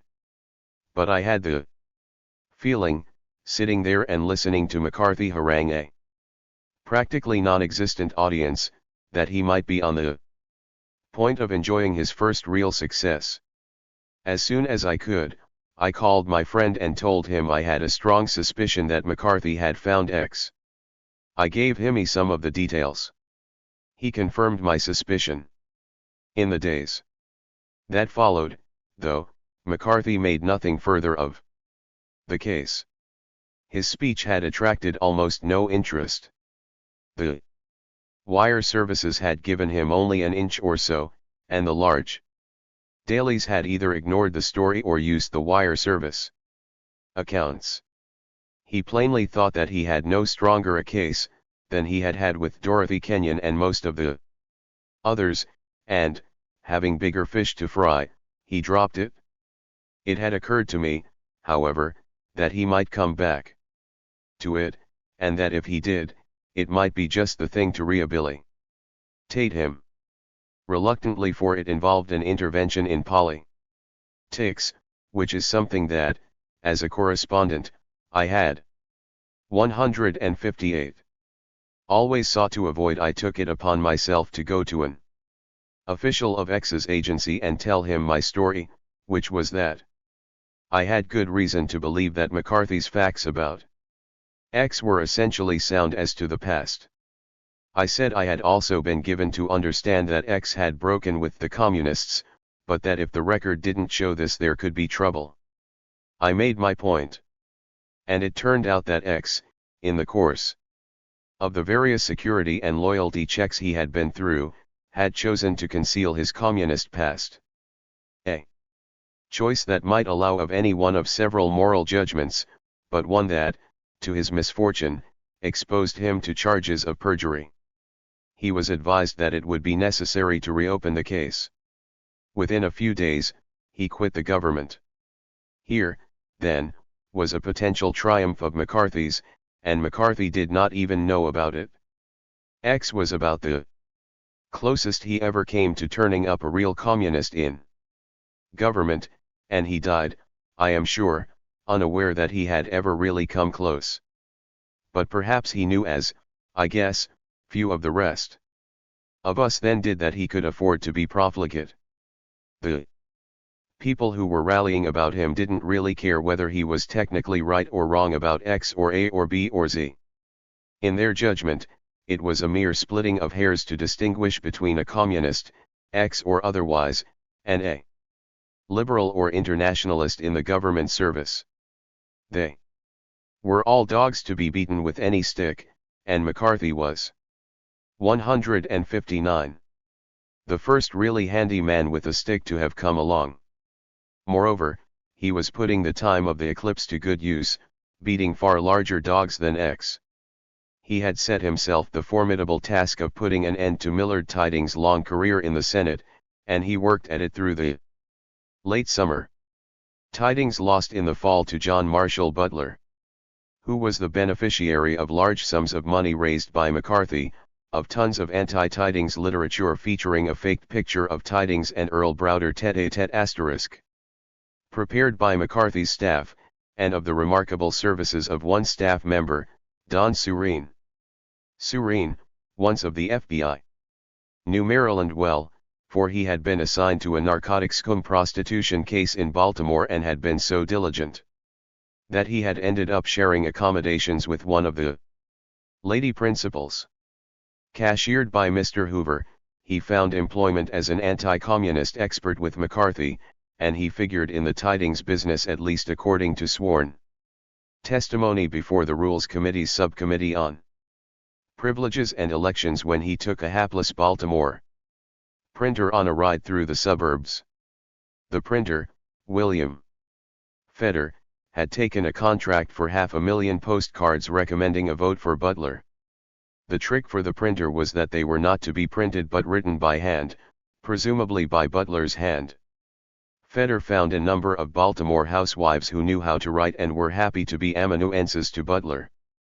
But their services ran into money, in fact, to approximately $11,000. Feder wanted to be sure he would get the money. He asked Butler to give him a letter pledging eventual payment. Butler complied. The difficulty was that this letter constituted acknowledgment of a violation of Maryland law which limited candidates to a maximum expenditure of $5,000. One pleasant evening, as the air was getting brisk, McCarthy Surene took Feder for a tour of Baltimore's environs that lasted until 4 in the morning and ended in an all-night restaurant, with Surene persuading Feder to sign a statement that Butler owed him nothing for the 500,000 forgeries. The elections subcommittee said it had been a despicable backstreet type of campaign, which usually, if exposed in time, backfires. But it wasn't exposed in time to backfire, and it probably wouldn't have backfired anyway. Tidings was out, Butler and McCarthy in. And Scott Lucas was out, too. Whether or not McCarthy deserved much credit for the results, he got a lot of it, especially from senators giving thought to their own re-election. By fall, the eclipse was over, and there was not to be another before the final one in 1954. He scarcely let a 161-day pass without demanding the resignation of Dean Acheson or the impeachment of Harry Truman. He ran a noisy, sickening campaign to deny Senate confirmation as Assistant Secretary of Defense to Anna Rosenberg, a New York businesswoman of excellent reputation and extensive service in state and federal government, on the ground that she had been a communist and might still be one. The ground was wholly false. Some crackpot informants in New York had confused her with a woman of the same name who was living on the West Coast and had been at some kind of communist literary gathering 20 years earlier. It scarcely seemed to matter. He had made the headlines, he made them almost every day that winter. At a party at the Sulgrave Club in Washington, he got into a fistfight with Drew Pearson, a newspaper columnist and broadcaster, who taunted him with questions about his pending difficulties with the state tax authorities in Wisconsin. The argument grew into a feud. And the feud grew into a libel suit, and the libel suit grew into reams of publicity. For publicity, he had a talent unmatched by any other politician of the century. Or perhaps it was an instinct. At any rate, he knew what publicity was made of, the very texture of the precious stuff. He knew the newspapermen, and how and when they worked and what they needed and when their deadlines were and what made a lead, what made an overnight, what made a sidebar. He knew how to top or blanket a story unfavorable to him. One day, in 1951, the Senate was discussing him and his defiance of the Subcommittee on Privileges and Elections. The debate, 162, was going against him. He had accused the venerable members of stealing the taxpayers' money by spending it on an investigation of him. He buried the story with a resolution calling for the continuation of the investigation and for an extension of it to Senator Benton, whose resolution to expel McCarthy had started the whole affair. He came out on top of Benton in the newspapers. And as William F. Joe of the Madison Capital Times, perhaps the most distinguished of Wisconsin journalists, wrote, it was passing strange that a story on McCarthy frying chicken for some friends or a tour of McCarthy with a new broom on the Capitol steps should top a story on polls of Washington correspondents and political scientists rating him as the worst senator in the Senate. It may have been strange that the papers played it that way, but McCarthy always knew what he was up to. He knew, in his good days, how to make a story out of nothing, and he knew how to back into somebody else's story. The Korean War took the play away from him for a while, but he did not let himself be put aside when, at the height of the war, the nation's attention was fixed on the controversy over General MacArthur. He gave free rein to the multiple truth in a speech which documented, he said, General Marshall's role as an instrument of the Soviet conspiracy. He could go even farther afield. When Nathan Pusey became president of Harvard University, he was ready with the comment, I do not think Dr. Pusey is or has been a member of the Communist Party. He knew how to get into the news even on those rare XA 163 Zions when invention failed him and he had no unfacts to give out. For example, he invented the morning press conference called for the purpose of announcing an afternoon press conference. The reporters would come in. They were beginning, in this period, to respond to his summonses like Pavlov's dogs at the clang of a bell, and McCarthy would say that he just wanted to give them the word that he expected to be ready with a shattering announcement later in the day, for use in the papers the following morning. This would gain him a headline in the afternoon papers. New McCarthy revelations awaited in Capitol. Afternoon would come, and if McCarthy had something, he would give it out, but often enough he had nothing, and this was a matter of slight concern. He would simply say that he wasn't quite ready, that he was having difficulty in getting some of the documents he needed, or that a witness was proving elusive. Morning headlines, delay seen in New McCarthy case, mystery witness being sought. He had no cause for concern if the whole thing turned out to be nothing, as so often happened.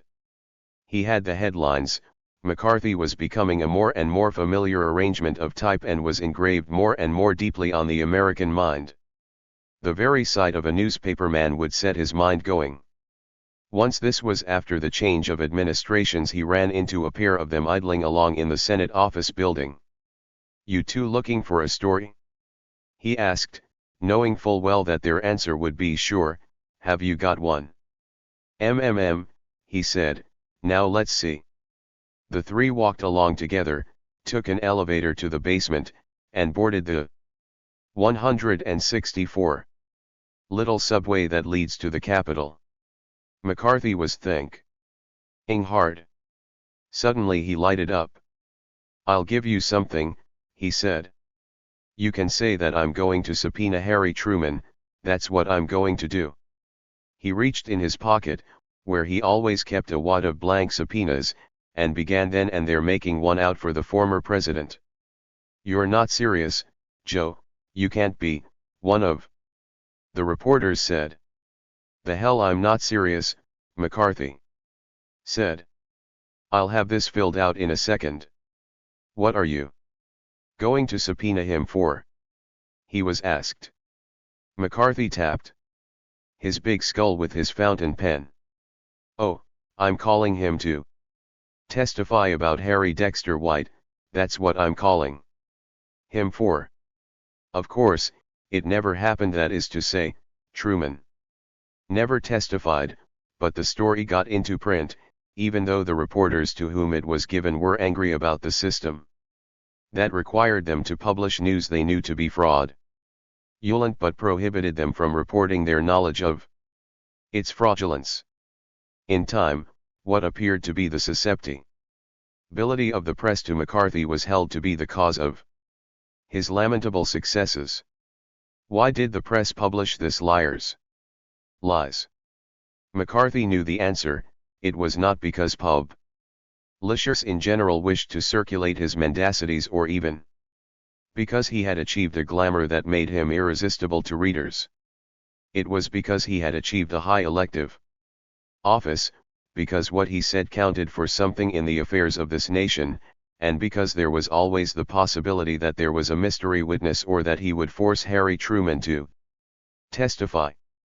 McCarthy's charges of treason, espionage, corruption, perversion are news which cannot be suppressed or ignored, Walter Lippmann once wrote.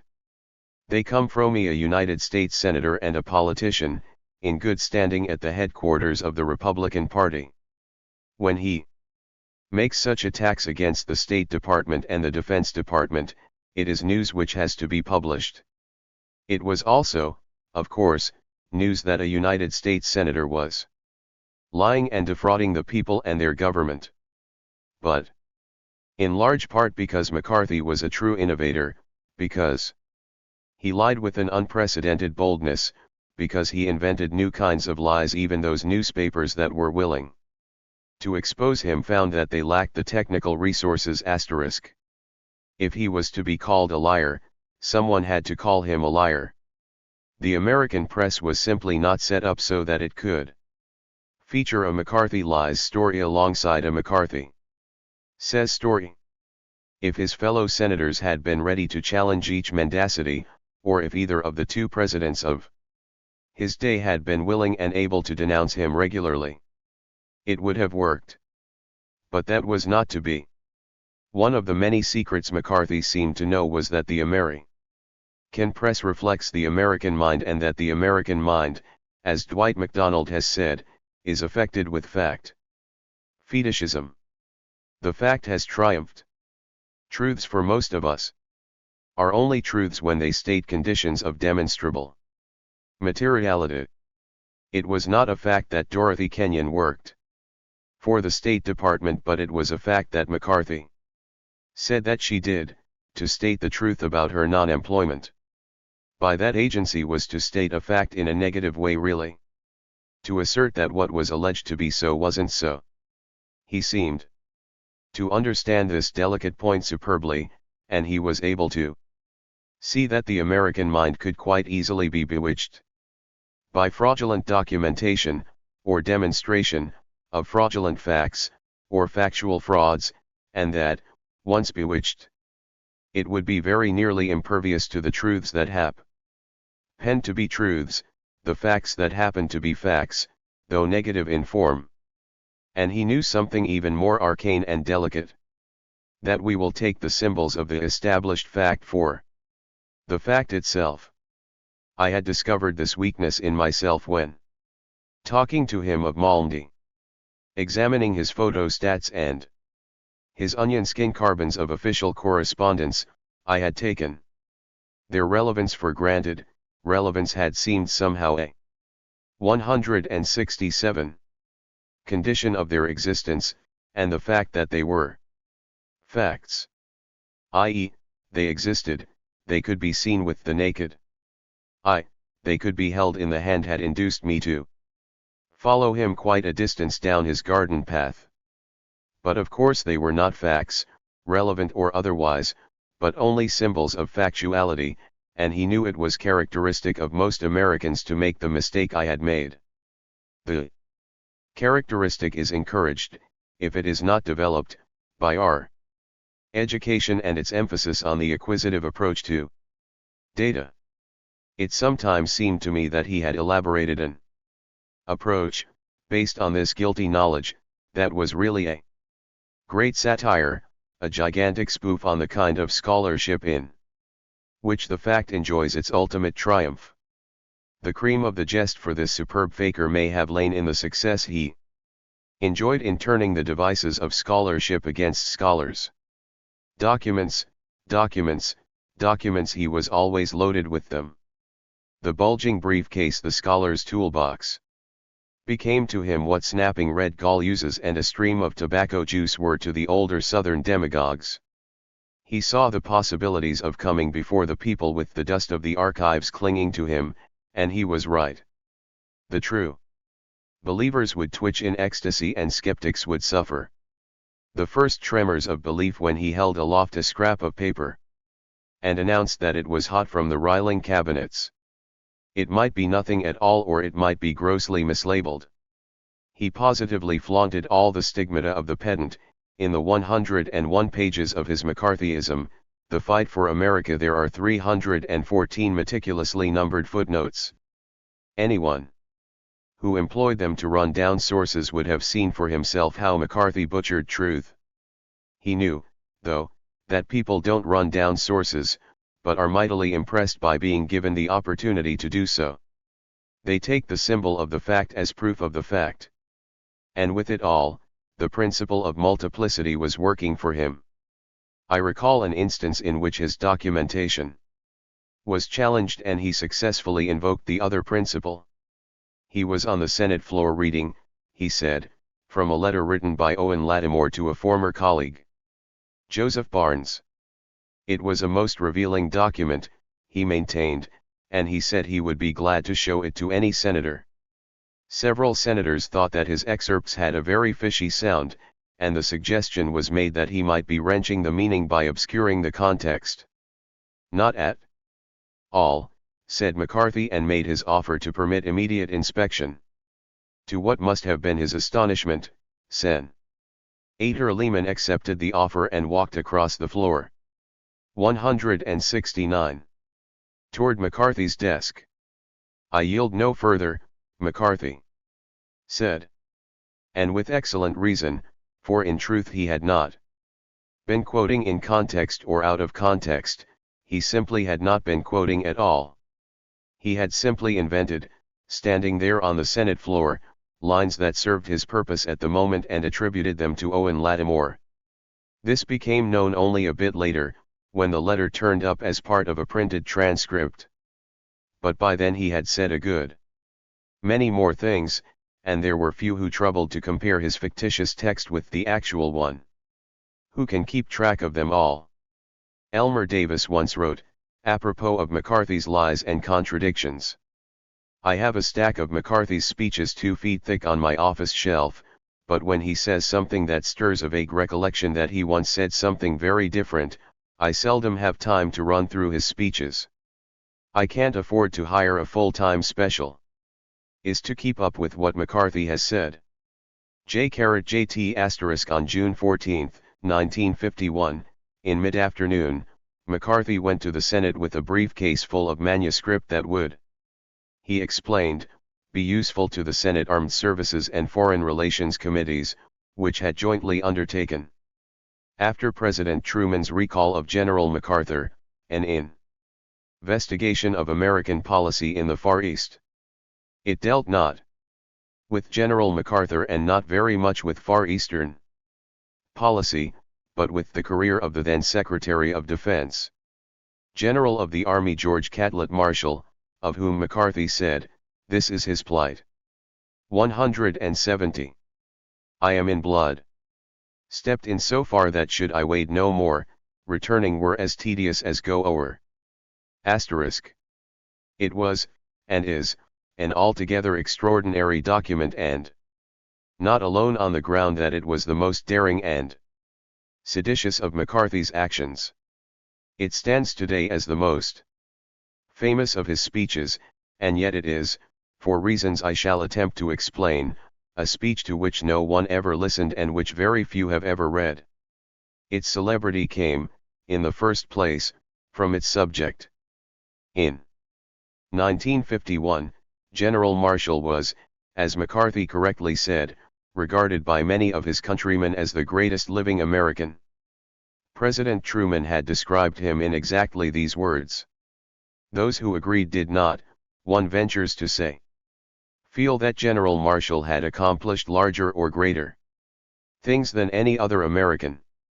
Among military men, Dwight Eisenhower and Douglas MacArthur were probably more highly regarded.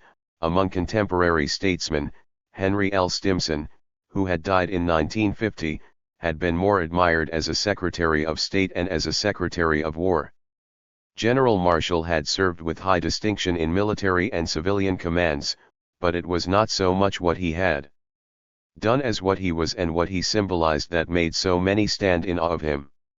He was, above all, a man of vast and palpable dignity. The dignity was in his bearing and in his entire mien, in his aloofness from controversy, in the silence with which he had borne disappointment and defeat, and sorrow, with which he was well acquainted. He was the very image of the strong, noble, gentle Southern man of arms who could be no more dishonored by enemies and critics, if he had any, than the great progenitor of the tradition, Marshall's fellow Virginian Robert E. Lee. Like the Lee of Grant's remembrance, General Marshall had an impassible face, and to look upon it was to repose trust in the man's purpose and integrity. In point of fact, no breath of scandal had ever touched him. No suggestion of misfeasance had ever been raised against him. If it could not be established by any of the customary measures that he was the greatest living American, he was surely the least assailable American of his time.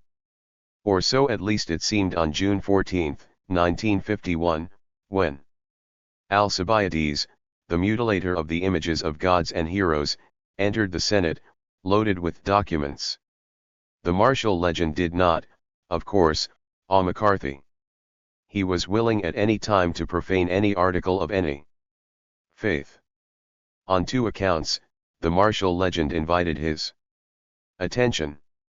For one, he had had his fill of small fry. For an other, there was at the moment a contest of large figures that threatened to draw attention away from him and all his Owen Latimores. The Army McCarthy hearings, then 3 years in the future, were to attract more attention than the MacArthur hearings then in progress, but up to 1951, the Mac 172 Arthur investigation, though it was not open to press or public, drew more attention than any of its time, more, perhaps, than any in American history up to that time.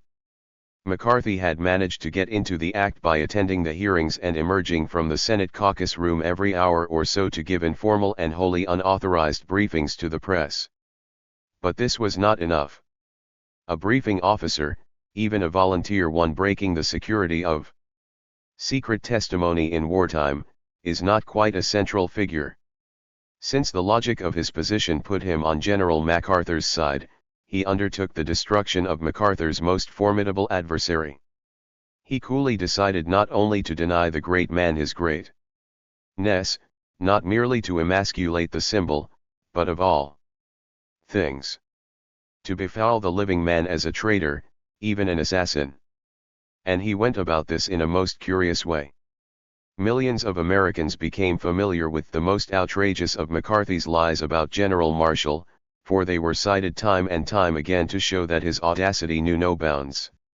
I doubt very much, though, if many people ever read the text of the famous speech despite the fact that it was subsequently issued, and widely circulated, as a book, under the title America's Retreat from Victory, the story of George Catlett Marshall. As a matter of fact, I doubt very 173 much if McCarthy ever read it. This is not as absurd a suggestion as it may appear, for, actually, McCarthy, on February 14, 1951, did not deliver what has since become known as his most famous speech. That afternoon, at the conclusion of a brief discussion of the increased expenditures of the Committee on Expenditures in the Executive Departments, McCarthy obtained the floor. Very few senators were on hand, and before he could begin to speak, the Republican leader, Kenneth Wherry, believing that McCarthy wanted an audience, asked for a quorum call. McCarthy told him that he did not at all desire an audience. I have informed many senators, he said, that in view of the fact that this speech is approximately 60,000 words, I do not expect them to sit and listen to it as I deliver it. Then he began to address a chamber that at no time contained more than a dozen senators. It is needless to tell you that this was a monumental task, but one which I felt had to be done, for unless we understand the record of Marshall, it will be impossible to foretell the next move on the timetable of the Great Conspiracy. I realize full well how unpopular it is to lay hands on the laurels of a man who has been built into a great hero. I very much dislike this unpleasant task, but I feel that it must be done. And he went on a bit, reading a review of the controversy over Allied strategy in Europe in 1942 and 1943, when Gen. Errol Marshall had been Chief of Staff. Before he had gone very far, William Langer, of North Dakota, interrupted to 174. Congratulate McCarthy on one of the most important speeches that has ever been made on this floor and to express the wish that more senators were on hand to hear it. McCarthy thanked the senator from North Dakota but repeated his statement about not wishing to detain his colleagues with all this verbiage. Certainly I do not wish them to miss the ball game this evening, he said. It was then a few minutes past 5:30. And shortly after this colloquy, he decided that he would stop talking altogether and have the balance of the 60,000 words, or about 40,000, published in the Congressional Record as if they had been delivered on the floor. He departed the chamber, and, in 5 minutes or so, the senators who remained cleared up a few items of executive business. What was printed in the Congressional Record as the text of McCarthy's speech is in several ways remarkable. In the first place, the body of the speech is not an attack on Gen. Errol Marshall's patriotism. It is a study of Allied high strategy, with a good deal of emphasis on General Marshall's role. Nothing is plainer than that neither McCarthy nor anyone on his staff had anything to do with its composition. After receiving Senator Langer's congratulations, McCarthy modestly gave credit to his staff, but this is 175. Obvious poppycock, for the speech is the work of a scholar, or scholars, very much at home in diplomatic and strategic history and saturated in its language. None of the campus queens or former detectives on McCarthy's staff would have been capable of such an aside as I am reminded of a wise and axiomatic utterance in this connection by the great Swedish Chancellor Oxenstierna, to his son departing on the tour of Europe. He said, "Go forth, my son, and see with what folly the affairs of mankind are governed." Or, we may be sure that Stalin's didactic observations fell upon Marshall's ears with the authority of revelation. Nor is the speech entirely the gutter attack on General Marshall. It is generally recalled as being. At one point, its authors had McCarthy say of the general, "I do not propose to go into his motives. Unless one has all the tangled and often complicated circumstances contributing to a man's decisions, an inquiry into his motives is often fruitless. I do not pretend to understand General Marshall's nature and character, and I shall leave that subject to subtler analysts of human personality." And at another, they had him quarrel with another of Gen. Errol Marshall's detractors, Frieda Utley, who had expressed the view that Marshall, on his famous mission to China, had allowed himself to fall under the influence of the communist diplomat Zhou Enlai. The McCarthy text said, "I do not subscribe to Miss Utley's analysis of Marshall's state of mind. I do not regard him as the dupe of Zhou Enlai." 176. The origins are not difficult to determine. It is a product of a school of revisionist historians who have in common the view that American diplomacy, at least since the early 30s and into the early 50s, was a failure because it failed to focus single-mindedly on Soviet power.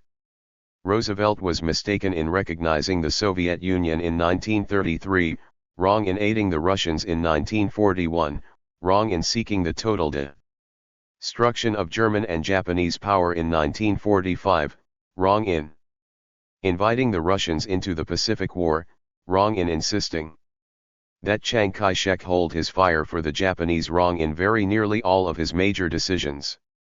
The leaders of the school were Charles Callan Tansil and Stephen Pawsony of Georgetown University. Georgetown was, and is, its head quarters, and there seems little room for doubt that McCarthy's speech was the work either of a member of the Georgetown School or of someone heavily influenced by it. It is, in fact, rather a creditable product of the school, whose point of view yields certain insights even for those who share very little of it. There was a case to be made against General Marshall. Like a great many Americans of his time, he was unprepared for leadership in global strategy and global diplomacy. He was unable to see, as Winston Churchill, for one, could see, beyond the immediate conflict with fascism to the developing conflict with the Soviet Union and Communist China. This is only to say that while he served the Republic, well, he served it with somewhat less foresight than one can, with hindsight, wish he and with him most of our war leaders had shown. The Marshall speech was a massive multiple untruth. 177. Composed, for the most part, of a mass of historical truths. Tendentiously chosen, to be sure, and meanly organized, but not more vicious than a good deal of what often passes for history. Except for 2 or 3 interpolations by McCarthy. It was scarcely even damaging. Yet it is no exaggeration to say that it destroyed George Catlett Marshall in the sense, certainly, that it robbed him of the opportunity of giving meaning to the rest of his life by the kind of service that was made possible by an unsullied name. Whatever failings of judgment and experience he might have had, his name and reputation had lifted American spirits when he became Secretary of Defense in 1950 at a time when our arms were beleaguered and when the civilian directorate, under Lewis A. Johnson, could command no one's confidence. He stayed on some months after McCarthy's strange oration, but in the winter he resigned to be succeeded for the duration of Truman's term by the estimable Robert Lovett.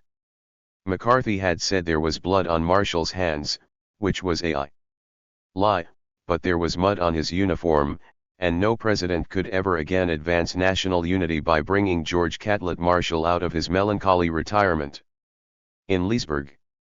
Such was the power of McCarthy's denunciations, a power that came from him, not from his unread 1. Words that almost no shock was produced when he later said, defending his Senate speech, that Marshall would sell 178. His grandmother for any advantage. Marshall was no longer unassailable. No one was. In what remained of the Truman years, McCarthy was nothing but an engine of denunciation. Still without power except as a junior senator from Wisconsin, he denounced and accused and blamed and insulted and vilified and demeaned. He was a pure delight now to the campaign committees, and the Republican organizations were in hot competition to have him come in with a load of documents on anyone who was giving them trouble. Approval came from high places. Robert Taft gave it out that in his opinion the pro-communist policies of the State Department fully justified Joe McCarthy in his demand for an investigation. His tongue was wagging everywhere, and the response was gratifying.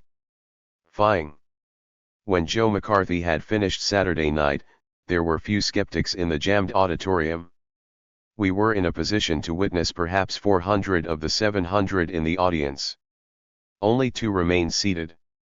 The rest rose as one person, clapping and cheering. Among them were 4 able Ford. 179. Atkinson industrialists, 2 competent Fort Atkinson labor leaders, and half a dozen loyal Democrats. The fewer the skeptics in a Fort Atkinson auditorium, the fewer the skeptics high in the party councils. This seems an principle of democracy.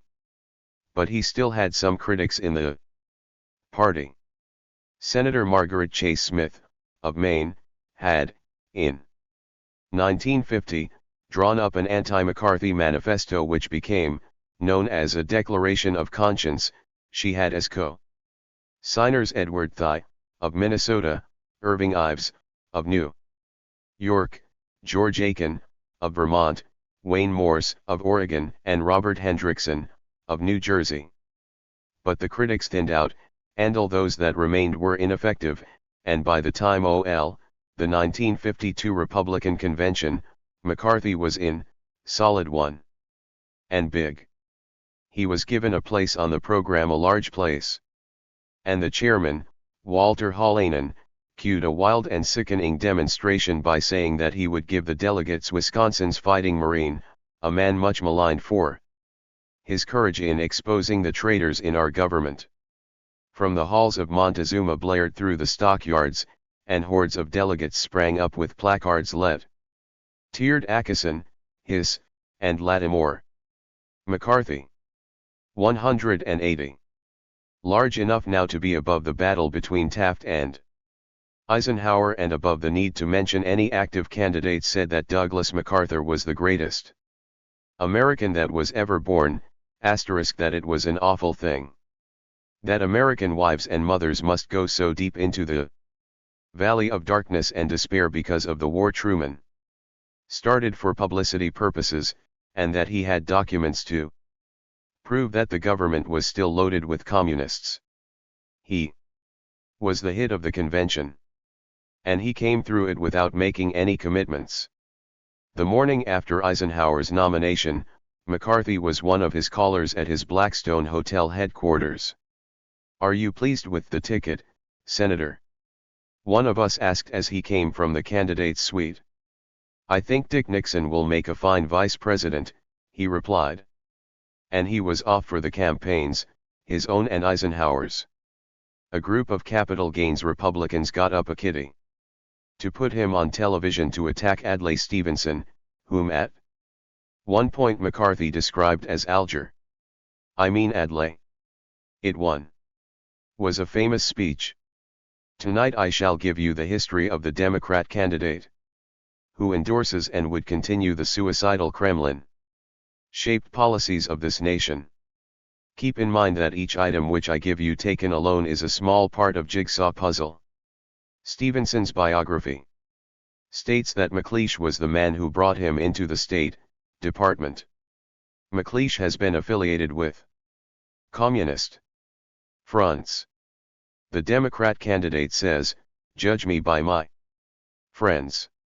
Alger Hiss and Frank Coe recommended Adlai Stevenson as delegate to a conference which was to determine our post-war policy in Asia.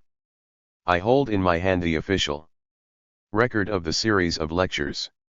I hold in my hand a photo stat of the Daily Worker of October 19, 1952. While you may think there could be no connection between the debonair Democrat candidate and a dilapidated Massachusetts barn, I want to show you a picture of the barn. Now let's take a look at the photo stat of a document. I hold in my hand copies of the Ada World. In Detroit the other day the Democrat candidate made a statement that I had not convicted a single communist. While his statement is technically correct, its implication is viciously untrue. Of course I have not convicted a single communist. I am neither a judge nor a jury nor a prosecutor. Now let us examine another piece of the jigsaw puzzle. I hold in my hand, and you people in the television audience can see it, docket #51-101, case of James F. McGraney, Attorney General versus the Communist Party. I hold in my 182 hand the answer which J. Edgar Hoover gave. We must have a Republican administration and Congress. We will have the power to help Dwight Eisenhower scrub and flush and wash clean the foul mess of corruption and communism in Washington. America, the Jesuit Weekly, devoted 2 lengthy articles to getting at the truth behind a single sentence in the speech on Stevenson. As a politician and a partisan, Stevenson could not be hurt as General Marshall was. His strength was not to be found in his lack of tarnish. McCarthy's speech doubtless hurt him, but nothing about it was more distressing than the fact that this flagon of poison was bought by men of power in the country and recommended for consumption by the party that was about to win control of the government, that and the fact that poison could be made of such ingredients. JGLP in Washington, In the fall of 1952, the Subcommittee on Privileges and Elections sat studying McCarthy's cancelled checks and bank receipts.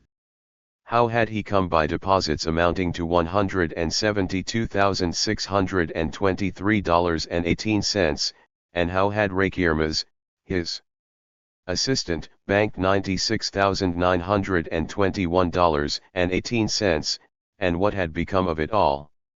How about the $10,000 from the Lustron Corporation? How about the Prince of Outer Baldonia? Pepsi-Cola? Seaboard Airline? The subcommittee had been at this for a year, under 3 chairmen, none of whom had succeeded in getting McCarthy to come in and talk about Senator Benton's charges, which had occasioned all their pains. McCarthy kept in touch by mail. Frankly, Guy, he wrote Guy Gillette, of Iowa, I. 183. Have not and do not intend to even read, much less answer Benton's smear attack. The committee did not wish to be accused of discourtesy, so it issued no subpoena. As the 82nd Congress was dying, it got out a report that did not condemn him, but in a new genre for congressional reports only raised questions. When the report was issued, McCarthy called it a new low in dishonesty and smear. A few days after it was issued, his friend William I. Jenner took over the committee and the report became unavailable. For a while, its market value was about on a par with a Matisse litho. McCarthy had been renominated by Wisconsin Republicans with fair ease. He toured the state with Eisenhower, who saved his praise of General Marshall for other states and who said he was, like the senator, very much in favor of rooting out communists. Eisenhower carried Wisconsin by 979,7441 to 622,175. McCarthy carried Wisconsin by 870,444 to 731,402. McCarthy was low man on the state ticket. The figures are interesting, and I have no doubt they prove, as many Democrats argued, that the opposition to him was greatly underrated. He did generate opposition, and those who were most afraid of him often overlooked this fact. But silver linings are often wrapped in clouds, and in 1952 his support was the impressive thing. His opponent was a gifted 184 young man, Thomas Fairchild, with an admirable record in Wisconsin public service, a strong contrast not only with McCarthy's lying and bullying in national politics, but also with his unsavory financial dealings, which, though not widely publicized elsewhere, were well known in Wisconsin. On January 9, 1953, Senator John McClellan, of Arkansas, who was to play a large role in the next phase of McCarthy's career, submitted a report on his stewardship as chairman of the Senate Committee on Government Operations in the 82nd Congress. It was a dull, substantial document describing committee action on proposals to reorganize the Bureau of Customs and the Veterans Administration, on the provision of fidelity bonds for certain government employees, on transfers or conveyances of government properties, on the settlement of federal accounts, and on other routine and generally boring affairs. A relatively juicy section of the report deals with the work of the Permanent Subcommittee on Investigations, chaired by Senator Clyde R. Hoyer, of North Carolina. In the 82nd Congress, it had fallen to Senator Hoyer's lot to direct inquiries into some of the more squalid activities of members of the Truman administration in its last days. The subcommittee had found a Democratic national chairman tampering with the Reconstruction Finance Corporation, an apparent swindle in the sale of government-owned tankers, the over-the-counter sale of postmasterships in Mississippi, and other such derelictions. Both the committee and the subcommittee had broad mandates that were implicit in their titles, but it was the general 185 understanding of the Senate, which had seen them both develop from the congressional reorganization planned by Robert La Follette in 1945, that they were to be primarily concerned with the hard, dry, substantive questions of administrative finance, procedure and efficiency, and of legislative proposals to improve the performance of executive agencies. Not to labor a rather small point, the chairmanship of the Committee on Government Operations, which fell to McCarthy in the 83rd Congress, was not the largest of plums, and it was a tribute to his imagination and inventiveness that he was able to make of it what he did. He astonished the administration and the Republican leadership in the Senate, and he may have astonished himself as well. After the election, he announced that he was through hunting Rovere Ives and would henceforth devote himself to exposing graft and corruption. He may have thought so. Anyway, what had become of the issue now that the Republicans were in the saddle? The Eisenhower people and the Republicans in Congress thought that nothing was required but the tossing out of a few thousand Truman appointees and a close scrutiny of their replacements. The new president assured the country that he regarded this as a responsibility of the executive branch and that he intended to get at it without delay. There would, of course, be work for congressional committees in reminding the country of how the Democrats had opened the gates to the enemy. 2 committees stood by for this assignment: the House Committee on Un-American 186 Activities, which had been hunting communists since 1938, and the Senate Committee on Internal Security. The day after the election, the Scripps Howard newspapers interviewed McCarthy and were told that he planned an entirely different role for himself. "The picture has so infinitely changed," he said. "Now it will be unnecessary for me to conduct a one-man campaign to expose communists in government. We have a new president who doesn't want party-line thinkers or fellow travelers. He will conduct the fight." A month later, he was talking quite differently. "We've only scratched the surface on communism," he said, and he promised that there would be no slackening on his part. But the Republican strategists appeared not to have heard this or not to believe it. They planned to take advantage of the atmosphere McCarthy had helped so greatly to create and, at the same time, to control McCarthy by directing his attention to other matters. I remember being told exactly this by Senator Taft early in January of 1953. When Taft felt smug about anything, he did not just grin like a Cheshire cat, he purred, too, and in time his whole face was suffused by the grin. He was all grin when he explained the fast one that had been pulled on McCarthy by the decision to give the communist issue to Jenner, the new chairman of the Internal Security Committee, and Harold Veld, of Illinois, who was taking over in the House Un-American Activities Committee. Taft knew that McCarthy was dangerous, and while he had nothing but scorn for Jenner and Veld, he knew they were 187 men of modest abilities, and he felt he had engineered a brilliant coup by bottling McCarthy up in government operations, where he would spend his days studying reports from the General Accounting Office, and by letting the furor over communism expire under the deadening touch of Jenner and Veld. "We've got McCarthy where he can't do any harm," he said. He went on to say that while he thought the Democrats had been too casual in their approach to communists, he himself had never thought that communists represented half as serious a menace as the left liberals and welfare statists.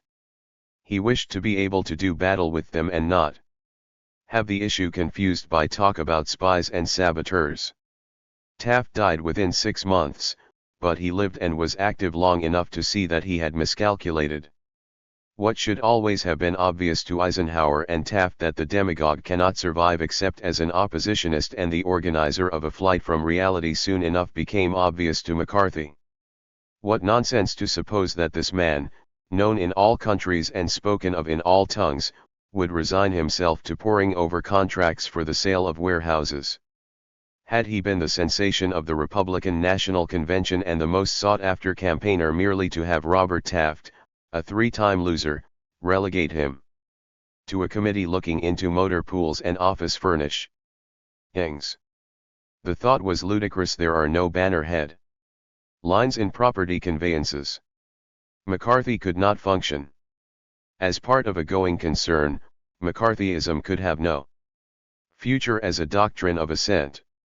Why should McCarthy, who had reached the heights with no encouragement from Eisen, 188, Hauer and not much from Taft, care about the power or position of either of these leaders? He was in for 6 years. He had survived Senator Benton's attempt to expel him from the Senate. He had, in fact, attended to Senator Benton's expulsion by the voters of Connecticut. He speedily set things up to suit himself. A glance at the structure of the committee he had inherited showed that the payoff was in the permanent subcommittee, which might, with an aggressive enough chairman, investigate just about anything.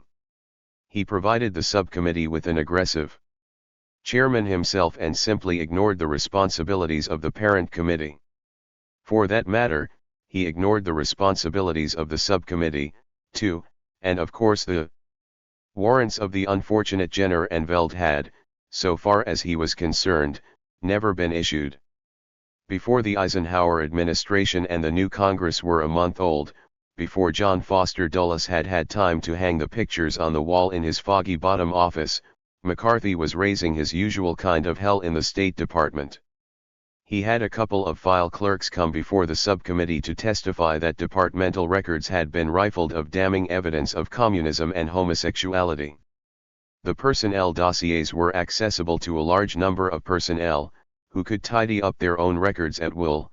Therefore, the files were worthless. It made a nice beginning, a solid foundation for what was to come. How could Dulles go about the job of cleaning out the State Department when the dirt had been swept from his files? Plainly, the secretary would need assistance, and, as luck would have it, there was a man ready.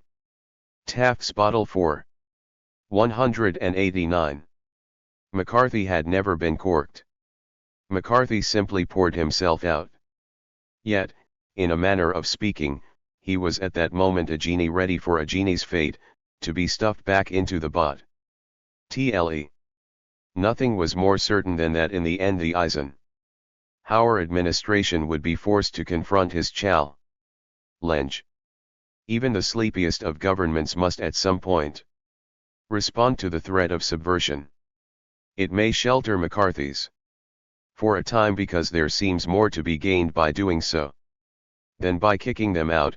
It may postpone the evil day because its leaders are repelled, as Eisenhower kept saying he was, by the thought of dirtying themselves and their offices in a gutter fight with gutter characters. But a confrontation has to occur, particularly when the subversive attacks such vital organs of the state as the armed services and the agencies of diplomacy. It is arguable whether the confrontation with McCarthy came early or late or just on time and in circumstances that might have been anticipated. It seems plain today, though, that when he determined to use the machinery of the permanent subcommittee, he stored up trouble for himself as well as for others and created the circumstances, which were ably unpredictable, for the confrontation. Until 1953, he had been, so to say, an independent operator. What he had done for himself and by himself. He had had no staff to speak of, no loyalties except to himself. In 1953, life became more complicated, and the complications led to a defeat, and the defeat led to ruin. He 190. Ized a staff, he involved others in his growing enterprise, and, thanks to the others, the enterprise came a cropper. He hired Roy M. Cohn as chief counsel to the subcommittee, and Cohn recruited G. David Skine as chief consultant, and Thereby hangs the tale of McCarthy's end. He may have been his own worst enemy, but if so, it was at one remove or two. It was Cohn and Skine to whom this lazy demagogue delegated the lion's share of the subcommittee's work, and Cohn and Skine brought him low within a year. "There will not be too much of a way to stop the thing," he said in a phone talk that was being monitored. "You might want a nice gentle fight, but once you get in the ring and start taking a couple of pokes, it gets under your skin." In all probability, Cohn's anti-communism was somewhat less of a caprice and an improvisation than McCarthy's, for Cohn was Jewish and from New York, and at about the time he came to man's estate and participated in the Rosenberg prosecution, it seemed terribly important to many Jews not only to disassociate themselves from Jewish communists, but to demonstrate a zealous and fiery anti-communism. His Jewishness, indeed, was one of the things that qualified him for a part in the Rosenberg case, in which, by prearrangement, the entire prosecuting staff and the judge were Jews. But if Cohn's anti-communism was more than a racket, the zest he displayed for assisting various agencies of government in decontaminating themselves seemed just as heavily freighted with self-interest as McCarthy's, though now and then of a somewhat different sort. When he felt that the army was carrying justice and decency too far in treating his friend Skine as it would treat any other draftee, he minced no words in advising its civilian authorities that he 192 would punish it on that account alone. It was never too difficult to relate Cohn to McCarthyism. He had grown up in a political atmosphere. He had seen at close range the exercise of political power. Communism and anti-communism contended for the souls of many of his schoolmates. His generation of young men interested in politics had tended far more toward a callous conservatism than toward what they regarded as the bleeding heart radicalism of the 30s. But Skine was something entirely different. And at 26, he was a good-looking young man in the sallow, sleekly coiffed, and somnolent-eyed style that one used to associate with male orchestra singers, and there was some proof that the world was not completely on the skuggy in the fact that the appearance of the chief consultant was not altogether deceiving. He had never been an orchestra singer, but he had at one time been a press agent for the Von Monroe Orchestra, and he had written and published 2 or 3 melancholy, ungrammatical ballads, one of which was called Please Say Yes or It's Goodbye and runs in part, "Haven't found a good solution. There is only one way out. My heart is in a sad confusion. And I've got to end this doubt. So I'm asking you to tell me how things stand. A simple yes or no is all that I demand." Skine had been brought up in wealth, which had come to his family through the ownership of the Skine Hotels and of 193, a chain of motion picture theaters.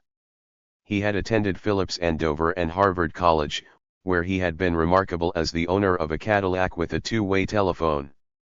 He had dabbled in Hollywood a bit as well as in Tin Pan Alley.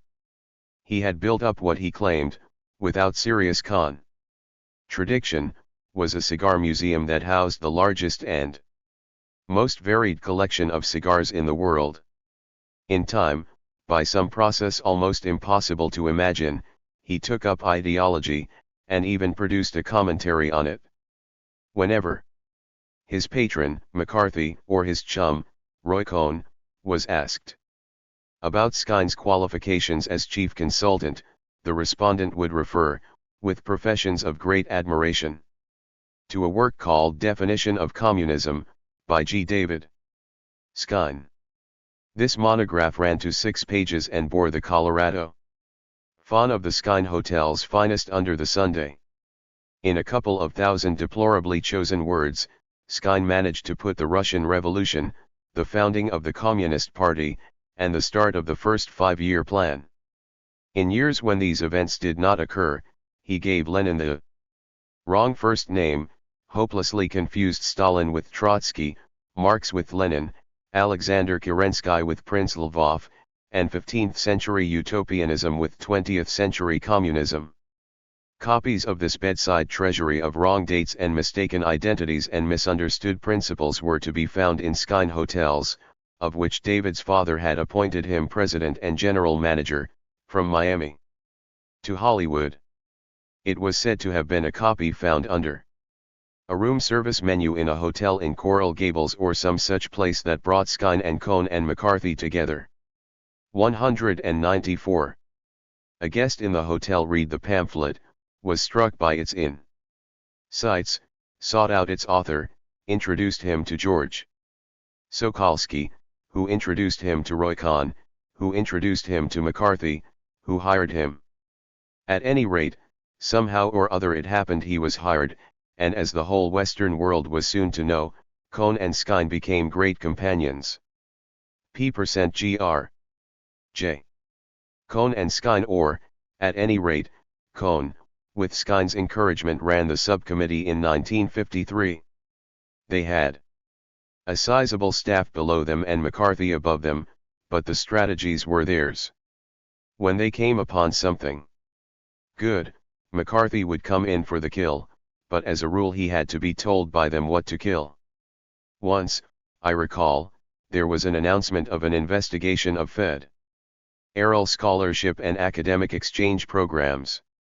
I went to the Capitol for the first hearing. It developed that the day's only scheduled witness had been taken ill, so Cohn asked McCarthy to announce an adjournment, which McCarthy did. The reporters, who had been in some confusion as to exactly which of the numerous programs was under investigation, gathered around McCarthy to find out. "What are you after, Joe? The Fulbrights, the Smith-Mundt Fellows, or some of the others?" "It beats me," McCarthy said. "I thought they were all half-brights." "Ask Roy. He thought this one up." I forget what Cohn said. The hearings never were resumed. Cohn thought most things up. He started the subcommittee off with an investigation of the Voice of America. 195. Which was then the stronghold and may in a sense have been the birthplace of the loyal American underground. Ever since the Tidings hearings, McCarthy had been slashing out hints about a network of true patriots within the government feeding him information. In his Senate speech on February 20, 1950, when he went through his 81 cases, he had said, "If it were not for some good loyal Americans in the State Department, I should not have been able to present this picture to the Senate tonight." And he was as defiant then as in 1954 about concealing identities. He said the State Department was trying hard to uncover these PLE, whose jobs would not be worth a tinker's damn if their names were made known, and he promised that the senator from Wisconsin, the government employees who may have helped him secure the information which he has presented to the Senate. There could not have been much truth in this. Why, when he was just a few days out of obscurity and perhaps soon to be returned to it, should anyone in the State Department have given him information? Besides, he had no information. His cases all had been in congressional files for 3 or 4 years. If he had been given anything, it could have been nothing more useful than the phone extension for the House Appropriations Committee. Later, to be sure, as his power grew, he was fed information. People in the FBI were leaking to him frequently, and probably a few in the State Department and elsewhere. But the government did not become the bloody sieve that Stuart Symington called it until 1953. The Voice of America was 196. The place where the underground was really organized and functioning. In its New York offices, there were said to be about 30 active members, and almost the first thing Cohn and Skine did was move to New York, where Skine had a suite in the Waldorf Towers. There they interviewed underground members, and there, later, they examined the people the underground had fingered. What they got from the underground was, of course, the most trivial sort of intelligence. Mr. A hadn't liked a book all anti-communists were supposed to like. Miss B had neglected to marry Mr. C, with whom she lived. Mrs. D, on the religion desk, was really a freethinker. Though Mr. E, who denounced Stalin daily in Russian, talked like an anti-communist, he had been a communist as recently as 1929, and perhaps his conversion was a fake. Mr. F, the engineer who chose the sites for some new voice transmitters, was said by some engineers to have chosen poorly, and possibly his idea had been to put them in poor locations so that no one would ever hear the broadcasts. Mr. G, supposedly a specialist in Papuan affairs, had written several scripts that had greatly offended Papuan anti-communists, and if he weren't a communist, why should he go on this way? It was all pretty much on that level, and it had to be, for the plain fact was that the Voice of America, like most government agencies at that time, had been combed through and shaken out and fluoroscoped and leached, and if any communists remained, they were so well hidden that the sort of people who were in the underground would never find them unless, of course, some of those in the underground were communists, which was not altogether 197 out of the question. Anyway, it appeared to be pretty poor stuff. But Kahn and Skine accepted it gladly and worked wonders with it, proving once again that part of the magic of McCarthyism lay in its Luther Burbank touch with humble and unpromising materials. Working with nothing but a mass of trifling, unrelated, and mostly negative facts, it could produce whole fields of Shasta daisies. By the time Cohn and Skine and McCarthy and the television cameras were through, they had toppled most of the Voice leadership, forced the administration to disown it, sown despair and confusion throughout the ranks, and scandalized a good many foreigners who had been in the habit of listening to it. And in Boston, an unnerved engineer who had been involved in the sighting of a voice transmitter killed himself. Later, there was competent testimony to the effect that there was nothing wrong with the locations. For pure destructiveness, the investigation of the voice was a triumph, and it was impossible to escape the conclusion that destruction was all that the investigators had sought. Often, officials who had been accused of nothing at all and were only eager to save their divisions from being ruined by the testimony of wounded or embittered or nutty subordinates sought to explain their fears and hopes. They found the investigators supremely uninterested. Causes and reasons and explanations and extenuating circumstances simply bored them. They were frank to say that all they wanted was circumstantial evidence of malfeasance. Accomplishment was none of their business. Once a group of Voice executives went to the Skine suite to argue that their agency 198 was serving the country well and that no mistakes it had made should be used to discredit it before American and world opinion. This committee isn't set up to show that agencies are doing what they're supposed to do, Roy Cohn said. Our job is to find the weak spots. It was pointed out that the impression the hearings gave was that there were nothing but failures and willful failures at that, probably the work of communists. We just aren't concerned with what you do most of the time, Cohn said. It's the mistakes that interest us. Foot 9. The Voice of America investigation came to an end in late March of 1953. It was never completed. It just stopped. Its largest possibilities for tumult had been exhausted, and it trailed off into nothingness. Then, suddenly, Cohn and Skine turned up in Paris on Easter Sunday, April 8, and were off on a historic adventure. It was marked from beginning to end by comedy and at the end by Davis Tashin in the International Information Administration, by bitterness and anguish in every American embassy in Western Europe. This was no joke, but the trip was. Europe laughed its head off. In the basic circumstance, there was the ready-made plot for a gorgeous farce, two young Americans a study in contrasts, like Laurel and Hardy or Rosencrantz and Guildenstern, with names memorably mated and advantageous for puns and rhymes madly, preposterously bent on the ideological purification of the greatest government on earth. and there were such familiar fixtures of low comedy as a female secret agent who had once been the toast. 199. Of Vienna, a contretemps that involved a platoon of diplomats involved in a search for a missing pair of pants, and an altercation denied by the principals but believed by newspapermen and, in any case, firmly fixed in legend, in which Skine chased Cohn through a hotel lobby, swatting him over the head with a rolled-up magazine. The British correspondents who followed them quickly began chanting, positively, "Mr. Cohn!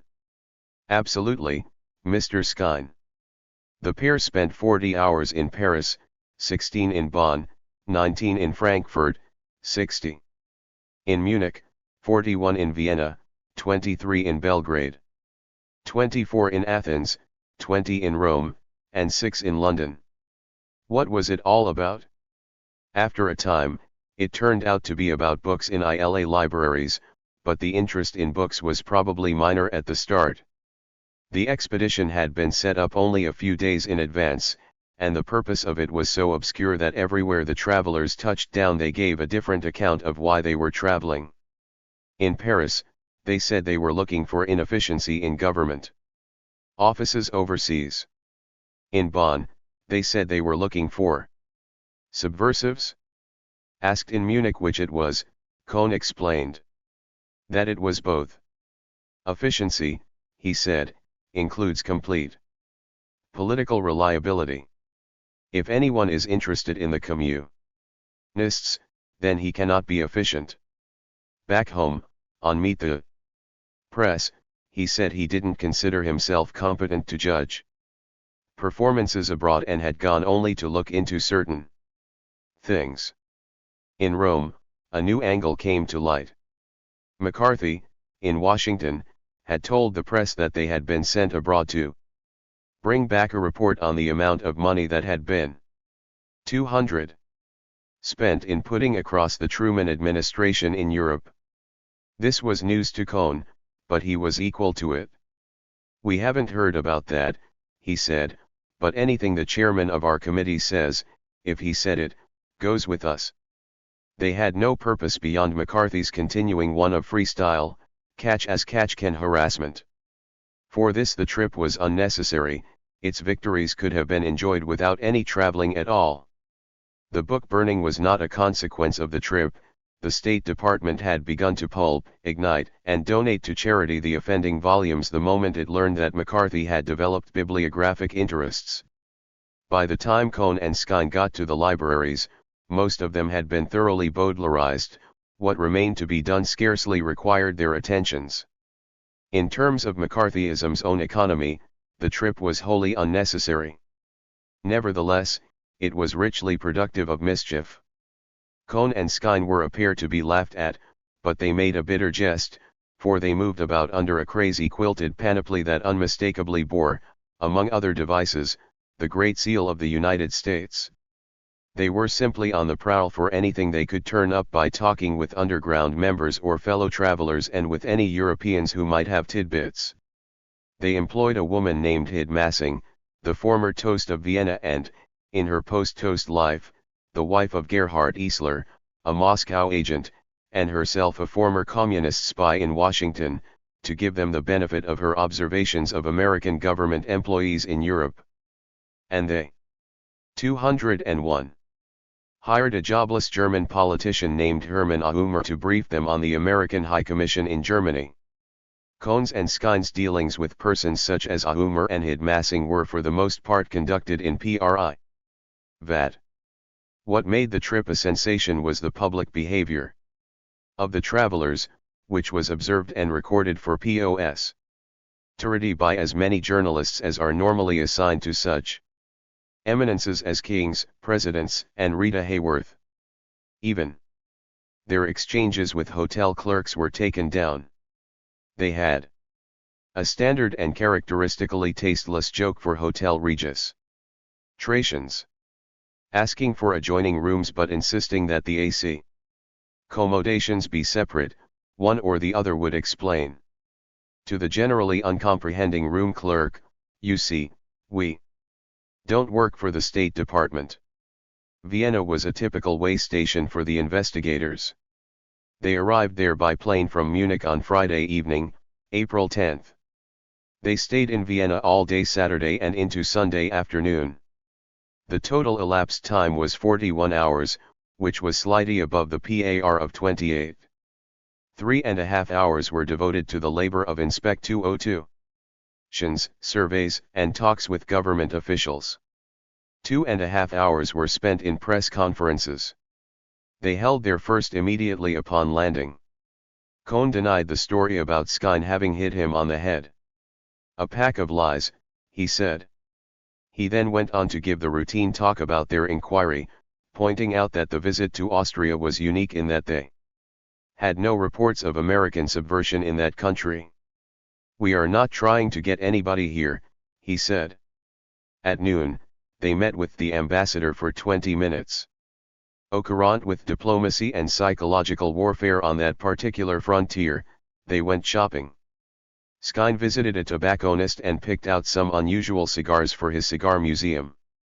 This was followed by a late-ish lunch with American officials, after which they went back to their hotel, leaving it in mid-afternoon for a tour of the spacious Soviet Information Center. Here, their interest, which, reporters said, had been noticeably lagging, perked up. According to one account, Cohn and Skine, speeding through the cards, discovered that the authors Agnes Smedley and Theodore Dreiser, among others, were represented in the Soviet collection. An American escorting officer, pointing out other books on the open shelves, showed them that Mark Twain was also represented. Then the party headed for the U.S. Information Center, 3 blocks away, to study the files for the presence of such authors as had been spotted in the Soviets' card catalog down the street. The full inspection of books and periodicals lasted just a bit less than 30 minutes. Right after it, Cohn and Skine held their second Vienna press conference. The reporters, 203, asked, politely, how a combination of ignorance of the subject and half-hour inspections could possibly enable them to form reasonable judgments of government operations in Vienna. They airily explained that they were supplementing what they had seen and learned with information gathered from reliable Austrian sources. The press was unable to learn the identity of the Austrian sources. Some of its members wondered by what feats of magic they had managed to see any Austrians, since their only known visitor was a German newspaper writer and they had visited no one. They are still wondering. On Sunday morning, the travelers went out to the airport and said farewell to lovely Vienna, and 2 days later flew back to McCarthy. I was working in Europe a few months after Cohn and Skine left, covering much the same territory they had covered, and I had a chance to see what they had wrought. Actually, not many people had been fired as a result of their trip. The most notable victim, probably, was Theodore Kagan, who had been a public affairs officer in the United States High Commission for Germany. A witness at the Voice of America hearings had called him a pseudo-American. And it had come out that in the 30s he had shared an apartment in New York with a communist. He might have survived these scandals if he had not described Cohn and Skine as junketeering gumshoes to a newspaperman during the tour, and he might have survived even this if the State Department had not been in such a panic to get rid of him. He was eased out speedily, and so were a few others, but what really damaged the whole American complex in 204 Europe was the shame and anger of the government servants who had witnessed the whole affair. I must have talked with 100 people in Bonn, Paris, Rome, and London who told me their resignations were written, signed, stamped, and ready for mailing or delivery. Some did not really want to resign, others planned to, and were simply waiting until they could find other jobs or make the necessary arrangements for getting their families out. No one, probably, could estimate the number of people whose departure could be traced to this affair, and surely no one could estimate its effect on morale. Morale sank very low, so low, indeed, that I was surprised to note among government people in Europe, a willingness to denounce McCarthy in extravagant language, and to ridicule Cohn and Skine. This was most unlike Washington at the time, and the explanation I was given was that very few people cared any longer whether they held their jobs or not. 3 Cohn and Skine had worked together 6 months and had been back from Europe 2 months when Skine was officially advised that the United States Army required his services. This was early in July, and by the following April, the entire country found nothing more absorbing than an investigation centering on Skine's efforts to serve his country in other ways and on the efforts of others, notably McCarthy, Cohn, and the Secretary of the Army, Robert Stevens, to accommodate him. Of these three, McCarthy was perhaps the most unwilling collaborator. It was never entirely clear what McCarthy felt about Skine.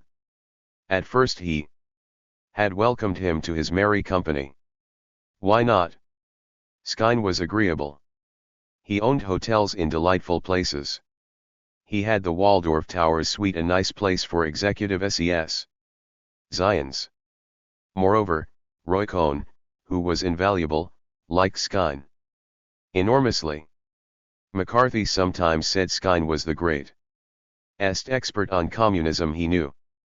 But McCarthy said that about a lot of people, and when Roy Cohn began fretting himself about Skine's army life and giving more and more time to it, McCarthy began, understandably, to look upon Skine as a pain in the neck. Once, when Skine was in service and Cohn was trying to have the army put him on some kind of duty with the committee, McCarthy telephoned Robert Stevens and said, according to the notes of a monitored telephone call introduced at the hearings, "I would like to ask you one personal favor. For God's sake, don't put Dave in service and assign him back on my committee. He is a good boy, but there is nothing indispensable about him. It is one of the few things I have seen Roy completely unreasonable about." Roy was next to quitting the committee. He thought I had gone back on the committee. But McCarthy did not talk Cohn out of his unreason. Possibly he never tried, and Cohn devoted himself, on the one hand, to making life easy for Skine and, on the other, to making it rough for the army. It was Cohn's rage that led to the affairs of Major Purse and Generals Wicker and the Fort Monmouth investigation and the Army McCarthy hearings, in which the whole series of messes was disclosed. It was 206. Cohn's loyalty to Skine and McCarthy's to Cohn that led to decline and eventual fall. In the late spring of 1954, Michael Straight wrote in Trial by Television, a vivid account of the hearings. There occurred in Washington one of the most extraordinary dramas in recent history. He might have said more. Nothing remotely like the Army McCarthy hearings had ever been seen in American history. As a spectacle of a political actor enacted before an audience, there has never anywhere been anything to match it. The audience alone was almost beyond belief, upward of 20 million at a time, or not much less than the population of the entire country just before the Civil War. The hearings ran for 35 days, or 187 hours on television, and several times 20 million saw long stretches of it. Unlike the onlookers at most political spectacles, this audience had not been shanghaied. The compulsion to look, or, in the jargon of the medium, to view, came from the drama itself. Television, by the easy admission it gives to easy entertainment, has enormous power to distract, but no deliberate or commercial distraction, conceived and executed by professionals at great cost, has ever gripped the attention as this interminable, plotless, improvised, amateur production did in early 1954. Hundreds of thousands saw every hour of it. The hearings were extraordinary in form. In fact, they were not really hearings at all, though certain investigative procedures were followed. Karl Muent, the ranking Republican, 207. Ken after McCarthy, assumed the chair, rapped for order now and then, directed the council to get information, and used all the platitudes he had absorbed as a champion boy orator. And as a senator, Ray Jenkins, a veteran defender of moonshiners and husband shooters in Tennessee, who was the subcommittee's special counsel and turned out to be a special pleader for McCarthy, elicited the general testimony on the subcommittee's behalf. But just about there the resemblance to hearings ended.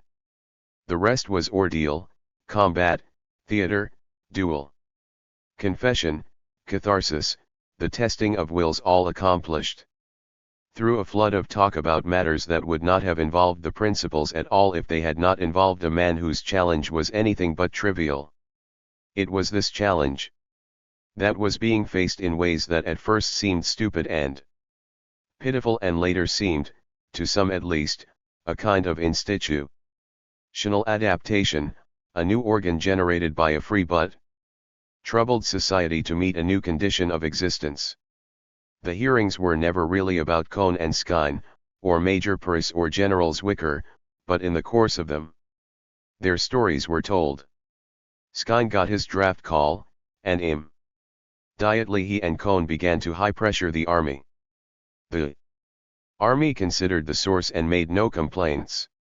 Cohn and Skine had gone to work for an immediate commission on General Miles Rovere, the Army's chief of legislative liaison and a man accustomed to demands from Capitol Hill. The Army Counsel, Joseph L. Welch, questioned him. Welch, were you actually aware of Mr. Cohn's position as counsel for this committee? 208. Rovere, I was, Mr. Welch. Welch, did that position increase or diminish the interest with which you pursued the problem? Rovere, I feel that it increased the interest. Welch, disregarding the word improper influences or pressure, do you recall any instance comparable to this in which you were put under greater pressure? Rovere, I recall no instance in which I was put under greater pressure. Cohn wanted Skine to have a commission right away, no fuss about filling out forms or establishing qualifications. The matter went to the Army Chief of Staff and on to the Secretary of the Army and on to the Secretary of Defense. 2. Colonels were assigned to explore the possibilities for helping Skine. The possibilities simply did not exist. General Walter Bedell Smith, Under-Secretary of State and a former military aide to the President, was asked if he could do anything to break out of channels. Perhaps Skine could be put in Central Intelligence. Allen Dulles, the director, was sought out. Some thing could probably have been arranged somewhere, somehow, but there was Skine's draft board and the Selective Service people to think of. Hell would break loose if the thing turned into a draft scandal. Cohn and Skine had the thought that the Army might use Skine as an assistant to the Secretary. Skine asked the Secretary to drop up to the Waldorf Towers suite. The Secretary was pleased to do so. They talked together a while, and Skine asked if Stevens would care to see Senator McCarthy. 209. Holding an investigation of the Army, as chance would have it in the federal courthouse at Foley Square. Stevens thought that would be nice. Skine summoned his Cadillac. Jenkins brought out further details. Jenkins, was anything said to you with reference to preferential treatment to be accorded Skine? Stevens, well, Mr. Skine and I had quite an interesting talk in the car riding downtown. Jenkins, will you relate what the conversation was, Mr. Secretary? Stevens, well, the conversation was along the line that I was doing a good job in ferreting out communists. Jenkins, was that your statement or his? Stevens, that was Mr. Skine's statement. He thought I could go a long way in this field. And he would like to help me. He thought that it would be a much more logical plan for him to become a special assistant of mine. Jenkins, then to do what? Stevens, then, to be inducted into the Army. There was nothing for it but for Skine to allow himself to be drafted. Cohn received assurances, though, that the matter would not be dropped there and that efforts would be made to allow the army to avail itself of Skyne's remarkable knowledge and experience of communism, which was it not, the enemy. Skyne found himself a member of Company K at Fort Dix, in New Jersey.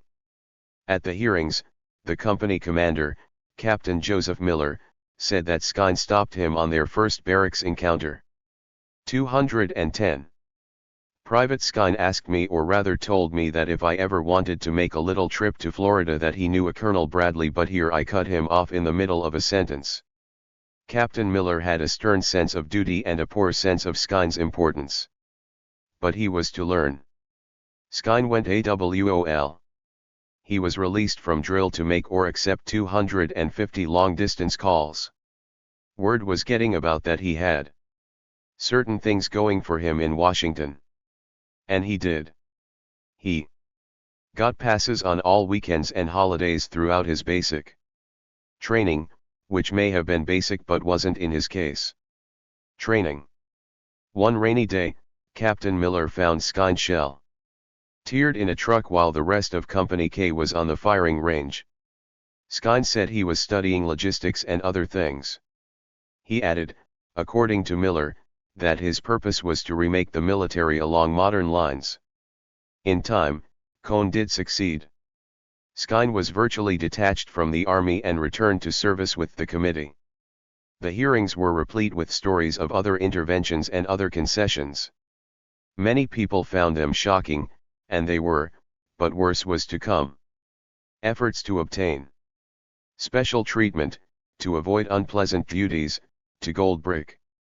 This is all somehow a traditional feature of life in an armed democracy.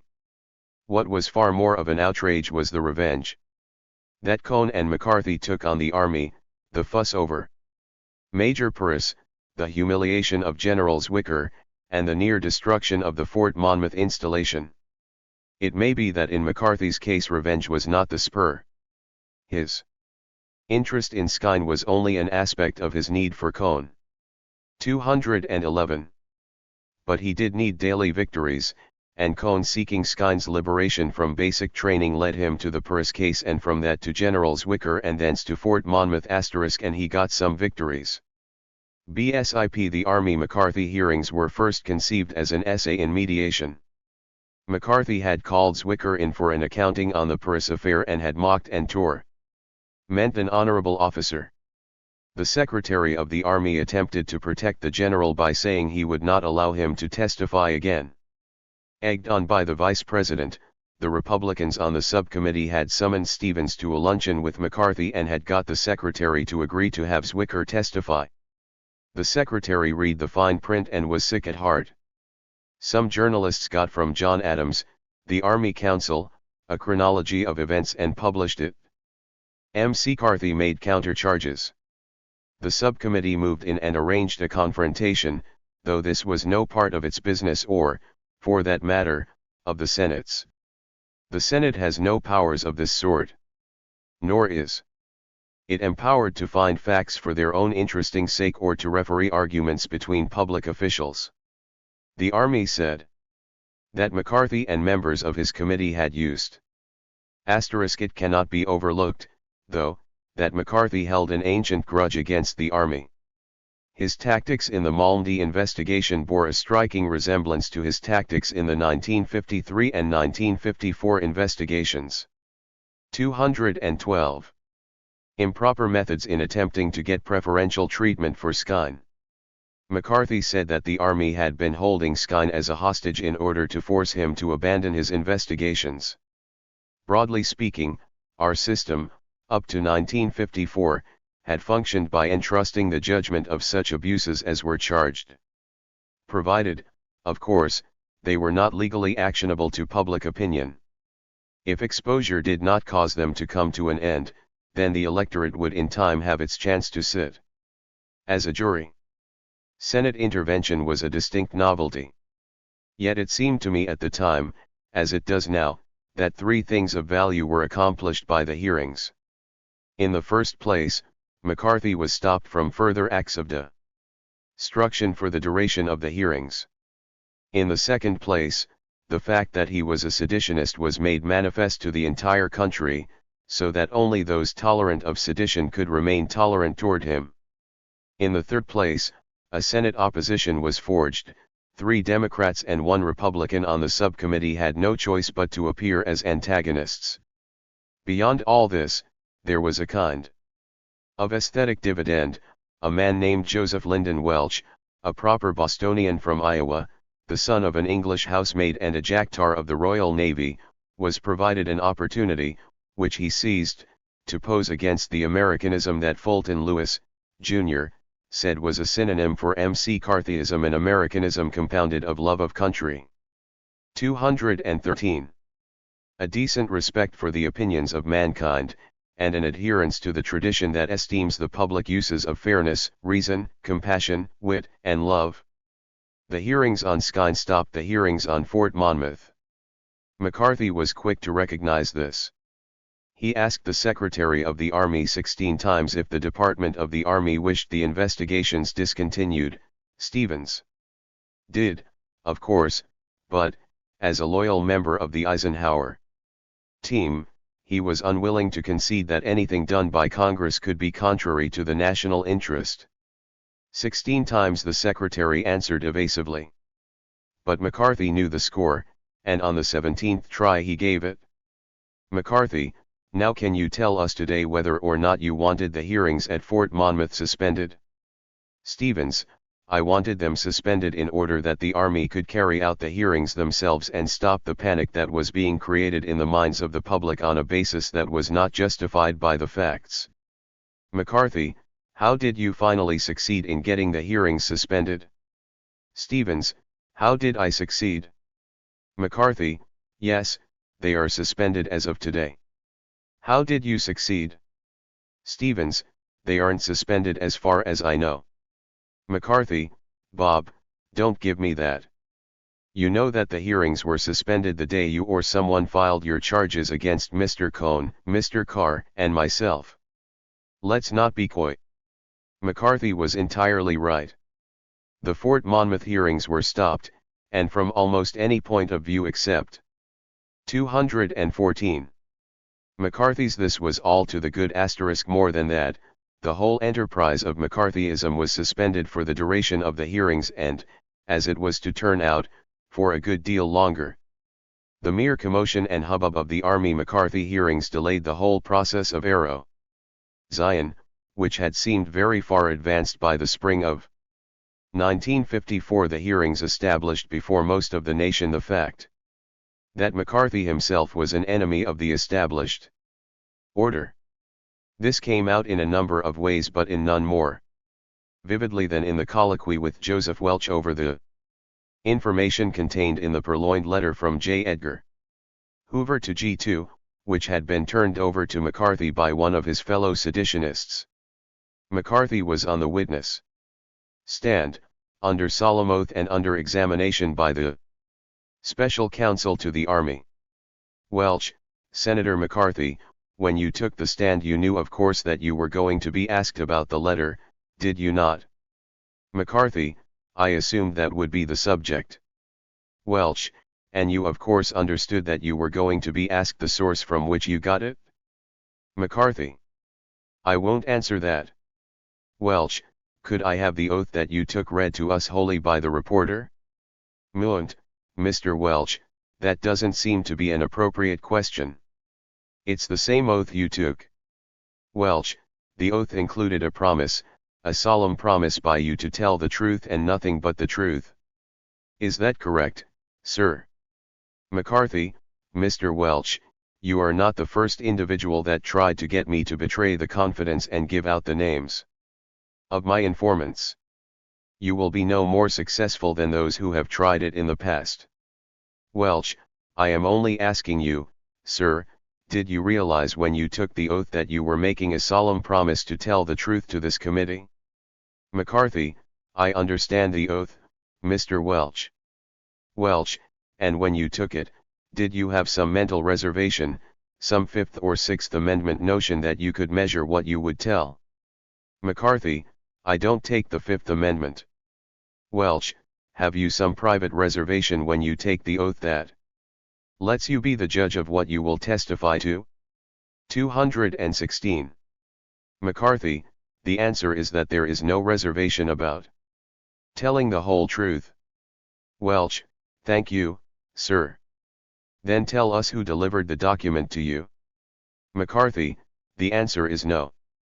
You will not get the information. Welch, you wish then to put your own interpretation on your oath and tell us less than the whole truth? McCarthy. You can go right ahead and try until doomsday. You will not get the names of any informants who rely upon me to protect them. Welch. Will you tell us where you were when you got it? McCarthy, no. Welch, were you in Washington? McCarthy, the answer was I would not tell you. Welch, how soon after you got it did you show it to anyone? McCarthy, I don't remember. Welch, to whom did you first show it? McCarthy, I don't recall. Welch, can you think of anyone to whom you showed it? McCarthy, oh, I assume that it was passed down to my staff most likely. Welch, name the ones on your staff who had it. McCarthy, I wouldn't know. Welch, you wouldn't know? McCarthy, no. Welch, would it include Mr. Cohn? McCarthy, it might. Welch, it would, wouldn't it? McCarthy, I said it might. The hearings created an image of the destructive person. A litty, a figure apart, in a way, from the recalcitrant witness. 217. Welch tried to examine. McCarthy was not merely above the law in refusing to name his informants, he was above, 1. Outside, any system of order, of fair play, of decency, or even simulated respect. It was for him to throw the sessions into confusion whenever he chose and for others to make no effort to apply the tests of germaneness or truthfulness. I get awfully sick and tired, he said, of sitting down here at the end of the table and having whomever wants to interrupt. In the middle of a sentence and a few minutes later, in the middle of someone else's sentence. McCarthy, Mr. Chairman. Muant, do you have a point of order? McCarthy, call it a point of order or call it what you may, when counsel for Mr. Stevens and Mr. Hensel and Mr. Adams makes a statement, do I have a right to correct it or do we find halfway through my statement that Mr. Welch should not have made his statement and therefore I cannot point out that he was lying? The three Democrats on the subcommittee, John M.C. McClellan, Stuart Symington, and Henry Jackson had, in the late summer of 1953, refused to participate in any of its affairs on the ground that McCarthy had usurped certain functions that belonged to the group as a whole. Their basic complaint was that he hired staff members without consulting any of them. They said they would take no part in hearings until he agreed to mend his ways. He did not, of course, mend his ways, he merely said, early in 1954, he would do so. Had his been an ordinary subcommittee, the defection of the 218 entire minority would have effectively disabled it. But it was not an ordinary subcommittee. It had been, in that period, an instrument of blackmail, and from the point of view of the institutions and human beings it damaged, it mattered very little whether or not the Democrats were sitting in on its deliberations. The blackmailing had gone on before they left. And it continued after they left. This is not to say that the Democratic withdrawal was a useless and feeble gesture of protest. In the atmosphere of 1953, it took courage to offer McCarthy any kind of resistance, and as things stood in those days with the White House as terrified by him as the most vulnerable senator *, the three Democrats took about the only kind of action that was consistent with a sense of their own welfare. Their withdrawal, however, did not alter the fact that McCarthy moved where he wanted without visible resistance. This came to an end with the hearings. Before 20 million people, there was no choice for the Democrats but to resist, at whatever cost. This man, after all, had accused their party of presiding over 2 decades of treason. More than that, he was testing each of them individually.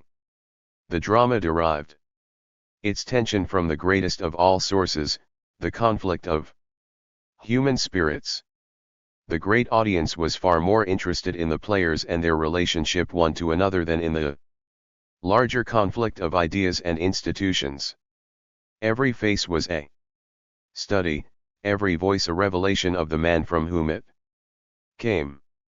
On camera, McCarthy was not the genial assassin who might be encountered in the corridors.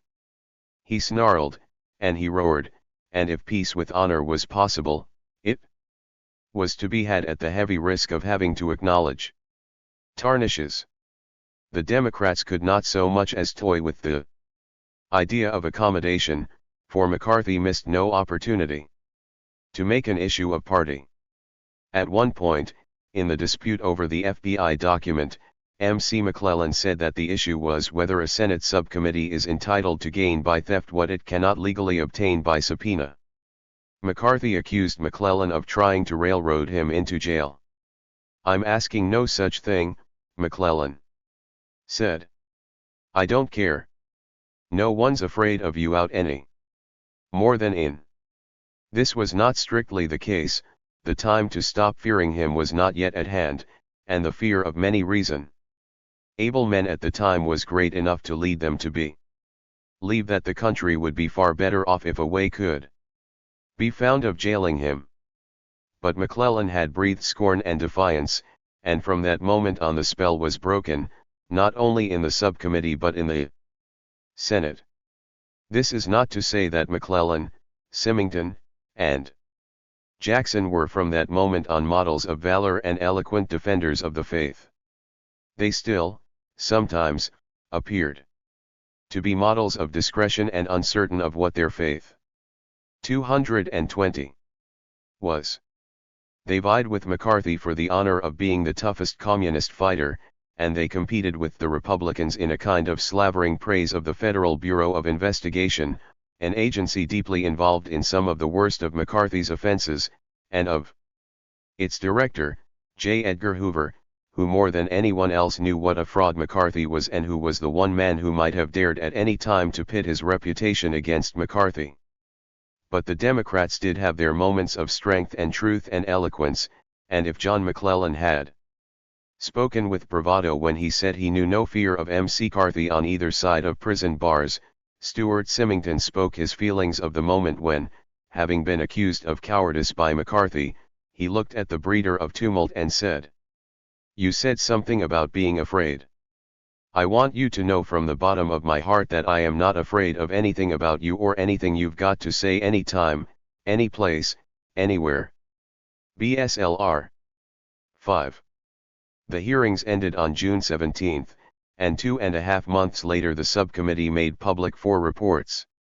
The Republican majority said that the Department of the Army had failed to establish its charges against McCarthy and that McCarthy had failed to exercise sufficient discipline over his staff. The Democrats said that McCarthy had behaved improperly and had been encouraged by Stevens' pusillanimity. One Republican, Charles Potter, of Michigan, filed for himself the opinion that McCarthy had behaved badly, and an other, Everett Dirksen, said that he failed to see improprieties by McCarthy or his staff. The reports were of little interest or significance. Long before they were written, it was evident that the hearings had led to a new situation. McCarthy had not been crushed, but he had suffered a major defeat. He no longer owned a subcommittee.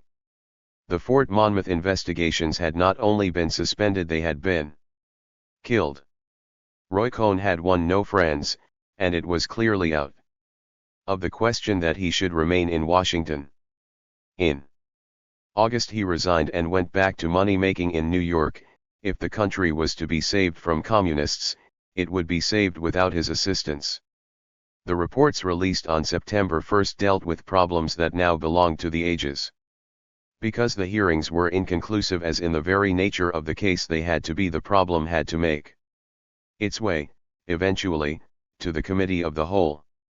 No one could any longer maintain that it was up to the Wisconsin electorate alone to judge McCarthy. On July 30, while the subcommittee members were still trying to decide what to say about McCarthy and the Army, Ralph Flanders introduced on the floor a resolution of censure based on McCarthy's contempt of the Senate, his contempt for truth, and his habitual contempt for people. There was prolonged debate, and on August 2, the Senate voted, 75-12, yet another inquiry. It authorized the creation of a select committee to consider charges and report to the Senate on Resolution 301. Resolved, that the conduct of the senator from Wisconsin, Mr. McCarthy, is unbecoming a member of the United States Senate, is contrary to senatorial traditions, and tends to bring the Senate into disrepute. The Vice President, following consultation with the majority and minority leaders, named to the Select Committee some carefully selected and indisputably senatorial senators. The Republican chairman, Arthur V. Watkins, was a Mormon elder from Orem, Utah, a gaunt patriarch who, it was soon discovered, could play variations on the crack of doom with a chairman's gavel. His party colleagues were Frank Carlson, of Kansas, and Francis Case, of South Dakota, and the three Democrats were Edwin C. Johnson, of Colorado, John C. Stennis, of Mississippi, and Samuel Ervin, Jr., of North Carolina. With the possible exception of Ervin, a new man at the time and a Southern jollifier and storyteller in the Alban Barkley tradition, they were not a sparkling lot. On the contrary, they were dim, conspicuous. For their inconspicuousness, and a good many people hastily concluded that the Senate was throwing the lion into a den of lambs. Without Watkins, the committee might well have been eaten by McCarthy. But Watkins, though in former days he 223 had given no sign of taking offense at McCarthy's outrages, decided early that he was going to conduct a fair and sober hearing, and he must have known that this would be fatal to McCarthy. In general, he announced when the committee held its first session on August 31, the committee wishes it understood that the regulations adopted are for the purpose of ensuring a judicial hearing and a judicial atmosphere, as befits the importance of the issues raised. For that reason, and in accordance with the order the committee believes to be the sentiment of the Senate, all activities which are not permitted in the Senate itself will not be permitted in this hearing. This, apparently, was his way of saying that while it might be all right to foul the atmosphere of regular committees, those, for instance, considering the defense of the Republic and its relations with other sovereign powers with the sooty gases given off by cigarettes, cigars, and pipes, the rule of a committee weighing alleged affronts to the dignity of the Senate would be no smoking. This was utterly without precedent, so was his ruling that the opening statement McCarthy had prepared and the committee had examined before the hearings was in large part not material and relevant to the issues in this hearing. For what was irrelevant, Watkins was saying, was nothing less than McCarthy's assertion of the view that this country and its institutions in imminent peril of destruction by international communism.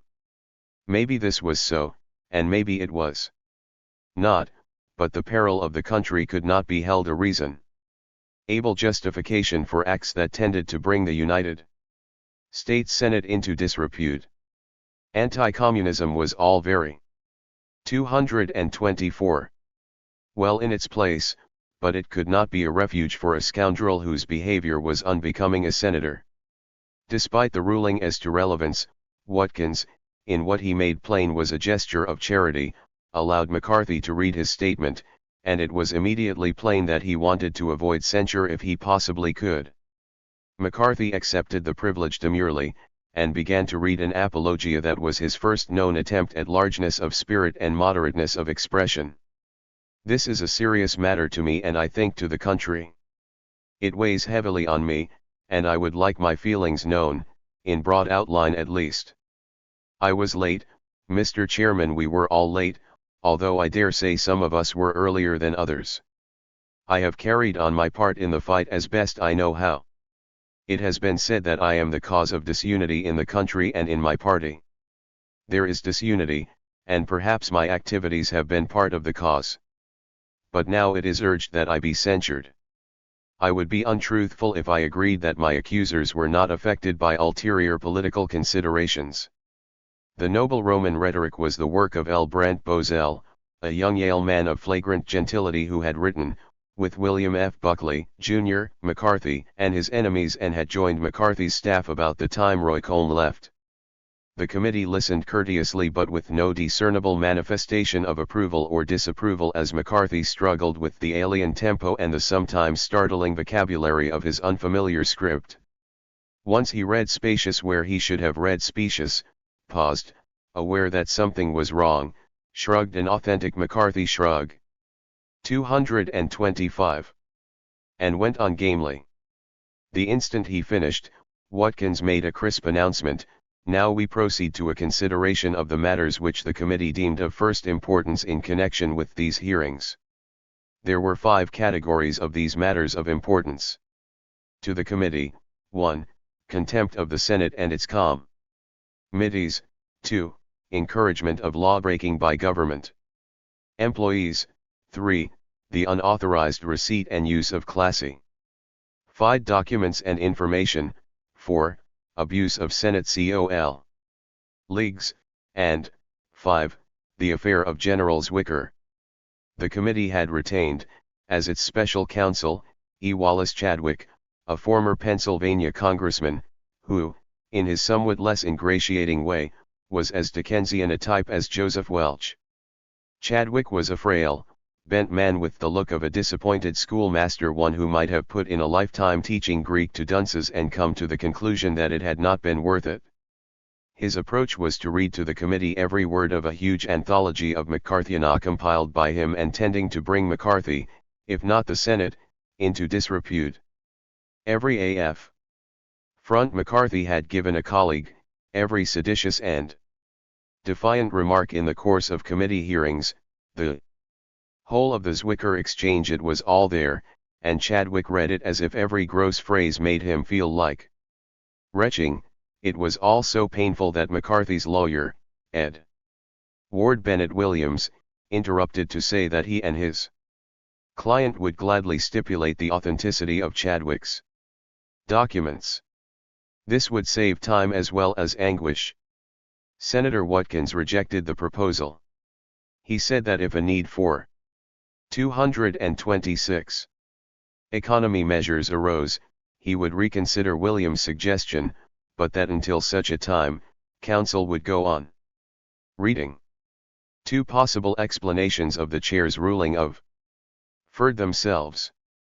One was that Watkins saw some positive, and perhaps purgative, value in assaulting the ear of the committeeman with McCarthy's entire repertoire of impudence and defiance. The other was that the chairman was trying to make the hearings as boring as persistence and ingenuity could possibly make them. Watkins was not eager for publicity. Chadwick read on until his voice was exhausted, then an assistant, Guy de Furia, took over. Edward Bennett Williams had agreed to serve as McCarthy's counsel on the condition that McCarthy not try to be his own advocate. He was to be on his best behavior, no interruptions not approved by Williams, no insults to the committeeman. McCarthy agreed, and by and large he kept his word. Watkins helped him keep it, for on the few occasions when he did scream "point of order" or "Mr. Chair." And so this fallen warrior, though dead, speaketh, calling a nation of freemen to be delivered from the complacency of a false security and from regarding those who loudly sound the trumpets of vigilance and alarm as mere disturbers of the peace. The flag-draped coffin was put on a military transport plane with his friend the late Herman Welker and 2 reporters aboard and flown to Appleton. The airborne wake was provisioned as the best wakes generally are. There was no talk about the prophet being without honor except, etc. Grief was held at bay literally over McCarthy's dead body. On May 7, Services were held at St. Mary's Roman Catholic Church in Appleton. He was buried in that church's cemetery, which is on a bluff overlooking the Fox River. He buckled before respectable and official opinion. He shared its view that he didn't have much of a future, and it was the sharing of the view that was fatal. He might have regarded his repudiation as a kind of emancipation. 252. Last days. Had he done so, he could have struck out on his own, and there is really no telling what he might then have accomplished. Instead, he died because he could not lay off liquor. This, too, is odd. Historically, it is unheard of that the leader of a crusade should die in this fashion.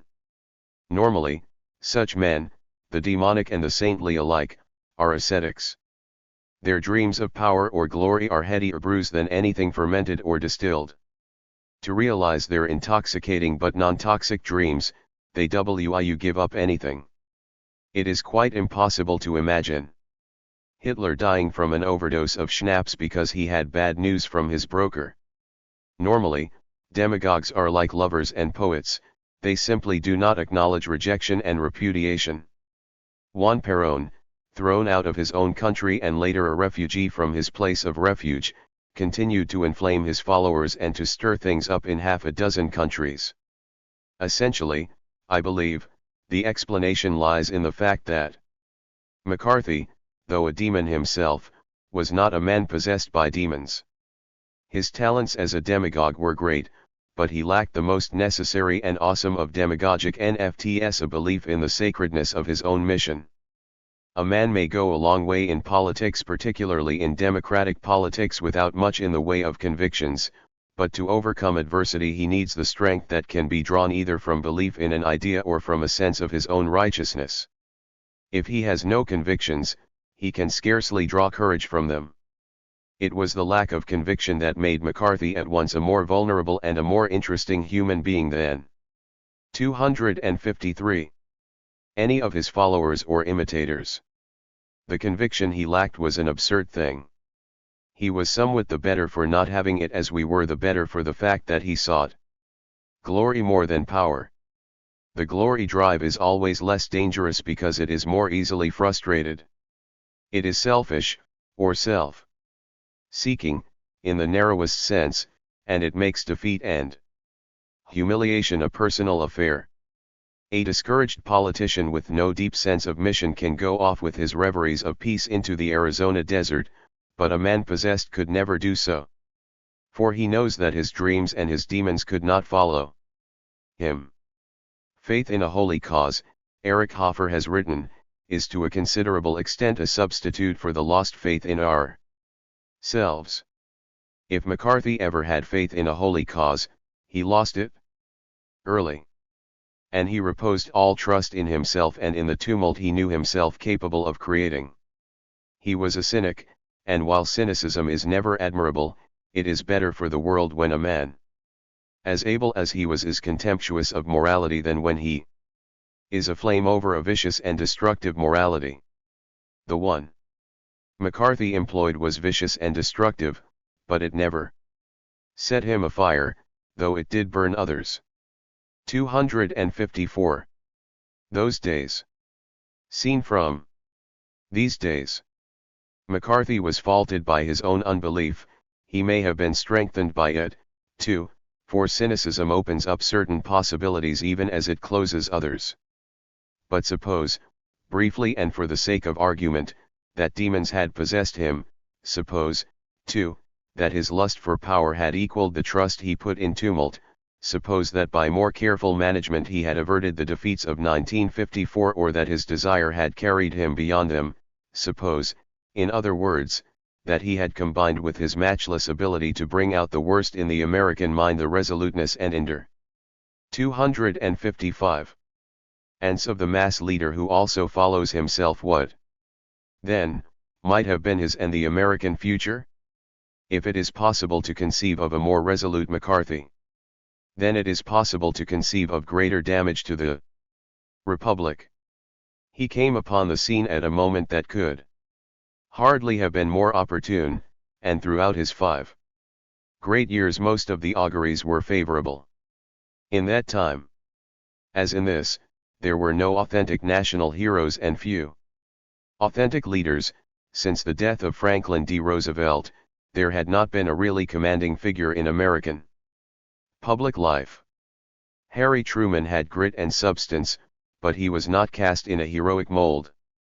Dwight Eisenhower had been trained as a hero, but he was only a general. Below the summit, there were Robert A. Taft, who was splendid in many ways but was too starchy for most people, and Adlai Stevenson, who was also splendid but was not starchy enough. There was Douglas MacArthur, who was pompous and elderly, and there was George Catlett Marshall, who was elderly and was destroyed by McCarthy. I cannot easily conceive of circumstances in which M.C. McCarthy, either faulted as he was or freed of his disabling weaknesses, could have become President of the United States or could have seized the reins of power on any terms. To visualize him in the White House, one has, I think, to imagine a radical change in the national character and will and taste. The nation that chose blandness in 1952 and 1956 would almost surely have found McCarthy indigestible as president. It could accept him as a senator or as a hell-raiser in or out of the Senate. We seem, in this epoch, to like a tranquilizer. 256. In the White House and dexedrine in the Congress. But in the power game, it isn't all or nothing, as McCarthy proved. Having gone as far as he did, it seems clear that he might, had he been a bit more sturdily constructed and a bit more serious about himself, have gone a great deal farther. By building more carefully, he might have exerted a still greater influence over whoever did hold the reins of American power. If history had been cooperative, continuing or increasing the tensions and anxieties and misconceptions on which he thrived, changes in the country's temper might have come to pass that would have made possible a successful bid for power. The truth is that lack of experience makes it difficult for us to judge the possibilities of a national demagogue. For a nation that has known a good deal of mob rule and that in its devotion to public liberties makes mobs quite easily accessible to demagogues, we have had, I think, remarkable good fortune in having had so little trouble. There has, of course, been a good deal of demagogy in our politics, for there is a bit of what H. L. Mencken called the pumper-up of popular fears and rages in every Democratic politician, but, historically, not many men have succeeded, even briefly, in trampling the Senate underfoot or crushing and confounding the generals and commanders. In the 19th century, there were some formidable demagogues, but in this century, despite increased opportunities and competition, there have been, aside from McCarthy, few who enjoyed any success that is likely to be remarked upon in the future. In 1954, Reinhard H. Luthen, a specialist in such affairs, published a book titled American Demagogues 20th Century. It contains studies of 9 men and 1 husband and wife team. James E. and Miriam Ferguson, or Pa and Ma Ferguson, who cut some disorderly capers in Texas 40 years ago, each having been governor of the state at one time or another. On Luthen's list were James M. Curley, of Massachusetts, Theodore Bilbo, of Mississippi, William Hale Thompson, of Illinois, William H. Murray, of Oklahoma, Frank Hague, of New Jersey, the Fergusons, Eugene Talmadge, of Georgia, Vito Marcantonio of New York, Huey Long, and McCarthy. It makes, when one reflects upon it, rather a cheering list. Except for McCarthy and Huey Long. They were all provincial figures. None was influential much beyond the borders of his state, some like Thompson and Hague, who were mayors, and Marcantonio, a congressman, were of influence mostly within municipalities. Furthermore, it is open to question whether all these people really qualify as demagogues by any acceptable definition. Some were only rascals, which is something else. Again, and some were genuine cranks. At any rate, McCarthy and long are the only impressive ones in the lot. For the rest, both the evil and the good they did is interred with their bones. But if I am right in thinking we have been, by and large, 258 lucky, there is no assurance that our luck will hold. There may be several ways of accounting for the fact that McCarthy was our first and only national demagogue, but one factor that cannot be overlooked is that he came along at a time when we were more a nation than we have ever been before, at least in the political sense. The New Deal, World War II, and the Cold War nationalized, as E. E. Schneiter has put it, American politics. Up to 30 years ago, it was only now and then that even the domestic policies of the federal government impinged noticeably on the lives of most Americans. As for foreign policy, when we had any, it was a matter of almost complete indifference to all but a handful.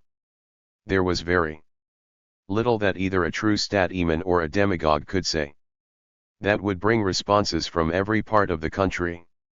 Aspirations and anxieties could be exploited by politicians, but not very often by politicians dealing with national and international issues.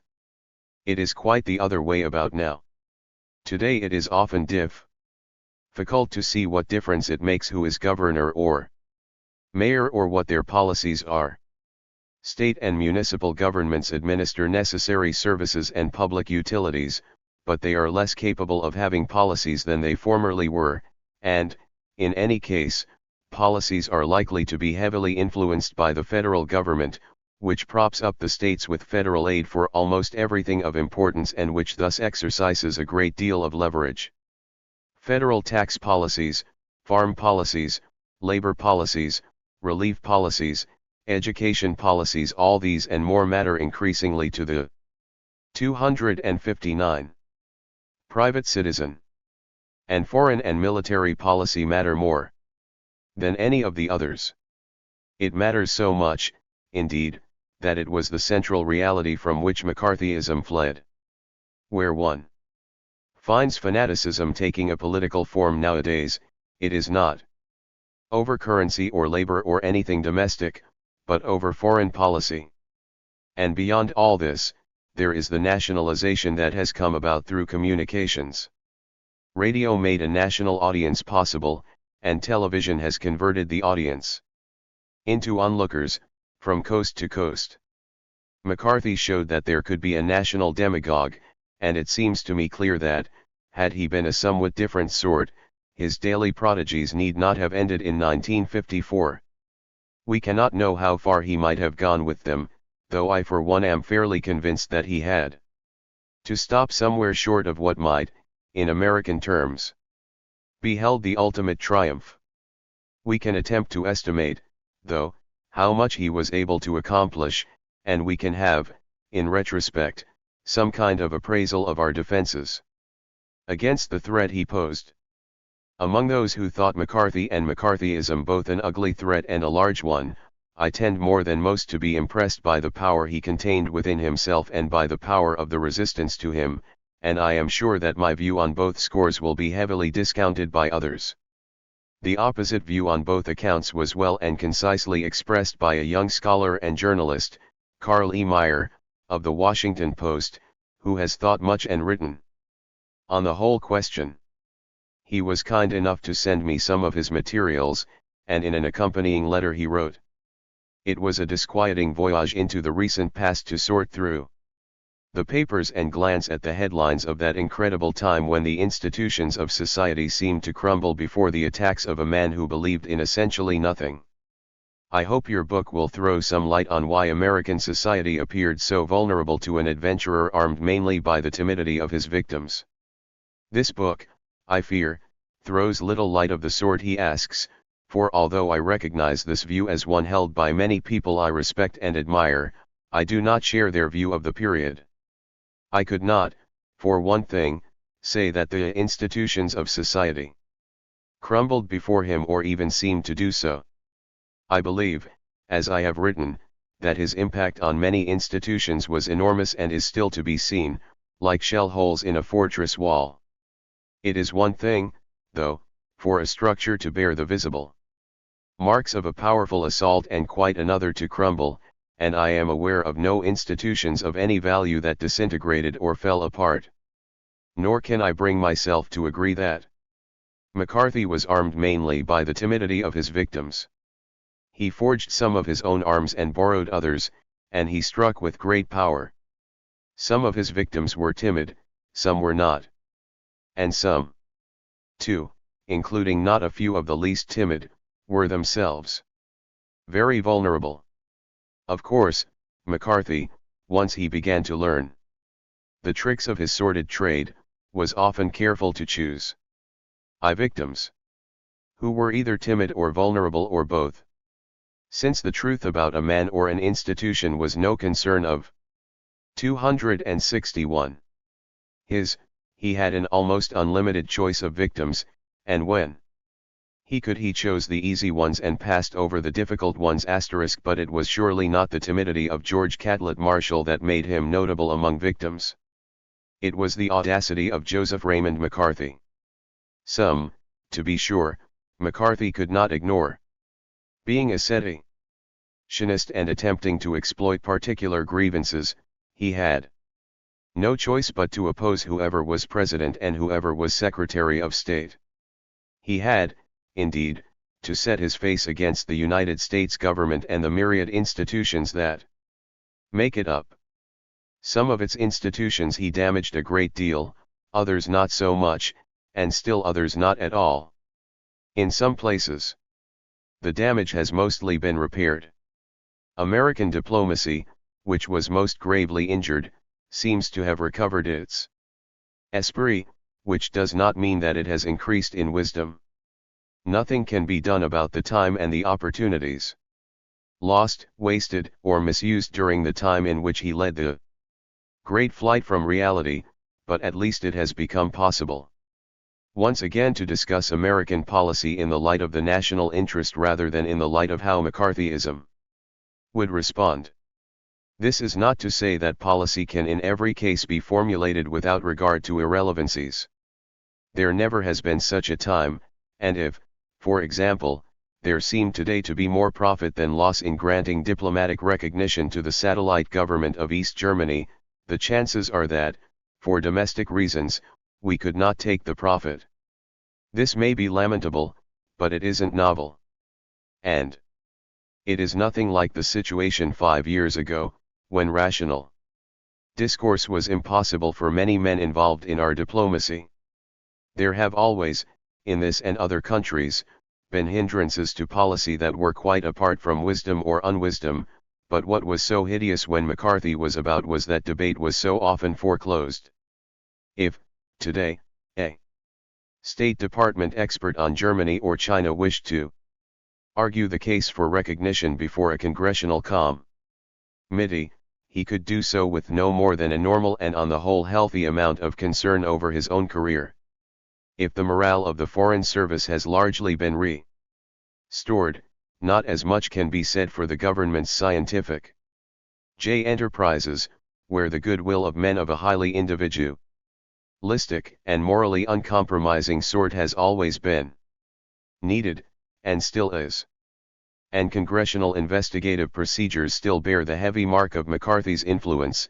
It 263 continues to be the habit of many committees to examine American citizens not for the purpose of gaining useful information but for the purpose of tainting their characters before public opinion.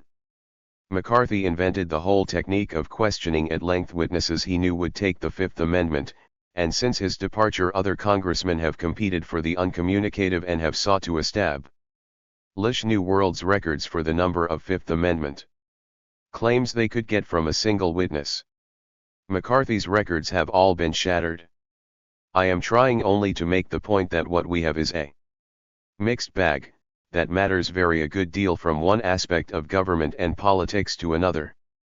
I am sure that one could, without too much effort, prove a lowering in the whole tone and temper of political debate as a consequence of our experience with McCarthyism. At the same time, it seems to me essential to deplore only what is deplorable and even to note instances of good flowing from evil, if there are any such. I believe that at least one agency of government was actually strengthened by the malaise of the McCarthy years. Protected by the Constitution, by the vital force of a great tradition, and by the strength and character of its own members, the United States Supreme Court took judicial notice of the rents McCarthy was making in the fabric of liberty, and thereupon wrote a series of decisions that have made the fabric stronger than before. McCarthy provided the court with one of its finest hours. It is doubtful if the mixed bag contains very many plums, but there is at least this one.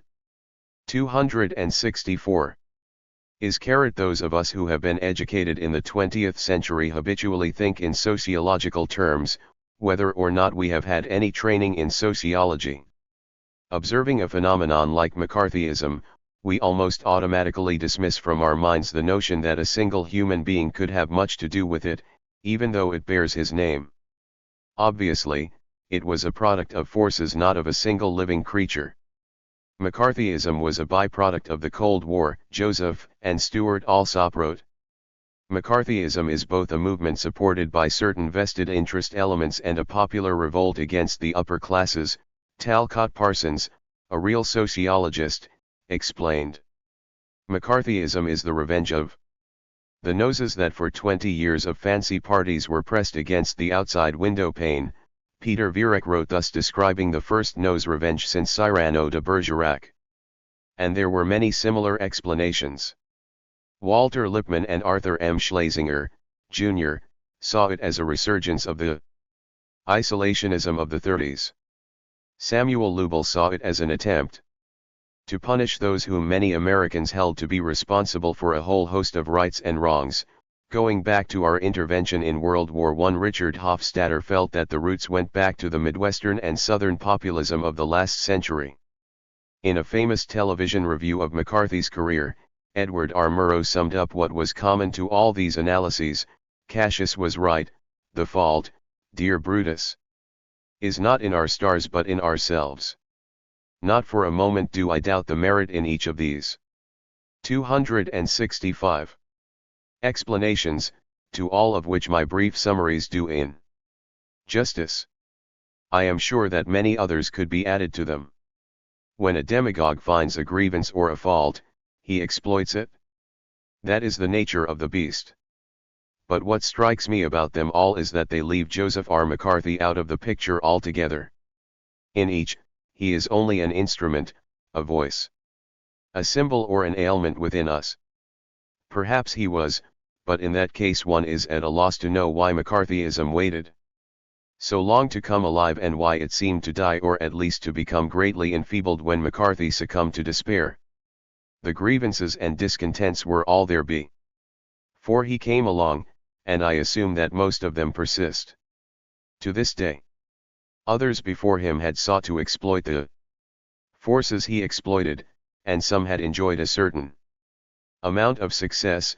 Others are attempting to exploit them today, and, indeed, one often sees manifestations of resurgent McCarthyism, a term which may come in handy someday for some other movement. It would be odd if none of this were to be seen. Life and history go on, and nothing ever dies completely. But assuredly the fevers of McCarthyism subsided in 1954, and most of us knew it and felt it. It is possible, of course, to say that the McCarthy years were only a rather dramatic episode in a broad and continuing historical movement. In Rededication to Freedom, Benjamin Ginsburg, who was associated a few years ago with the Senate Judiciary Committee's Subcommittee on Constitutional Rights, argues this case and argues it well. These things, he says, speaking of some of the changes since 1954, marked the passing of the McCarthy phase of the press. 266. Those days seen from these days. Anti-libertarian movement. He cites innumerable abuses of civil liberties over the past few years, many cases of the hounding of government employees and private citizens for their private views and eccentricities, and the continuing nonsense in most of our loyalty and security procedures. The line of argument seems to me of a piece with saying that the fault is in us, not in our stars. No one in his senses would say that McCarthy invented anti-libertarianism. Mr. Ginsburg's present-day movement is itself only a phase of a greater one. The point about McCarthy is that when he was on the loose, we passed through a time when the movement threatened to become a great tide. The fault, we must surely know, was always in ourselves, but he was close to being a genius in bringing it out. Nietzsche had an answer to this kind of reasoning. Here, he wrote, is a hero who did nothing but shake the tree when the fruit was ripe. Do you think that was a small thing to do? Well, just look at the tree he shook. It was quite a tree, and it took quite a man to shake it as he did. The ripest and most fragile fruit fell and were bruised. The Truman administration was falling of its own weight in 1950. The Eisenhower administration took office with a debilitating conviction that it is the constitutional duty of an executive branch to respond to the will of the people by never opposing the legislative branch. The Senate, filled with a terror which may have been moral cowardice but was certainly understandable to anyone who can sympathize with the politician's indulgence in discretion, could not deal with 267 him until he threatened the absolute outrage of destroying military morale in a time of military crisis. The civil servants were frightened because, without protection from the White House or the Congress, they were wholly defenseless. He shook the entire tree, not just the political limbs. Many of the non-political limbs proved weak. The world of mass entertainment, Hollywood, television, and much of the press cracked badly. Motion picture and television scripts were often studied by learned men to make certain they contained nothing offensive to McCarthyism. Sometimes projects were abandoned because it was feared that the whole conception was offensive to this man and his hordes. Performers, even down to deodorant demonstrators, were now and then cashiered as disloyal or as security risks. The world of advertising, which is closely linked to the world of mass entertainment if in fact it is not one and the same thing, was similarly asthenic, and it often spread the affliction. Vice presidents in charge of internal security, commonplace in Rockefeller Center and Hollywood, turned up in breweries, brokerage houses, and casket factories. It was insane, loony, and ghastly, but it did not mean that the free human spirit had collapsed. Hollywood has always been a hotbed of conformity, and advertising is always ready to ride with any hounds. By their very nature, these institutions yield before external pressure. It is, in fact, their substitute for inspiration. The difference between art of even the lowest order and mass entertainment is that one is created by internal pressure and the other by external pressure. And the sections of the press that capitulated were mainly those that function more to provide public entertainment than public enlightenment. Other institutions showed up much better. Most of organized religion opposed McCarthy vigorously. Despite the inroads he made among working people, organized labor never ceased to criticize him. Here and there a college or a school board did something absurd in response to the atmospheric pressures generated by McCarthyism, but by and large American education resisted. Powerful sections of the press were always hostile. The New York Times, the New York Herald Tribune, the Washington Post, the Cowles newspapers, the night newspapers, the loose publications, all were anti-McCarthy. And so were many influential journalists with readers in all parts of the country: Walter Lippmann, Joseph and Stuart Alsop, Doris Fleeson, Marquis Childs, Drew Pearson, Thomas L. Stokes. And on radio and television there were, in the ranks of his critics, Edward R. Murrow, the late Elmer Davis, Quincy Howe, Martin Agronsky, Ed. Ward P. Morgan. If I may inject yet another purely personal note, I may say that as a practicing journalist in those years, writing on political subjects for the New Yorker, Harper's, and other magazines, I never felt under any compulsion to say anything but what I believed to be the truth about McCarthy and McCarthyism. I got a good deal of disagreeable mail, but I owned a capacious wastebasket, and that took care of the correspondence. 269. JPGR. J. On his 70th birthday, November 20, 1954, Nor. Man Thomas, a devoted champion of liberty and decency, observed the approaching end of McCarthy's great period and expressed a generally sanguine view. In spite of all this, there has been, he said, a saving common sense about our democracy. And has always been Vic. Tory for comparative reason and decency. The struggle against demagoguery scarcely fits the St. George against the dragon myth. Our democratic St. George goes out rather reluctantly with armor awry. The struggle is confused, our knight wins by no clean thrust of lance or sword, but the dragon somehow poops out, and decent democracy is Vic. Tor. It was that way in 1954, certainly, and there could be a principle embodied in Norman Thomas's pooped dragon. McCarthy may have suffered an interior collapse because he sensed futility. He may have been himself an unknowing victim of the truth or the myth of our saving common sense.